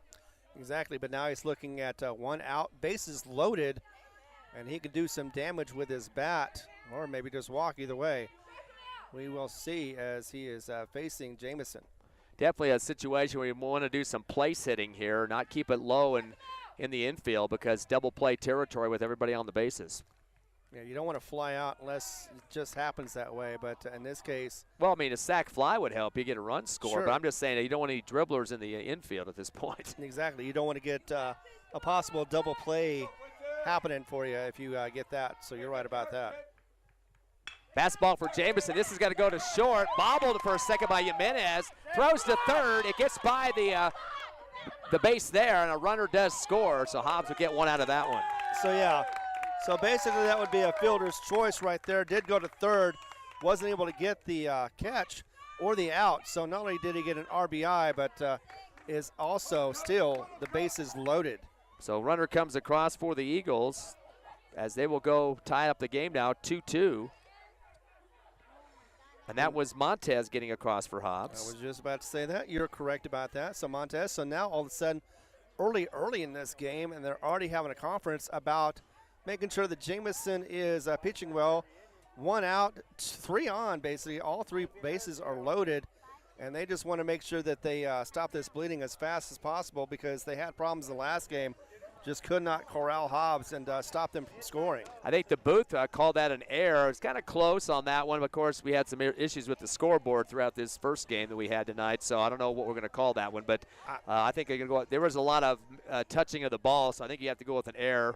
Love to give Fuentes an RBI single, but your choice on that one. But still, Hobbs in scoring position with all the bases loaded once again. A nice opportunity for Hernandez to step up, who walked back in the first inning. A walk would score a run, by the way, an RBI. Exactly, and yeah, anything at all would do it. But that one, a very swing and a miss for strike number one. Fastball up high that time, and he tried to come over the top of it, just couldn't get the reach he needed. Exactly, but he did try to get a big hack on that one, just hit nothing but air. Curveball inside, that's got to go to the fence, but the foul territory left. That left fence is 340 there at the foul pole, but I would say about maybe 40 feet away from that to the left. But you knew he had the distance on that one, just not the straightness that he needed up that third base. Exactly, just hit it just a little later than he wanted to. If he would have hit it perfectly, it would have at very least been to the wall, if not a home run. And that would have been great. That would have been a grand slam. 0-2 count now to Hernandez with one out, bases loaded. And here it is, and that time it's going to be hit deep to the left. It may not have the distance, and it doesn't. Oh, he bobbled it. Drops the ball. Yeah, that was Williams out there in left field. Didn't play in game one, at least in the defense. And he kind of just flipped it off his webbing of his glove. I don't know if he jabbed his glove up there. It's pretty far back there, but major mistake. That should have been a routine catch and left. It scores a run. Exactly. Somewhere, somehow lost the ball. Armendariz does score for the Hobbs Eagles. And the bases, they are still loaded. Yeah, that was going to end up being a sac RBI for Hobbs. It ended up being just an error, but Eagles will take the run any way they can get it. Some big high fives coming off the field for the Eagles. The pinch runner goes in for the Eagles. Yep. So that makes it Martinez at third, Fuentes at second, Hernandez at first off the error. And Hobbs still rolling with bases loaded, one out. And that one is struck and hit, basically just foul. So didn't time that one right. Alvarado up to bat now.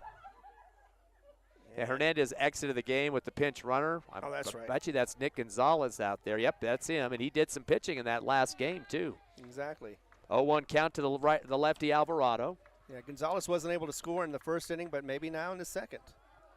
Oh boy, that curveball hits low on the dirt, and somehow getting the knees down in time was Garcia, the catcher, saving that from going wild because the Eagles are tasting some more runs. They lead 3-2 here in the top of the second. Yeah, kicked off a lot of dirt underneath them and was having a little trouble distinguishing where the ball was for Jackson Garcia.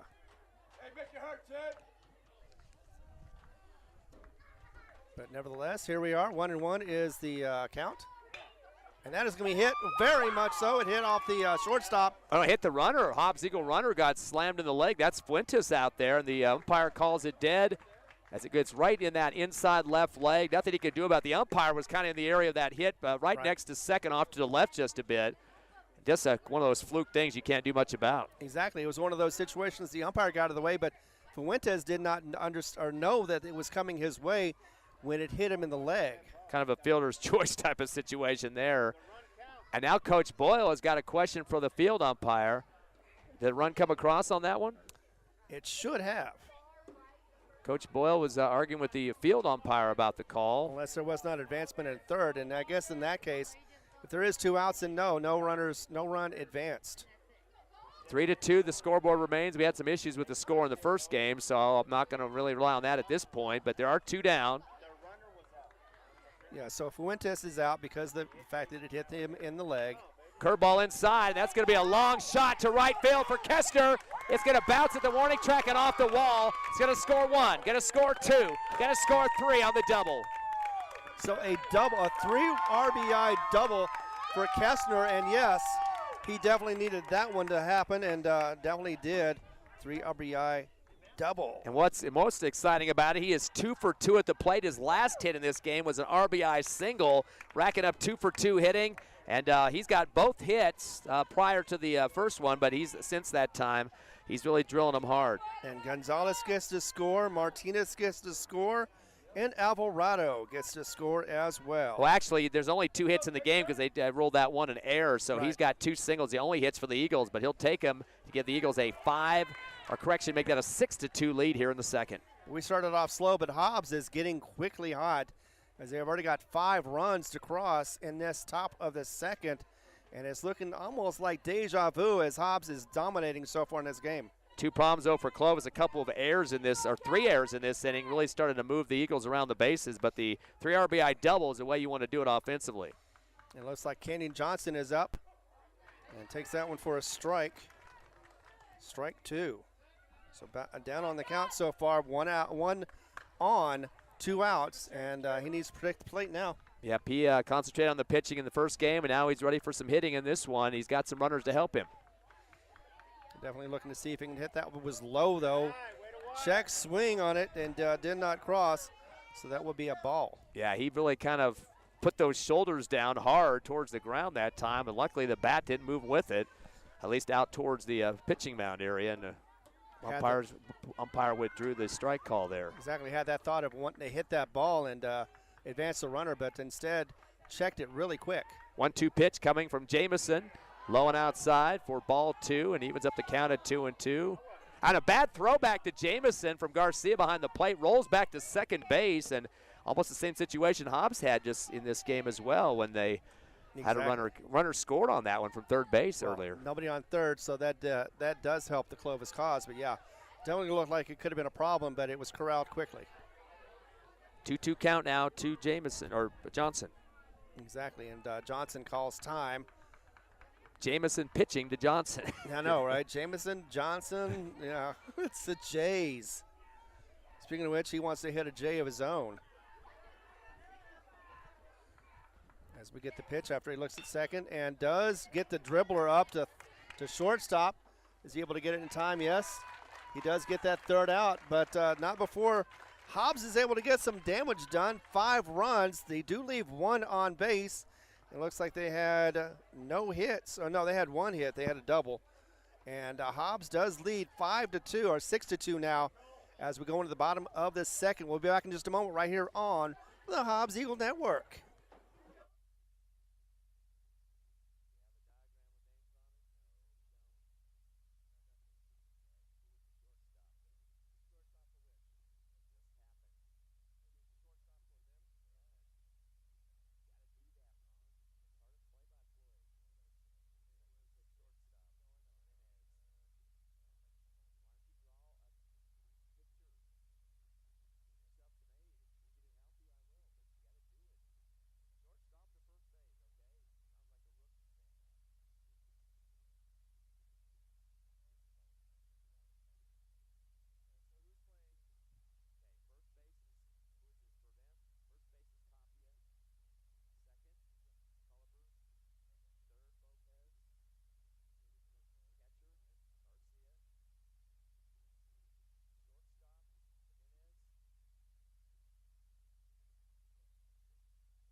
Welcome back to Clovis. Hobbs Eagle baseball, the doubleheader going on tonight. Game 2 gets kind of the nighttime hours here. Your Eagles leading 6-2 thanks to 5 runs in the top of the second, but the Wildcats at the bat with Ron.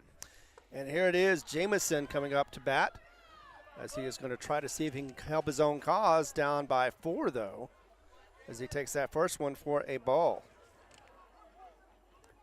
See what he can do behind the plate. Jaden Jamison, the pitcher, 8th in the order for Clovis. Did not play in the last game. Already up on the count. The batter is 2-0. That is Jamison. As Parrish delivers that one for a nice strike call. Definitely hear the ball against the leather there of Hernandez's glove behind the plate that time, and nice hard pitch on the fastball. That's right. And that is going to be just inside. They called the strike on it, though. A little shoulder flinch there by Jamison. Might have cost him on that one, got the umpire's attention, and gets a 2-2 count now. 2 strike calls in a row gives it 2-2 the count for Parrish. And that one just off. Now, did you see that shift from Hernandez to the right that time? There was the curve outside, way outside, and gets around him a little bit. Hits the backstop here, but you can always keep watching Hernandez. You can pretty much guess where that magnetic attraction is going to go with that baseball. Exactly, and no damage, though, as nobody on. Ooh, that one comes right down the middle, and boy, Parrish puts his arms up in the air over to Coach Boyle in the dugout and says, I can't pitch much better than that down the pike, and they give him a walk. Exactly. Third issued walk for Parrish in this game. We've been seeing both sides doing a little bit of walking going on, and that will take it to Jerome Williams. He's last in the order, the left fielder. Right. He did get I think he got a pinch run opportunity in that last game, but did not get the chance to bat or play defense in game 2. That is correct. Earlier tonight. Now that was high and inside, kind of like almost like he was brushing off Williams, taking him back, but ball 1 nevertheless. Yeah, near the brim of the helmet that time. You saw Hernandez jump up from behind the plate and kind of grab it in front of the helmet of Williams there. Quick delivery. This one's a little closer to the batter as Williams does get out of the way. Little belt shot that time, and pretty thin kid. Not the highest, tallest stature out there, but he did have to suck whatever gut he had in that time to get away from the pitch. Exactly. Move his ribs, move anything he can, just make sure he didn't get hit. But the count is 2-0. And that's a little high. Did not drop down for Parrish. Yeah, fastball goes to 3-0. Definitely going to probably see another fastball right down the middle here to make Williams try to jump at something. Yeah, we were a little concerned about the last inning where the balk called, and we noticed that pitchers always have trouble getting that balk out of the way, but that one didn't drop either. Boy, that's got to look like a good fastball at the top of the strike zone, and that's going to get Coach Bowman out there with another walk issued back-to-back, this time to Williams. We go to the top of the order. Javier Jimenez, the guy that got the first double of the ball game to start it off with the run after that. He'll be up, and Coach Bowman going to bring in the infield. Exactly. Just want to make sure that they're on the same page. We're going to take a little break. Be right back with more action as they discuss this with Parrish. Be back on the Hobbs Eagle Network.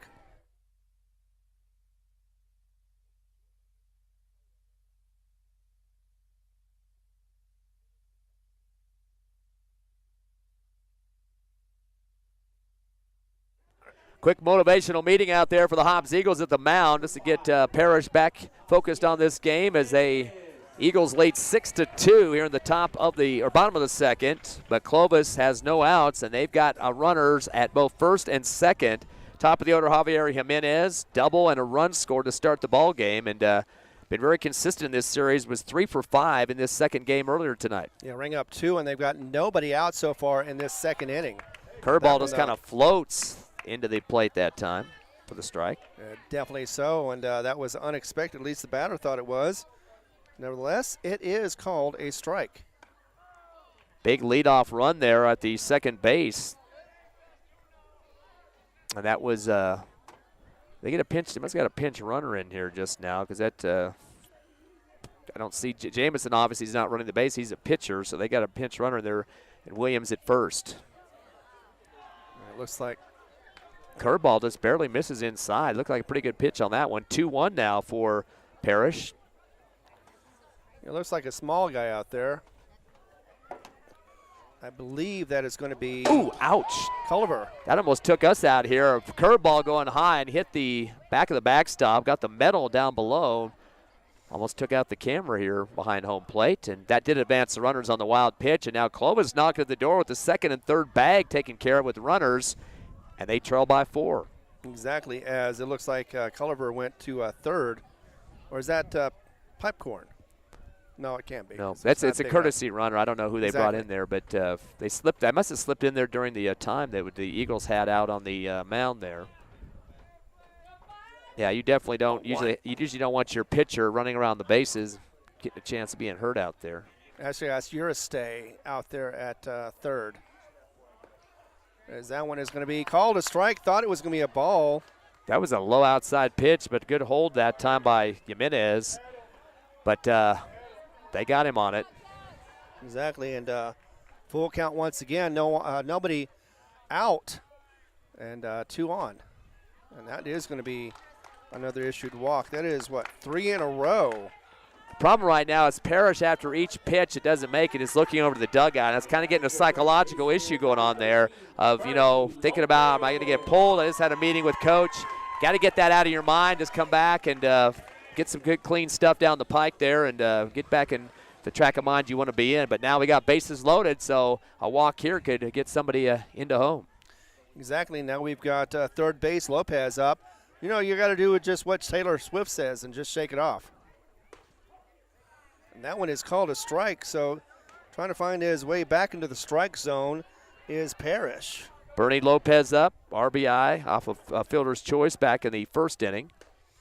Swing and a miss, and that is a nice strikeout, or strike 2, not a strikeout, not yet. Fastball outside, a nice zip to the pitch, and now you start to see a momentum going here for Parrish with some quick pitches. This is going to be fouled off over the top of the backstop, but he's kind of cutting down the stall time between pitches and really starting to make Clovis work for it. Exactly, and sometimes that works out, sometimes it doesn't. This time, Parrish is using it to his advantage. 0-2 pitch coming. That's going to be hitting the gap to the right, and it is going to find near the wall as it is caught for 2 runs to come in. That is, it looks like a double?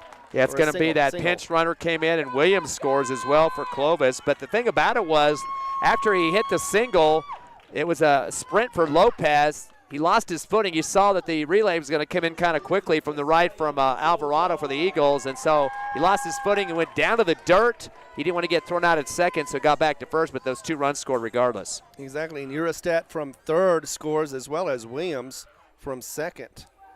So 2 runs have been put across for Clovis, down by 2, 6-4 here in the bottom of the second. And, just like the first game, 2 in the first, 2 in the second for Clovis, and the trend continues. Hobbs getting 5 in this second inning. Parrish takes a little delay, looks over at the runner there at first, which is Lopez. And the fastball down the middle, holding on it was Mendoza, Josiah Mendoza, who was a double back in the first inning, the DH for Clovis, the lefty. Exactly, didn't score, but definitely did get an RBI, I believe. No, he didn't.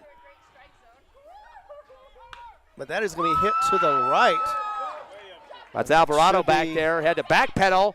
Boy, he gets it over the shoulder, and he's going to throw a tough shot over to first base, but a little late on that, but he really got back quickly to make that stop, even though it did take a bounce. Yeah, and unfortunately that is going to be the first out, but it's also going to be another run scoring in, so it looks like that's going to be Mendoza. No, RBI, single. Yep.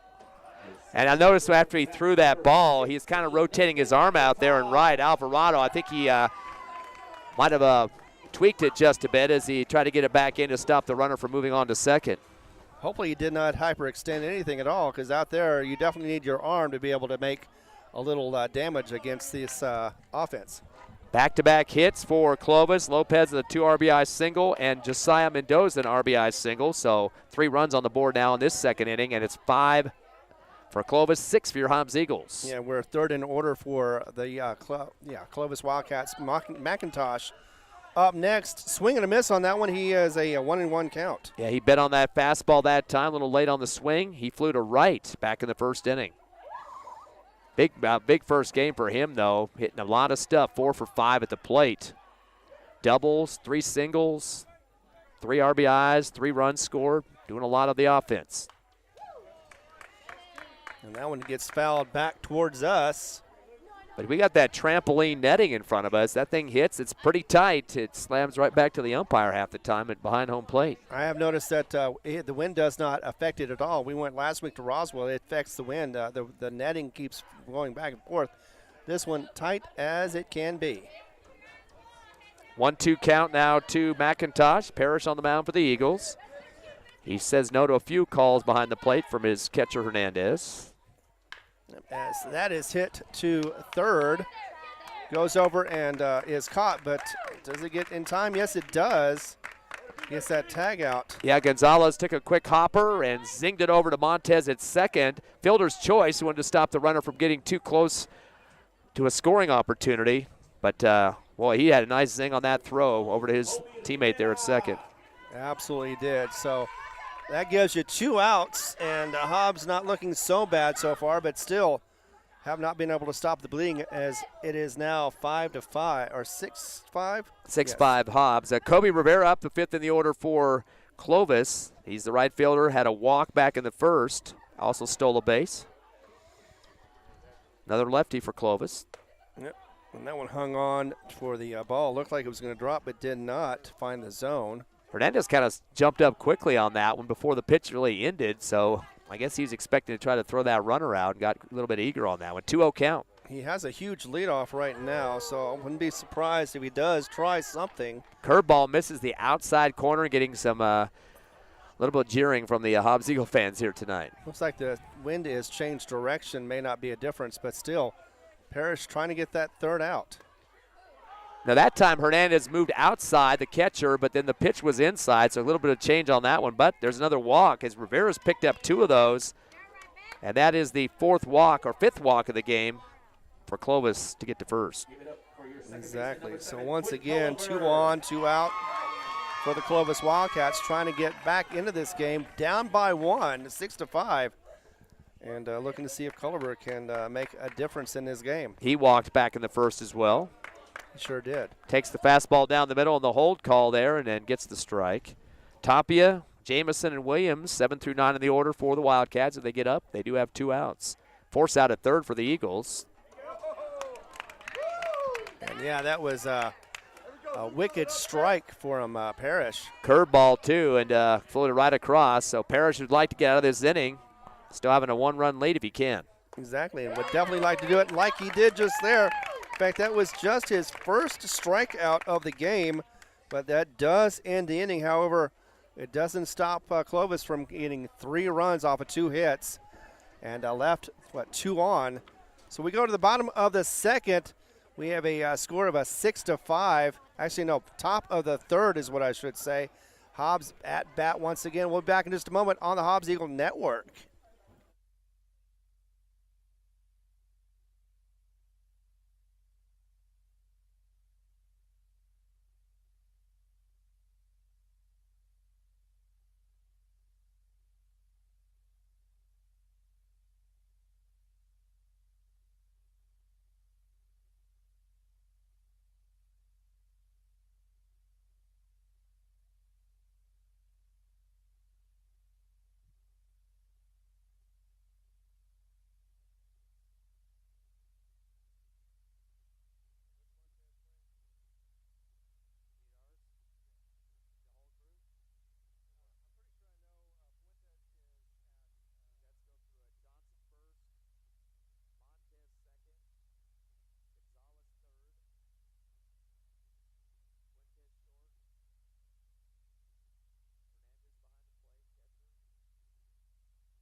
Back here in Clovis, Ty Friend, Ron Gunner with you as the Hobbs Eagles lead 6-5 here in the top of the third. They are the visiting team, so they're top of the inning here as the Eagles will send to the plate Gerardo Gonzalez, 6th in the order. He struck out back in the second inning. Eagles have had 2 hits in this game so far. 5 walks, 2 strikeouts, 1 error defensively, and left 3 on base. Curveball coming in from Jamison. 1-1 count now for Gonzalez. Now back to Ron. And Gonzalez actually did strike out in the second inning, so he's looking to better himself, as that one is a called ball. 2-1 is the count for him so far. Nobody on as we get to the top of the third, just starting off. Jamison delivering a little faster than he has been, as that one is delivered out of bounds and foul. Yeah, that one almost got the lights behind this home plate. A big wooden pole up above the grandstands here, and it very close to knocking out those lights. 2-2 is the count. Need to protect the plate, does he? For Gonzalez. Very long, lanky pitcher in Jamison out there on the mound. High fastball, top of the strike zone for the ball. Thought about swinging on that one. Decided not to, and was good because that was called a ball. 3-2, full count. Montez and Armendariz 8th and 9th in the order next. Did it hit him? Yep, it hit that shoulder. Yeah. The right shoulder that he turned towards the plate got the big meat part hit right in the middle of it. So that's going to be a hit by a pitch for Gonzalez to get a base runner for the Eagles. Christian Montez next. He got on doing an error back in the second. Did score a run for the Eagles. Yes, that was their second run of the ball game.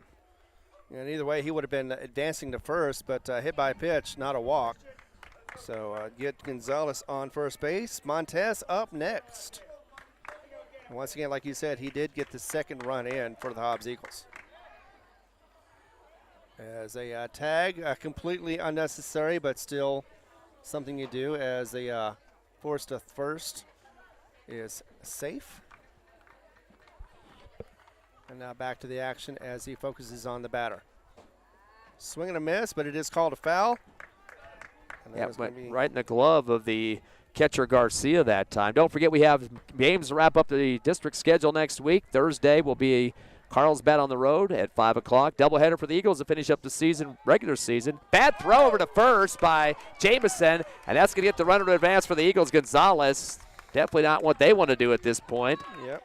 So, again, doubleheader next Friday. We'll be at home at Sportsman's Park, 4:30 and about 6 o'clock or so. But hopefully the Eagles can get some wins over Carl's. But we know Clovis beat them once last week, so they are beatable. And, of course, Hobbs has had some district championships in the last few years that they can hang their hats on. Now 0-1 count to Montez. Clovis has already earned 4 errors on this game so far, and I know that the Carlsbad Roswell game just started at 7 o'clock, so they're still in the process of doing that one.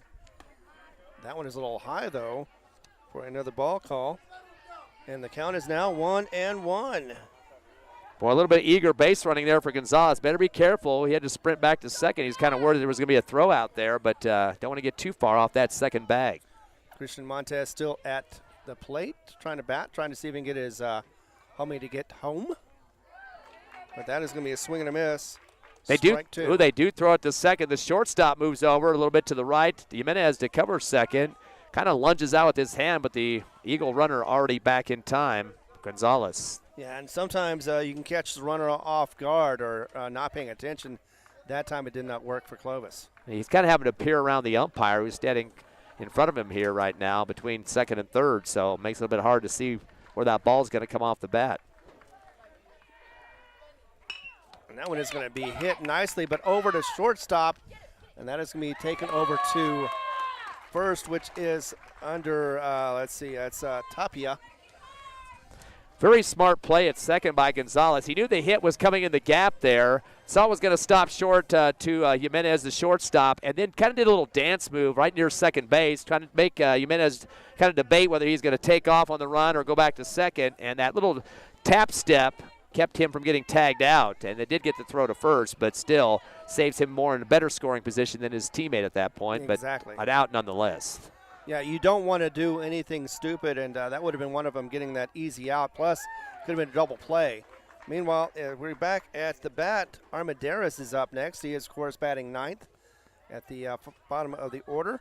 He got a walk back in the second, did score a run eventually for Hobbs. And gets that first call to be a strike. As Hobbs has one out. Ooh, fastball kind of sunk down at the last second on that outside corner, and fortunately Armendariz watching it and picks up his second strike. 0-2 count now, got to dig himself out of a hole. Yeah, and looks like the Roswell-Carlsbad game is ended. We'll give you that score as soon as we find out what it is. But meanwhile, back at the plate, has to protect it. Looks like he did get the ball call. So still alive at 1-2 is Armendariz. Yeah, and after Garcia pulled that out of the dirt there, he kind of did a 180 around Armendariz's shoulder of him, and he was looking out to second to decide what he wanted to throw it at, but Gonzalez not too dumb to be off the second bag too much. Yeah, and don't want to make sure that they throw it out into the outfield. As that one does go in the outfield center, and looks like it's going to be caught rather easily and not going to advance the runner at all. But it was a nice hit. Just unfortunately, it was right to the center fielder being played by Martinez. No, not Martinez. That's our team. McIntosh. Yes, that was a fastball right down the pike that time. Good contact for Armendariz. And not as much wind in this game. That would have been probably hanging up for a little bit longer. Would have given time for a tag up there at second for Gonzalez, but not this time around as it's calmed down quite a bit since game 2 of the series. Third time around, top of the order is Martinez, as he has walked twice and also scored twice for the Hobbs Eagles. He's got 2 out of the 5 walks issued by Jamison. That time it's going to go back towards us, just off to the right, or well, left, as it hits the backstop, and it's going to be a foul. Strike 1. Yep, a very hard shot on the trampoline netting here, as the umpire sometimes is able to get the ball right back to him there. Boomerang effect. 0-1 count now to Martinez, third time up tonight, the lefty. Had to fix the Hobbs Eagles camera over there. It's jarred it just a little bit. As he goes back to second, did he get him? I guess he did. Yeah, they got him on the shoulder there. Good throw right in the front of the second bag that time. And paying the price is Gonzalez for out number 3. Yep, and the first one up is the last one out. And that will end the inning. Hobbs is able to get no runs, and they left nobody on, looks like, as we go to the bottom of the third. And Hobbs held to a goose egg on that one, but they do hold the score of 6-5, a 1-run lead. We're going to be back in just a moment as Clovis comes up next to bat right here on the Hobbs Eagle Network.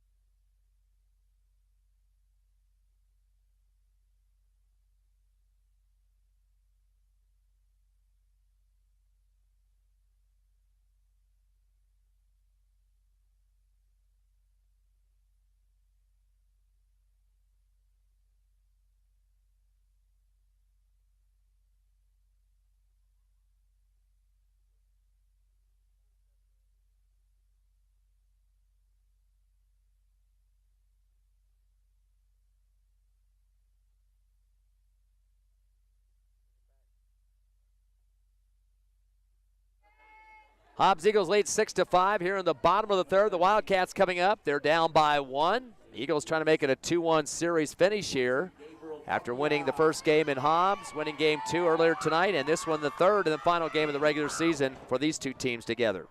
Back to Ron. Exactly, as looks like it's going to be Tapia once again at the plate, trying to get more runs to come in for this Wildcat team.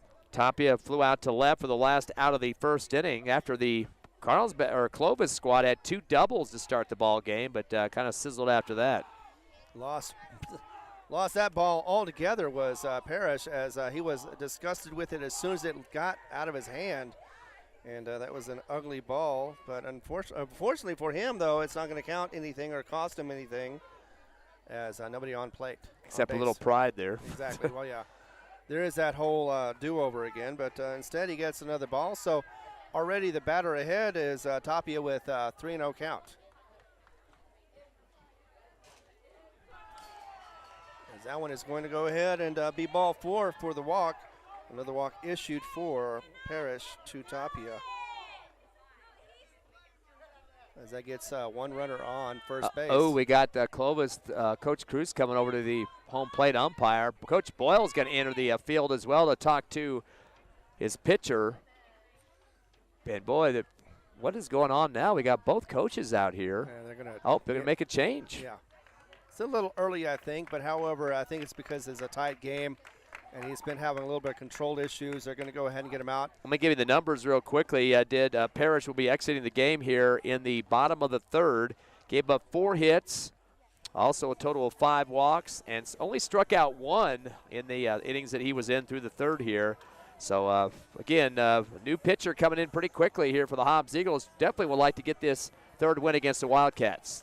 Exactly. It looks like it's been Nicholas Gonzalez coming up to relieve. Got a score coming in that game tonight with Roswell and Carlsbad. They came and get a big win over the Coyotes, 15-2. The final of that one. They got a doubleheader tomorrow. And they're showing it Saturday. They're going to play Saturday. I guess probably an umpire issue again. That's 11 and 1 o'clock. So it's been a while since I've seen any Saturday games in the 5A, but that's why these games were moved up as well because of an umpire shortage to Wednesday and Thursday. Yeah, we weren't quite sure if this one was going to be moved because of the weather, but it did not. Maybe that's for the best. Seemed like the wind did not cause nearly as much interference as we thought it might. But yeah, as Nicholas Gonzalez is up and getting warmed up, let's take a moment to thank our sponsors of this great broadcast. And as I say that, of course, let me get you the numbers real quick while you're finding that. Nick Gonzalez comes in a 1-1 record, 3.25 ERA. This is his 11th game that he's appeared in and does have 3 saves. That's not a save issue right now. Hobbs up 6-5, but is one of the seniors. In fact, Eagles, of course, have about 4 seniors in the pitching core, and that includes Martinez, Gonzalez, Johnson, and Armendariz at this point. A couple sophomores, too, Parrish, Hernandez, and Udahara. Udahara saw some action in the last game, and, of course, Parrish just exited this one. So new pitcher for the Eagles. Here's Nick Gonzalez. Exactly, and Gonzalez is going to be facing again Jamison, who is up to bat right now. Swing and a miss for strike 1. That was a clear. Jamison was trying to make something out of nothing on that one again, and just found nothing but air. 6-5 your score. Hobbs by 1 here in the bottom of the third. No outs on the board for Clovis. Yep, there it is, 15-2. As once again, looks like it's going to be making sure that they get the ball delivered to Gonzalez. And that is a 1-1 count, though.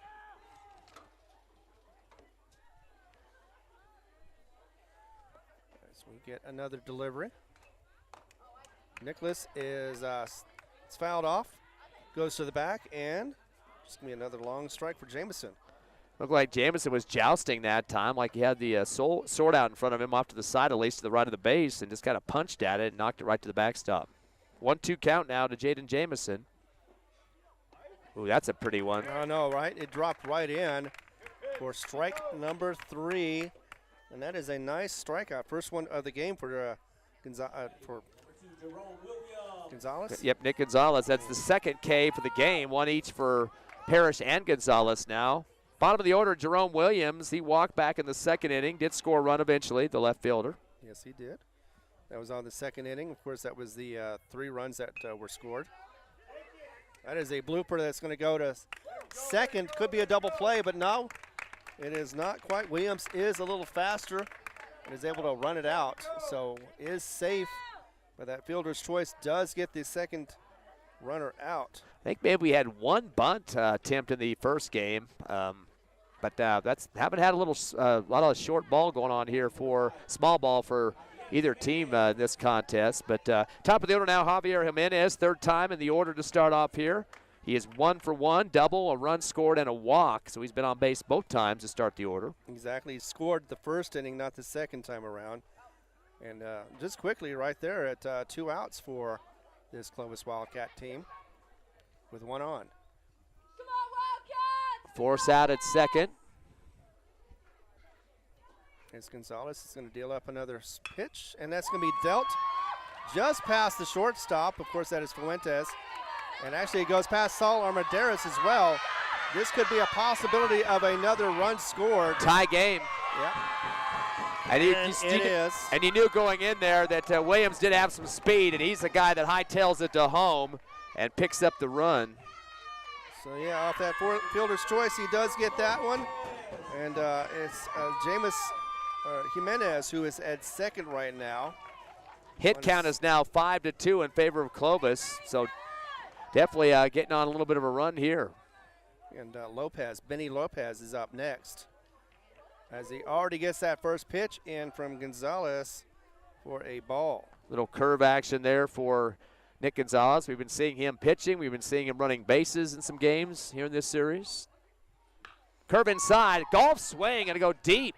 That should be an easy catch. Right center, and a one-hand grab there for Martinez to put that inning in the books. Exactly, but not before the Clovis Wildcats are able to get one run. They've had 2 in the first, 3 in the second, and 1 in the third off of 1 hit.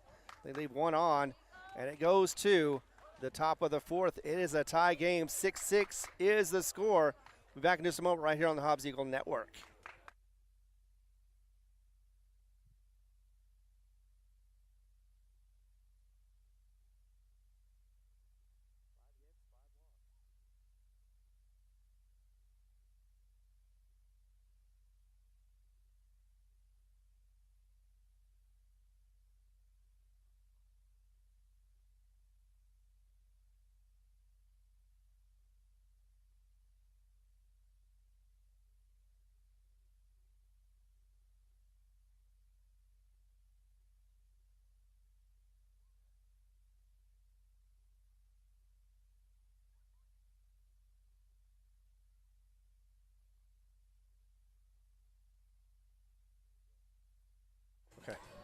Hobbs Eagles are tied with the Wildcats 6-6. We go to the top of the 4th. Eagles playing some offense here. So far, both teams are getting some contact, but a lot more for Clovis at this point. 5 hits and 5 walks, so they've gotten 10 guys on base due to those.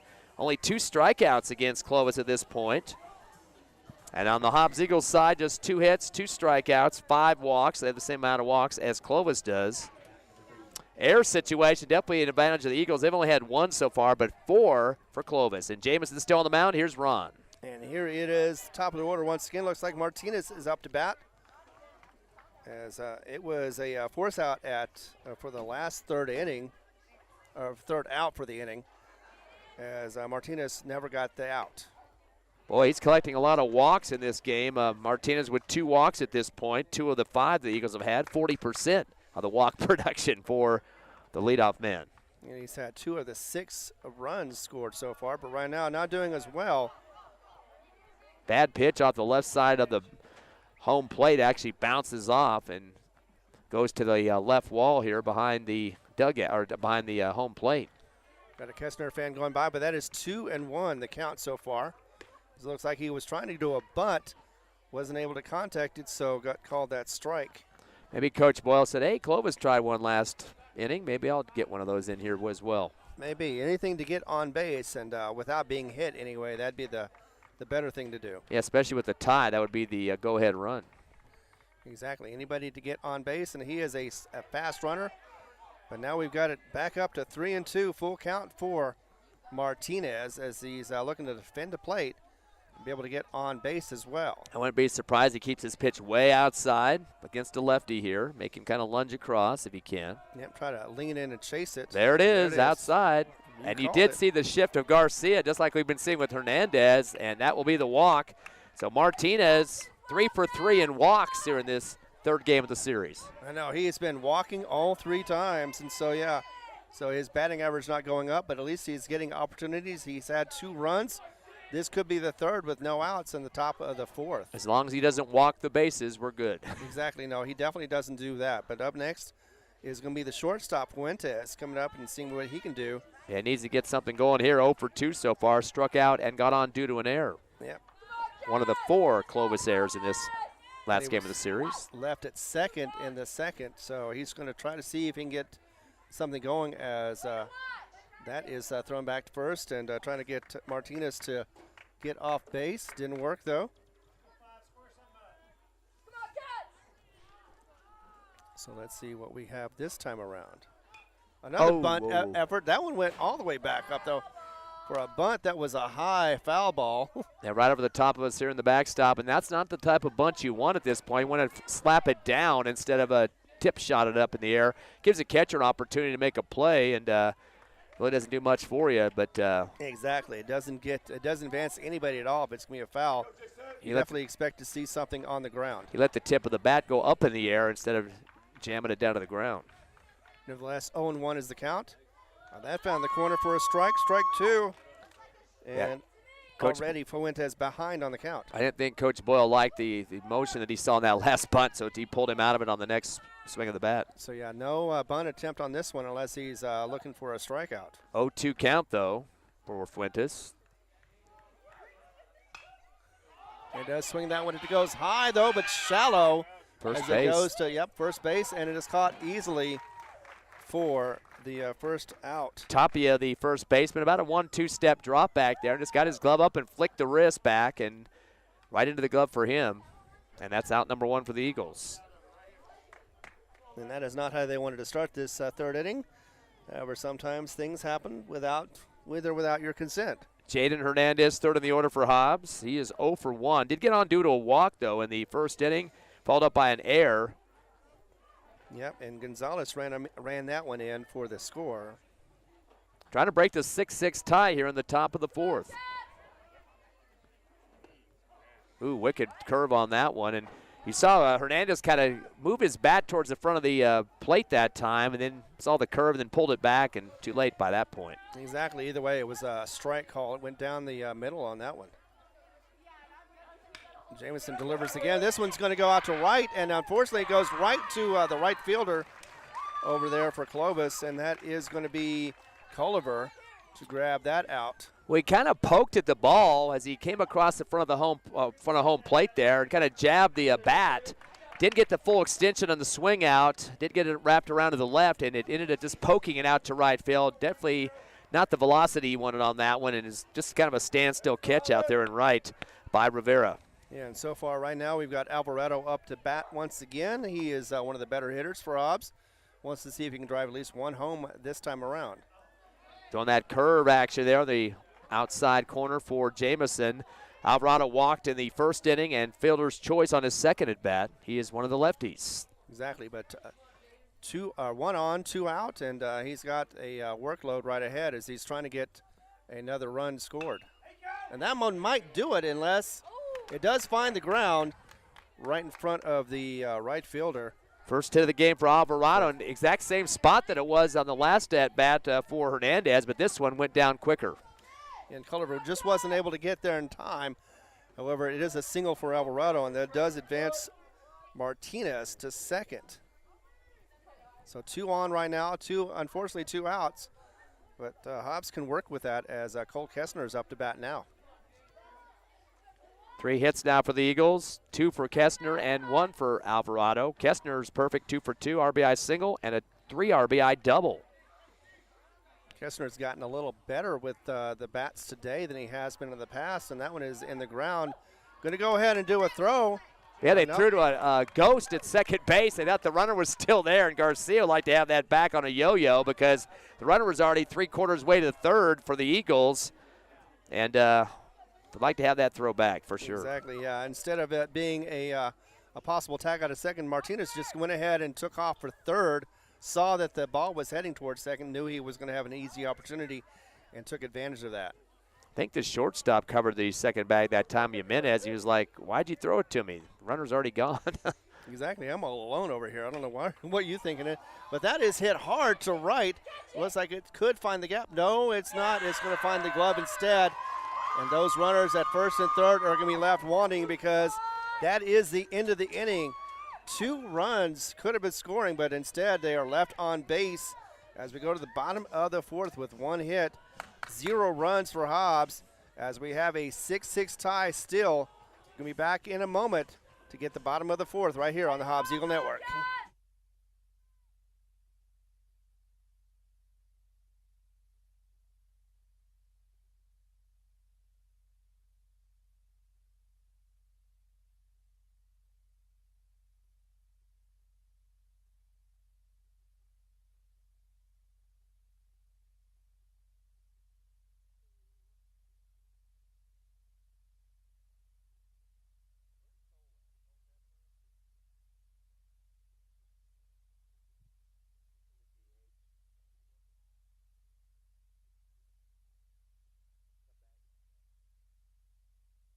Got ourselves a tie ball game here in Clovis. 6-6, Hobbs and the Clovis Wildcats. Last game of the 3-set. Hobbs definitely would like to add another W to their column. They already have a 2-1 victory over Roswell in their series, and 2-0 right now against Clovis, so 4-1. 5-1 would be what it would be, and that's the same loss count that Carlsbad has, winning 15-2 tonight, though, big over Roswell. They're not playing their doubleheader until Saturday. I've got a feeling that has something to do with the umpire situation. That's going to bring Clovis up to bat now with a 6-6 tie, as we mentioned, and up at the plate for you is the Wildcats' Josiah Mendoza, third in the order. And here's Ron after Mendoza getting 2 hits earlier. Exactly, and once again, looks like this is going to be a tight game so far. Every run is counted. 6-6 is the tie as Mendoza takes that first one for a ball. He had a double and an RBI single back in the first game of tonight. Shift left for Hernandez behind the plate. And a hot shot out to second in between first and second. Slide over to make it from left to right is Montez, and that was a pretty hard zinger there coming off the bat of Mendoza. But right there getting in position, Montez to make the stop. And over to Alvarado for the 4-3. And the leadoff hitter is cut off 4-3 with that play. And the first out for this inning for the Clovis Wildcats. McIntosh coming up next. Yeah, he's having a lot of success in this game, but that last one he was really cracking the bat hard. Exactly. He had some really good hits, had a couple of doubles, I believe. Yeah, he had a RBI double, a couple of singles, 3 singles, 4 for 5 at the plate. This game, a fly to right and a fielder's choice, so not any major contact yet. Yeah, that one is going to drop in for another strike. 0-2 is the count right now. Some floating curveballs, both of those pitches from Gonzalez. Almost looked like a changeup at times because it was so slow. Yeah, very slow motion coming across the plate. Either way, 0-2 is the count. McIntosh looking to hit that one. Does protect the plate, but fouls it back towards us for a foul ball. More of a fastball that time, and after the pitch went foul, and Nick it's kind of stuck out his tongue to home plate. He kind of switched up his pitch selection that time and did get some contact from McIntosh. Yep, Riviera is up next after this one. Depends on what McIntosh can do. And that is going to go straight over to third base. Yeah, exactly, and be caught by. Well, actually, it was in the dirt, but Gonzalez scoops it out, makes a quick throw over to first to Johnson as he goes to a 5-3. So, again, you got some pretty good gloves over there on the left side of the infield, especially with the Fuentes there at short and Gonzalez there at third. Gonzalez hasn't had a lot of plays. Remember against Roswell last week, he had a bunch of zingers coming at him and even a few last night, but kind of quiet at third base tonight. Exactly, but doing some damage over there, Gonzalez is, as he did get it to first in time. And that one is a quiet ball. Kobe Rivera at the plate. 2 walks so far, did steal a base. He's 5th in the order for the Wildcats. Yeah, 2 walks and has not had a hit yet. A lot of players, though, on both sides have not hit the ball but have been on base. Nice. Inside. Yeah, nice floating curveball. Got the outside actually on the plate that time. And Hernandez does a good job of moving that glove around, too, to keep that umpire on track, thinking he's got the strikes. Exactly. He has some good movement so far. As he gets this one, same position or similar position, but this one is called a ball. Didn't go in as much as the last one did for Gonzalez. He did shift to the left again, did Hernandez. And that's usually where the curves come on that outside corner. 2-1 count now to Kobe Rivera. As Kobe is trying to get on base and does hit it deep to right. Actually not deep enough, though, as it is caught.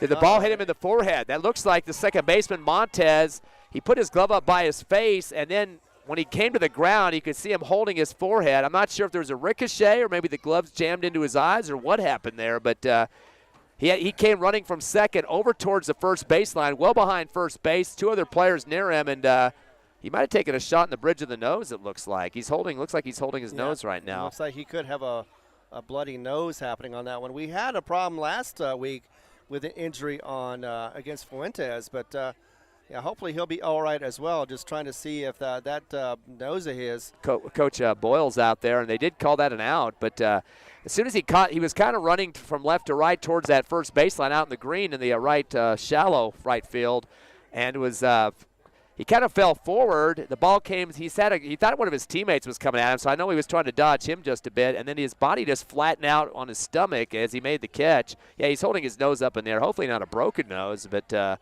bloody nonetheless. But nevertheless, this is the third out as that was caught by him, which was very heroic, and even though he got injured, did get the third out. So this is the bottom of the fourth. We have a tie game. It is 6-6. I don't know why I said tie, but sometimes things just pop out of your mouth. We're going to be coming back for the top of the fifth here in just a moment right here on the Hobbs Eagle Network.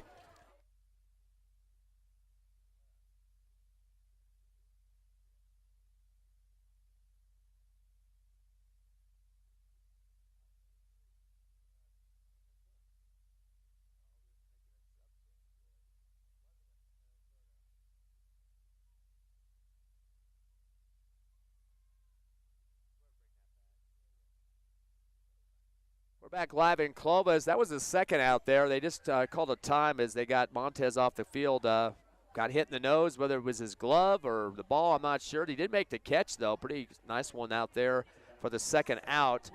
And I guess we got to pull the binoculars out to see who they just moved to second. Does that look kind of like Parrish out there, but he usually plays right field, so I'm not sure who they got at second right now. We'll get a check on that. It'll be at the plate now. Culliver, he's 0 for 1. Did get a walk in the second inning and did to strike out off the pitching of earlier from Parrish, I believe. And it's 1-0 pitch on the fastball outside for ball one. It is, and Culliver looking to do some damage as well, but so far, as you said, has not done anything at all. A swing and a miss, though. That is going to be strike number one for him. Nice little fastball. Yeah, as we're checking to see who is playing second base right now. That's Utahara. We saw him in relief in the first game of tonight. So Alan Utahara is a sub for Montez at second. Utahara hasn't had a whole lot of batting opportunities, and we're hoping that, of course, Christian Montez is going to be fine after that hit. Curveball inside. Canyon coming off the first base to make the snag between first and second. Thought maybe Utahara was going to get a chance at that one, moving over from second base, but the big kid on first takes care of business, and I like to see that aggressiveness out there, not just standing solid at the base like you usually do as a first baseman, just putting the glove up. He actually got off to the side and got that scoop. Exactly, and got the third out, and that's what counts. Got out of the inning, and there was one on, no errors, and no runs coming in. We're at a 6-6 tie. We've been in a stalemate like this since the bottom of the third. We'll be back in just a moment for more baseball action as your Hobbs Eagles are taking on the Clovis Wildcats.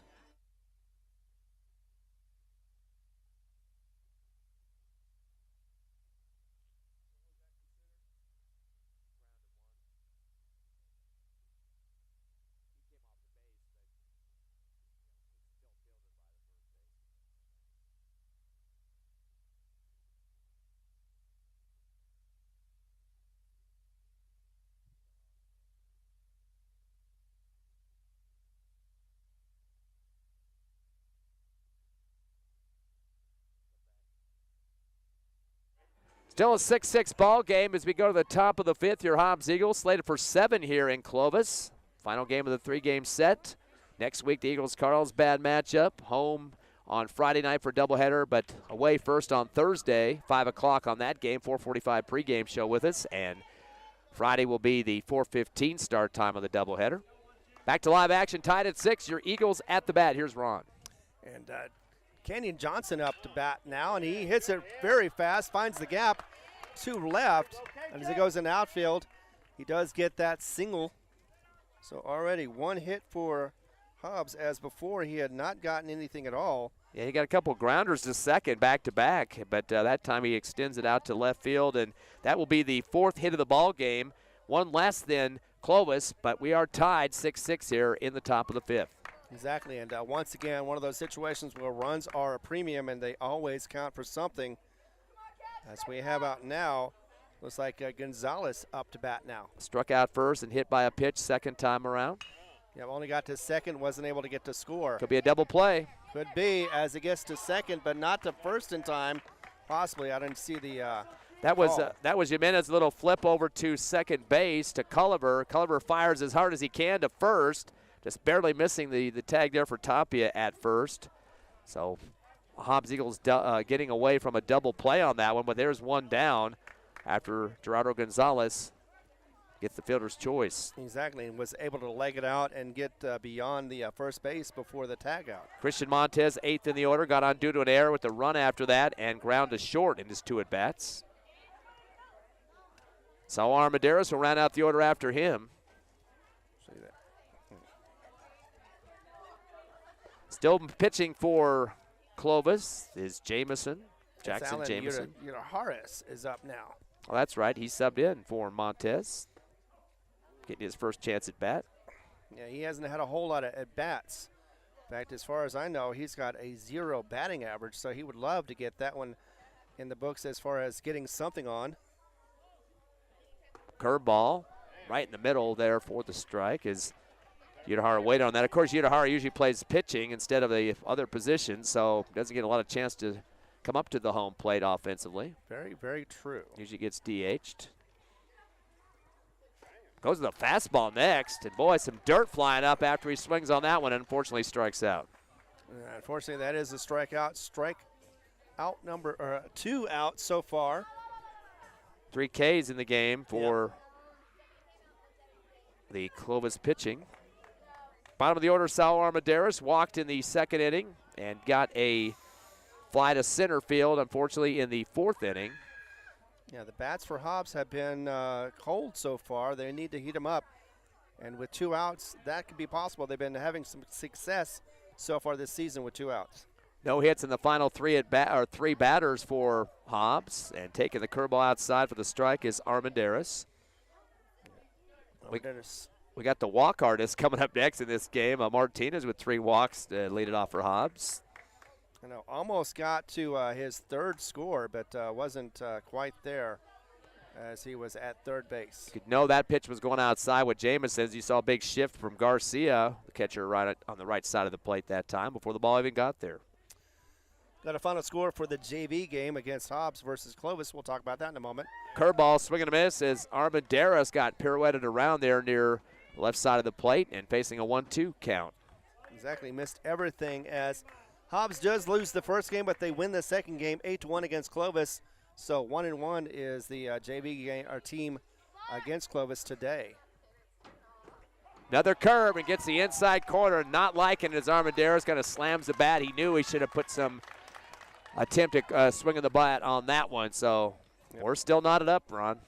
And that was a 3rd strikeout, actually 4th overall in the game for Clovis, as they do ring them up and ring them down. So unfortunately, Hobbs unable to get a hit, unable to get a run, unable to get a score. And this is now still a 6-6 game as Hobbs has been goose-egged for 3 innings. We're going to go to the bottom of the 5th. Clovis up to bat, and we're going to be coming back right here on the Hobbs Eagle Network.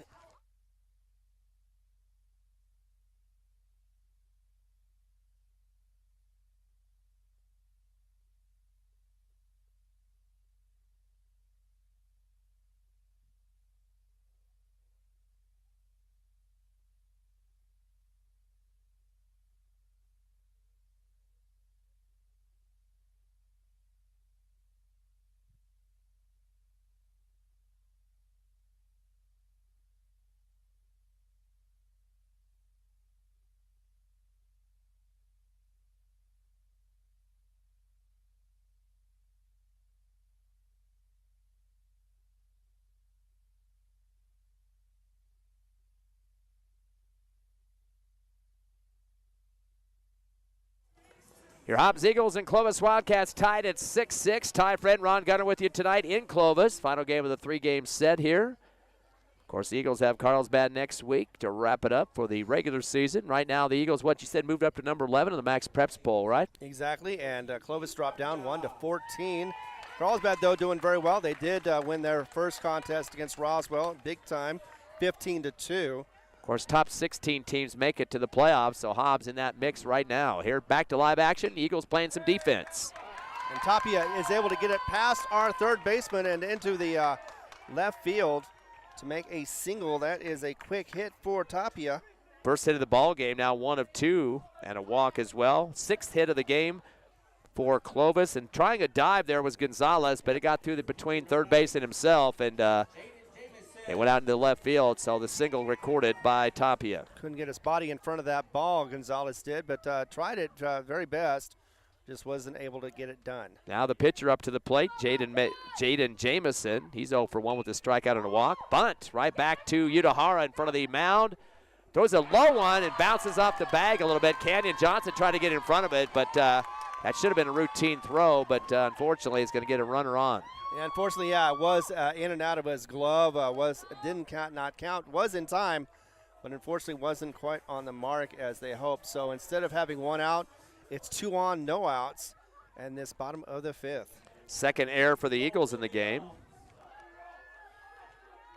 As it looks like it's going to be Williams once again, the speedster, who's going to be up to bat now. He has actually scored in both of his times at bat, even though he walked the first time and got a fielder's choice in the second. They're getting ready to start their 4th go-around in batting order as well. Runners at first and second for the Wildcats. Little change-up look on that one. And definitely confused Williams. He swung on and missed that one. Takes a look over to his coach at the third base box. They've been changing up the coaches in this game. Well, there's a lot of things that have been going on that we just don't. We're not sure exactly what the reasoning is. Bunt called as it goes, and unfortunately is not trapped by Gonzalez.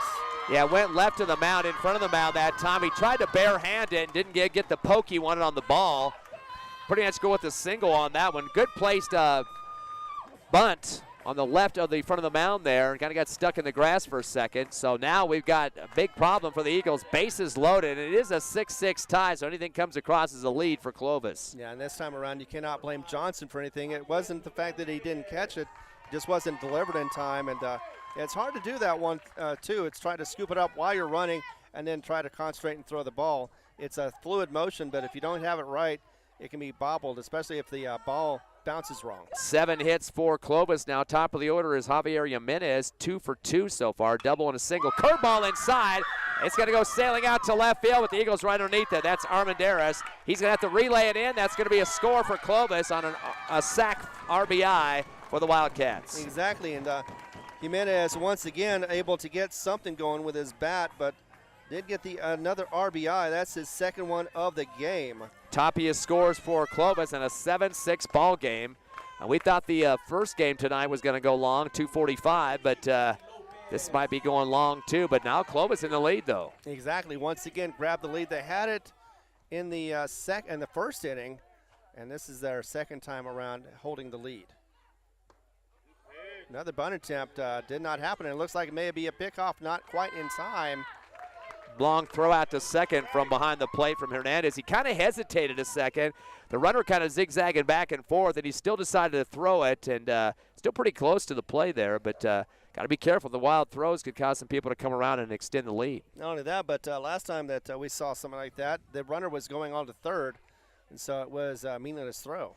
Udahara delivers the curve inside, clicks barely high for ball 2. 2-0 count now to Bernie Lopez. He had a 2 RBI single earlier, flew to center, and also had a fielder's choice that led to a score as well.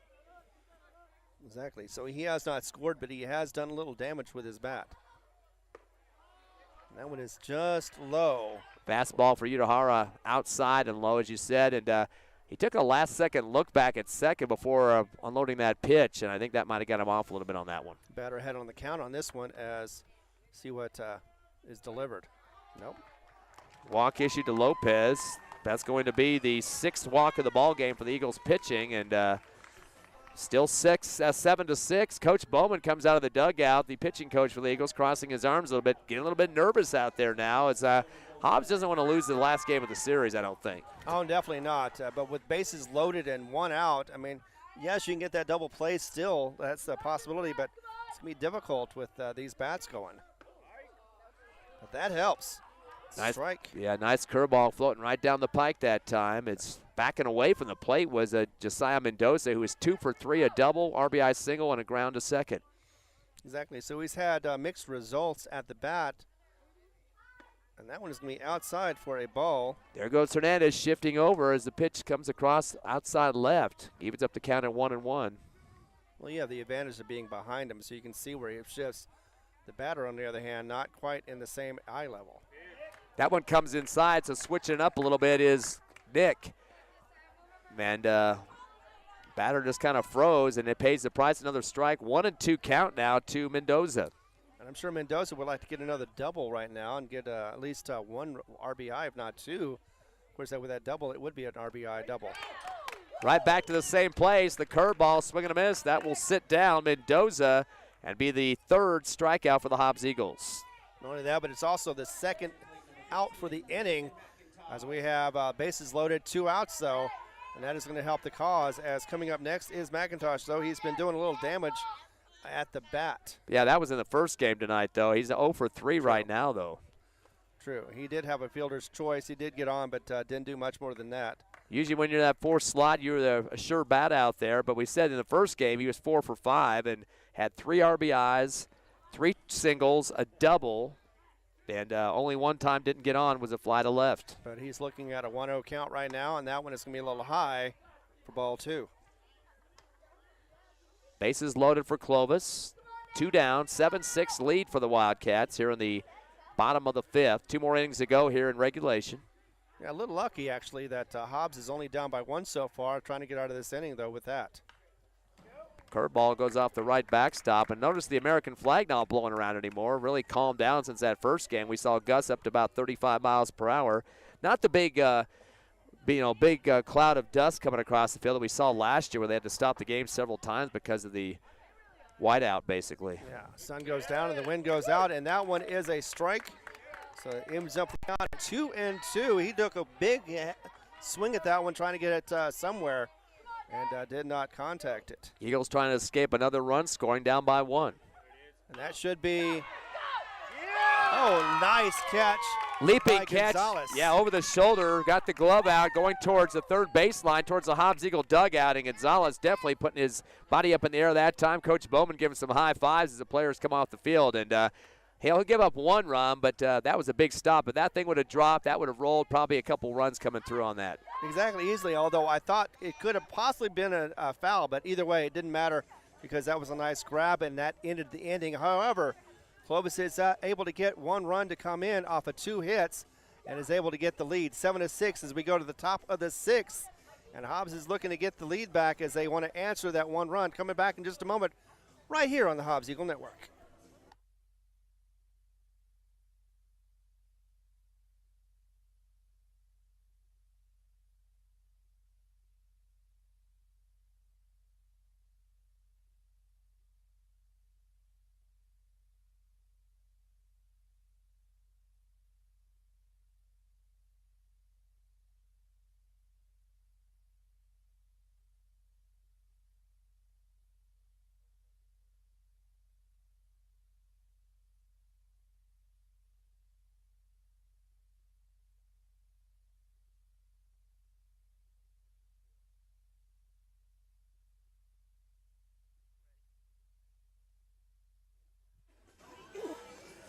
One-run game here in Clovis. The Wildcats take a 7-6 lead. Top of the 5th coming, or make the 6th for the Hobbs Eagles. As bat's been kind of quiet in this one. Only 3 players have had contact, at least hits.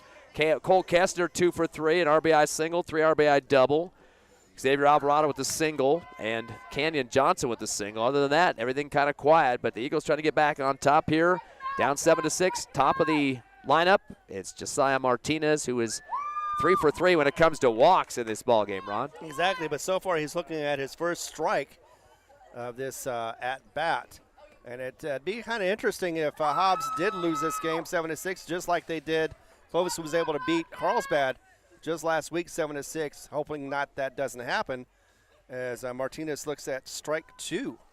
And he backs out of the right, or he is a lefty, so backs out right side of the box there and thinks about it a little bit with the practice swing. That one is a low for a call ball. Devin getting a little chill. Luckily, the wind isn't blowing, though, like you mentioned a moment ago. Otherwise, we'd definitely be feeling a little bit of a nip. But 1-2 is the count right now as the pitch is delivered, and it is hit hard to the left, but definitely foul as it is out of play. Tried to get that ball was the third baseman for Clovis. Just wasn't able to corral it, was Lopez. But definitely did try. Kind of sucked the bat into his stomach that time and kind of kept it from getting more evened out there, and went over the top of the Hobbs Eagle dugout zone. But still some good contact with that as Martinez trying to get away from the walks, just wants to get one hit out there in the field and come around the bases. Definitely would like to get something on from his bat instead of getting the walk, but so far he is looking at it and not swinging at any of the ugly stuff that is being thrown by Jamison. Yeah, that was a kind of a floater on the outside, kind of nervous about that one. Yeah, but 2-2 is the count right now. And that is going to be smacked off, and it's definitely, it could be a hit. No, he is not in time. Yeah, Culliver had to run backward to the right field behind the dirt there and going back into the right field green area. Backhanded with his glove, able to throw it across over to the first base Tapia off of 4-3. And it was kind of a close one. It came off the end of the bat, so it didn't have as much velocity, I think, that Martinez wanted, but still a good effort on that one. Exactly. Nevertheless, tried to run it out, but just could not get there in time. And that is the first out in the top of the 5th inning. Jason Fuentes up for the Eagles. Curveball inside, hitting out to short, shallow left center. The center fielder dives on the ground with his face forward and gups up with the catch. Boy, that was a nice effort out there by McIntosh. And he kind of waving to his players. Wait a second, we got some confusion out here. The runner advances to second. But the umpire is saying out. Oh, wait a second. This is going to get Boyle off the we got coaches off. The whole team is out of the dugout now. Did the runner tag up? Was that an issue? Yeah, they called him out on the bases, too. Eagles advanced to second, but then they called the out and said he didn't tag up. And diving catch, though. Catch was good by McIntosh. I don't think anybody's questioning that. Coach Boyle's out at third base, making his voice known to the umpire out in the field there. Right. So that's going to be 2 down for the Eagles. Clears the bases of runners. Definitely the out. I think you had to go with the catch out there. We're not out there, but still right. A diving attempt by McIntosh. But then we kind of turned our heads for a minute. There's all these people running around. The teams are out of their dugouts. And bam, another blast, this time near center. As that one is going to be up to the wall, and it's definitely going to be a double. And that is, of course, for Hernandez. Yeah, that was a left center field shot. It was going towards the warning track. Finally getting over there deep in the left field was Williams. He had to run almost near the center field to come up and help that, and over trying to help him was McIntosh. He just made that big catch earlier, but thought that thing was going to go hit the wall. Just barely missed and got to the warning track, and now we got some help coming from Alvarado to try to help out the cause who got a single earlier. And see, that's all about timing. If we would have hit it that earlier, it could have been a home run simply because of the wind blowing it out. However, it's not because the wind has died, and so now it is 1 on second, 2 outs, and Alvarado, like you said, is up next. 5th hit of the game for the Eagles. Fastball down the pike, a little high for ball 1. Again, Alvarado is 1 for 2, single, fielder's choice, and a walk. So he's been on base 2 or 3 times, or actually 3. Fielder's choice is not the top priority, but you get what he can get here. 2 outs, though. Exactly, and he did score a run. Curveball comes way outside. They fake the throw from behind the plate. Garcia follows through and just keeps it in the glove there. But, again, Eagles down 7-6, so they can't take things for granted here. Not much time left with the top of the 6th inning as we're slated for 7, down 1. Exactly. We are running out of innings for both sides, and Hobbs definitely wants to get the lead back on this one with a score of 7-6. Speaking of lead, a big lead off for Hernandez at second. The fastball down the middle and gets the strike call there. And another fake throw out from behind home plate by Garcia. Don't want to get picked off on the bases with 2 down. No, definitely not, because you have to run back to the dugout, and you definitely don't want to hear the ire from Coach Boyle. But 2-1 is the count. Fastball. That one is just outside, did not find the inside corner. A little bit of moaning here as Clovis thought that should be a strike. 3-1 count now. It's Alvarado trying to stay alive, the lefty for the Eagles. Cole Kester due up next. He's had a great night, 2 for 3. RBI single, 3 RBI double. So he's definitely got a chance to crank some runners around the bases. Yeah, well, the pitcher throw in or out? Fastball clicks outside for the strike, and we got a full count now. Very important pitch on this one as Jamison continues to meet up against Alvarado. Yeah, it could be the inning of the inning or a continuation, depending on what Alvarado can do. As we get the long delivery, looking back to second, goes ahead and delivers. Hits the base. And it doesn't matter either way. It's going to be a walk. So that'll send Alvarado to first. Now runners at first and second for the Eagles. They have the tying run at second. That is Hernandez after the double. Alvarado walked to first. And we got a time called. I was hoping the coach wasn't going to home plate to have a discussion. He's going to the mound to talk to his starter, Jameson, who's gone the distance so far. And this is up through the sixth inning at this point. Sixth, he's gone. He's got 5 2/3 up to this point. Yeah, and that's the last time that Clovis issued a walk. It was the top of the fourth. So they are doing pretty well so far as not issuing as many walks as they did in the last game. However, it's still a critical at bat as 2 outs, and they have 1 on.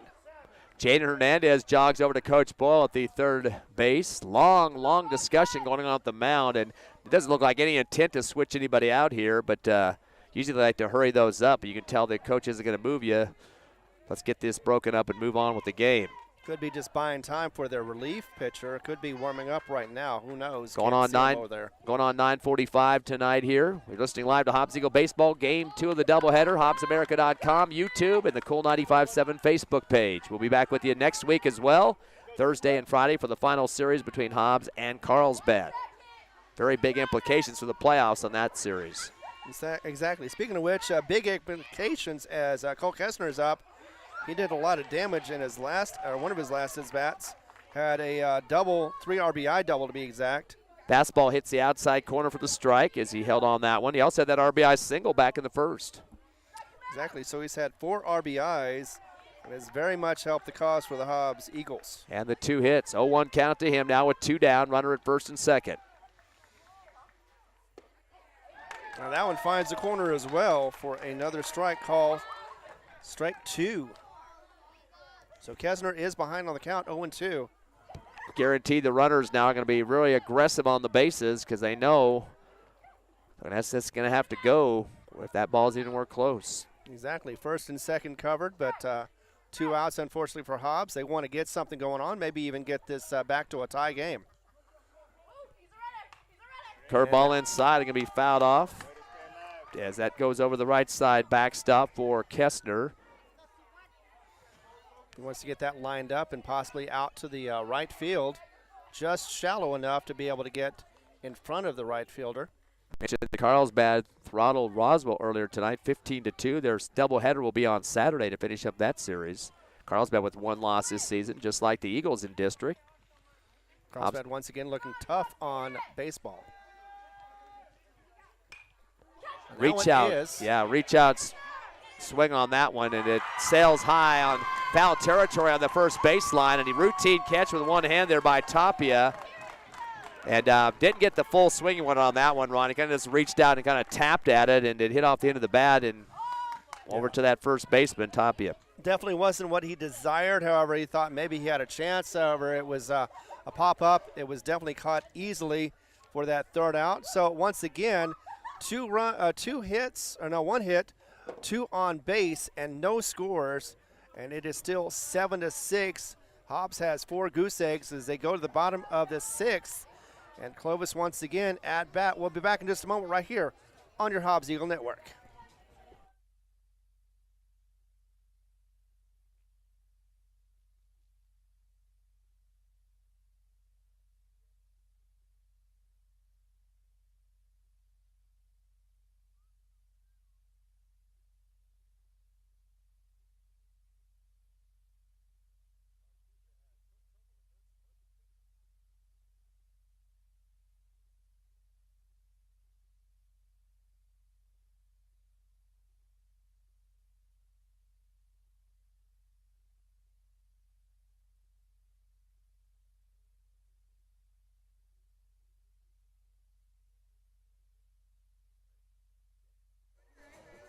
Close contest here in Clovis. Ty friend Ron Gunner with you. The Eagles trail the Wildcats 7-6, bottom of the 6th. The Wildcats coming up. Your scoring numbers. Hobbs, all 6 of their runs coming in the first and second innings. 1 in the first, 5 in the second. Clovis had 2-1 lead in the first. They added 3 in the second to make it 6-5. They trail by 1. Added 1 in the third, tying it up at 6, and getting the 1 run in the bottom of the 5th to take the 7-6 lead. So now they're trying to add another that lead. The Hobbs Eagles with their second pitcher in the game, Udahara, actually third pitcher, wasn't it? Yeah, the Nick Gonzalez. Gonzalez was there. Now it's Udahara. Now Udahara, so that's number 3. Exactly, once again, as they're just trying to get out of this game, or at least slow down those bats for Clovis, but that did not help. It does, however, go to shortstop. Fuentes hits it over to first, but Johnson unable to control it, but the runner does not advance to second, so got lucky about that one, even though bad throw could have been an easy out. That's like the 3rd time that has happened where it looked like it was being easy out at first, and it did not happen for Hobbs. So they're going to go that with an error, I believe, on that one. So that will get runner at first for Clovis. That was Kobe Rivera, by the way. Yes. He's been on base 3 of 4 times. Had 2 walks to start it off. Now it's Quinn Culliver. He is 0 for 2, a strikeout, ground out, and a walk. Exactly. Udahara with the curveball right down the middle for the strike as Culliver had the stop sign on. One of the lefties for the Wildcats. He is 6th in the order. Tapia, Jamison, and Williams to round out the order for the Clovis Wildcats. Yeah, Culliver hasn't been on base since the first inning. And that one is going to escape, but no damage is done as that is run down by Hernandez. Yeah, Udahara kind of taps his chest, say that's my bad, as he lost control of the ball as he was releasing it, and it just kind of went down real quickly. Got to the home plate, but then hit the plate, and good cover up there by Hernandez to make sure that didn't get by him for a wild pitch. Yeah, and maybe he's still just getting comfortable behind the plate. Udahara is, as he gets that one hit. That could be a home run to the right corner. It's going to bounce a couple of times, about the 330 at the wall. That's going to be a double. That's going to be a triple, and that is going to score 1 run. The throw is going to go errant, and I think just 1 run's going to score on this one, but a triple converted by Culliver. Udahara was able to pick up the ball after that, be able to deliver it over to third. Gonzalez was there, but not in time. It was a safe call. So, yeah, you're right. He did get the triple on that one as well as the RBI. So, RBI triple for Culliver. And the fans here for the Clovis Wildcats are going wild. They haven't had much. Coach Boyle is out on the field screaming right now. I'm not sure what he's upset about. I know Udahara is kind of waving his arm at the umpire. Oh, he's yelling at the umpire. The field umpire is actually sitting the Clovis coach back in the box. I still don't know what the issue is. It's definitely a triple. There was no confusion there. You couldn't place that ball better in that deep right corner than what just happened there with Culliver. The only other thing would be is just like happened recently where the runner did not tag the bag. Yeah, but they haven't pulled him off the bag yet. The coach going to go talk to the home plate umpire now. They have not removed the runner from the bag, so that's going to be a question. Having to chase it down for the Eagles was Alvarado out there in the right. He was shifted over a lot more to the left in that right field, but that's what took him a little while to get that ball in. So the question is, why is the Clovis coach upset with the home plate umpire and talking to him right now? The guy stays on third, which means they didn't question anything. Now the field umpire is trying to get some explanation given to Hernandez, the catcher who had ran out onto the infield. Still don't know, unless maybe somebody got pushed or jabbed or something, blocking the running path. That's probably what it was, the base paths were being blocked or something. That's the only thing I could think of, because It was a clean hit, no question about it. But either way, we're back to action as that first pitch, definitely a strike down the middle for Tapia. That's the 8th hit of the ball game, first for Culliver for the Wildcats. 8-6 in favor of Clovis. That was an RBI triple. Do you think from the fans' reaction that this is like the World Series or something? That, of course, they haven't had a win in a little while since Carlsbad, and even before that, struggling to get wins. Tapia 1 for 2, a single, run scored, flew to left, and had a walk. Curveball goes way outside to the right, chasing it and tapping it down is Hernandez. Definitely did not want that one to get by. He knows there's a runner at third. That's Culliver after that triple. Yeah, but it'd take a gutsy runner to be able to go from, Ricky Henderson style from third to home and steal that one and make that score happen. 8-6 Clovis here in the bottom of the 6th. We're slated for 7, 2-run lead. Curving inside, getting a piece of it. It's going to go over the left backstop towards the Hobbs Eagle fans section here. And we're going to go for 2-2 as the count goes. Happy to wear my wool socks tonight. Knew it was going to kind of get cold out here. I thought it was going to be a lot more windy in the second game, but Mother Nature's giving a little bit of help to us here. Although as you speak right now, the wind is starting to pick up a little bit. A little bit more than it was at least. Yeah, it's still lighter than it was earlier, but yeah, it definitely could pick up. 2-2 count now. Udahara throws it. It gets knocked off the chest protector of Hernandez. He still has to throw it on the third strike call there. Is this going to be out or not? Canyon Johnson has it caught in his webbing. Do they get him? Yes, they did. I was expecting a big argument going on that one too, but that will be a throw down to first on the third out, so that will sit down Tapia. Yeah, it was a lot closer than it needed to be. Hernandez was just having trouble finding the handle on that thing. Jamison up, though, now is trying to keep his cause alive as he is still the winning pitcher as he gets on bat. Shift right for Hernandez behind the plate. Fastball outside, clips the corner for the strike. Jamison is 0 for 2. He had a walk to start the second inning, scored a run eventually, struck out, and then got on due to an error. So that last batter was struck out officially. Hernandez shifts right again. This one a low pitch, though, almost through the legs that time. Oh, a hard throw back over to Udahara. Almost didn't come down with that one, and that would have scored a run if that was an errant return back to his pitcher. Well, no, I think that's the reason why they're having the shift going over, just to make sure that the ball does not escape the pitcher. Fastball down the middle, and getting a piece of it is Jamison to the right backstop. Foul. Good runner at third still, kind of building a house over there is Culliver after that triple he had. Scored a run with the RBI. He's hoping that his teammates don't forget about him over there. Still one down, though, for the Hobbs Eagle defense. They'll get one more at bat in the seventh. Yeah, could be their last hurrah unless they tie the game up. Fastball comes outside for ball 2. Well, once again, a 2-2 count for the Clovis batter. Again, 8-6, 2-run lead for the Wildcats. As Jamison sees that one, swings and a miss. And that is going to be a nice strikeout, strike 2, or strikeout 3. Two outs, one more to go for this bottom of the 6th. Yeah, 2 Ks in a row there for Udahara. And now bottom of the order, Jerome Williams. He is 1 of 2, had a single, fielder's choice, a walk, and 2 runs. That one up right down the middle for a strike. Williams just watching it go by. As you mentioned, you still got Culliver out there praying that somebody's going to make some contact and give him a chance to come home to add to the lead. Exactly, and Williams is one of those that can hit and as well as definitely can run fast. Low pitch outside, ball 1, evens up the count at 1-1. Top of the order coming up next. That'll be the 5th time into the order for Jimenez, who's got a couple of hits himself, double and a single, also a sack, RBI. Yep, and a walk.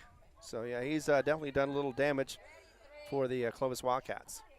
Meanwhile, that was hit down the middle, but it goes off to the right just a little early on that one, looks like, as it is fouled to the right. That's that dangerous shot, just like we saw from Culliver, kind of poking it down to that right corner. That would have been a little bit more to the left. That would have stayed in play, but back to the pitch we go with the 1-2 count. Exactly, and one more strike, and it's be 3 strikes in a row, strikeouts in a row, and maybe it is, as he gets caught at third. Drop third strike. So drop third strike, you're right, 4-3. Not a great way to go, but nobody after one hit. It is 1 run, 1 left on base as well, and Clovis extends the lead to 2, 8-6 as we go to the top of the 7th, possibly the last inning, unless Hobbs can come back and tie this thing or win this game with some extra hits. We'll be back in just a moment either way, right here on the Hobbs Eagle Network.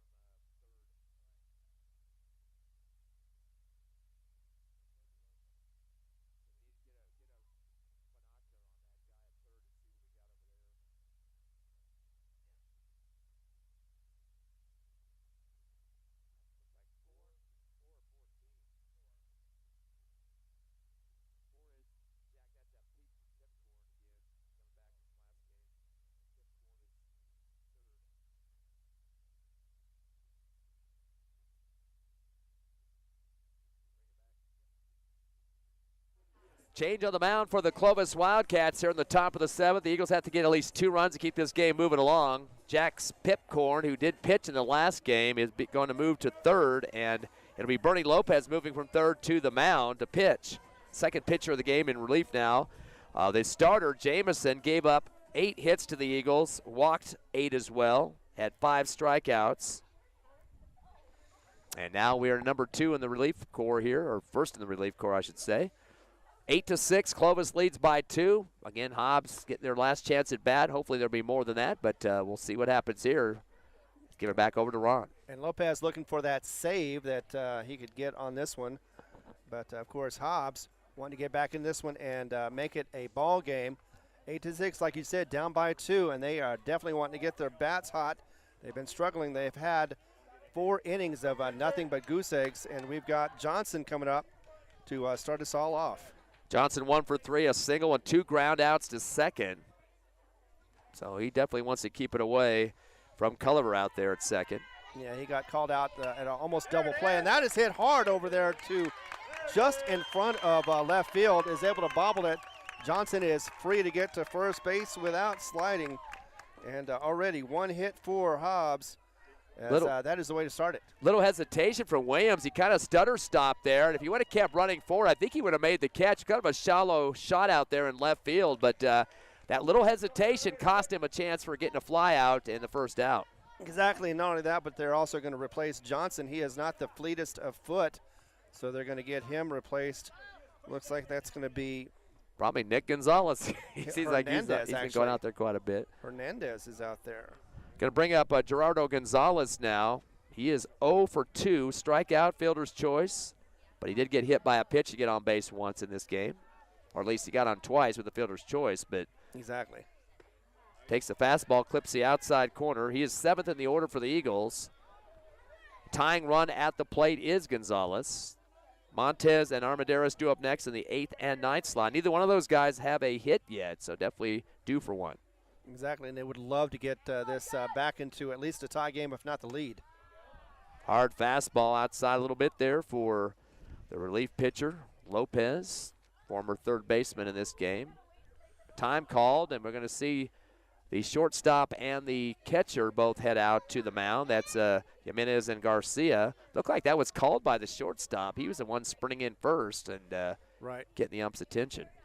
Not sure if they're trying to, what strategy they're trying to do. Maybe, hey, hit it over to me and I'll be able to get you out. Oh, something. What's he doing there? They just pulled something from the. I don't know. It looked weird. It looked like. Looked like a piece of silly putty or something. They just pulled hard against something and they ripped it apart. I'm not sure what that was all about. Well, nevertheless, back to the game. 1-1 is the count right now, as it is Johnson. No, not Johnson. Johnson's at first. Gonzalez on right now. Third baseman. Nice fastball right down the pike for Lopez. Swing and a miss there for Gonzalez. And 1-2 count now. Got to protect the plate. We're down to the wire here. Got to get guys on the bases for the Hobbs Eagles down by 2. Yeah, down 2. Need to get those before the 3 outs happen. And that is not helping their cause. Going outside of the fastball and jumping up was Garcia. He wasn't going to get by him that time, but he knew that runner was getting a little bit urgent, trying to get back in this game, and was going to make sure that he wasn't going to try to take off to second.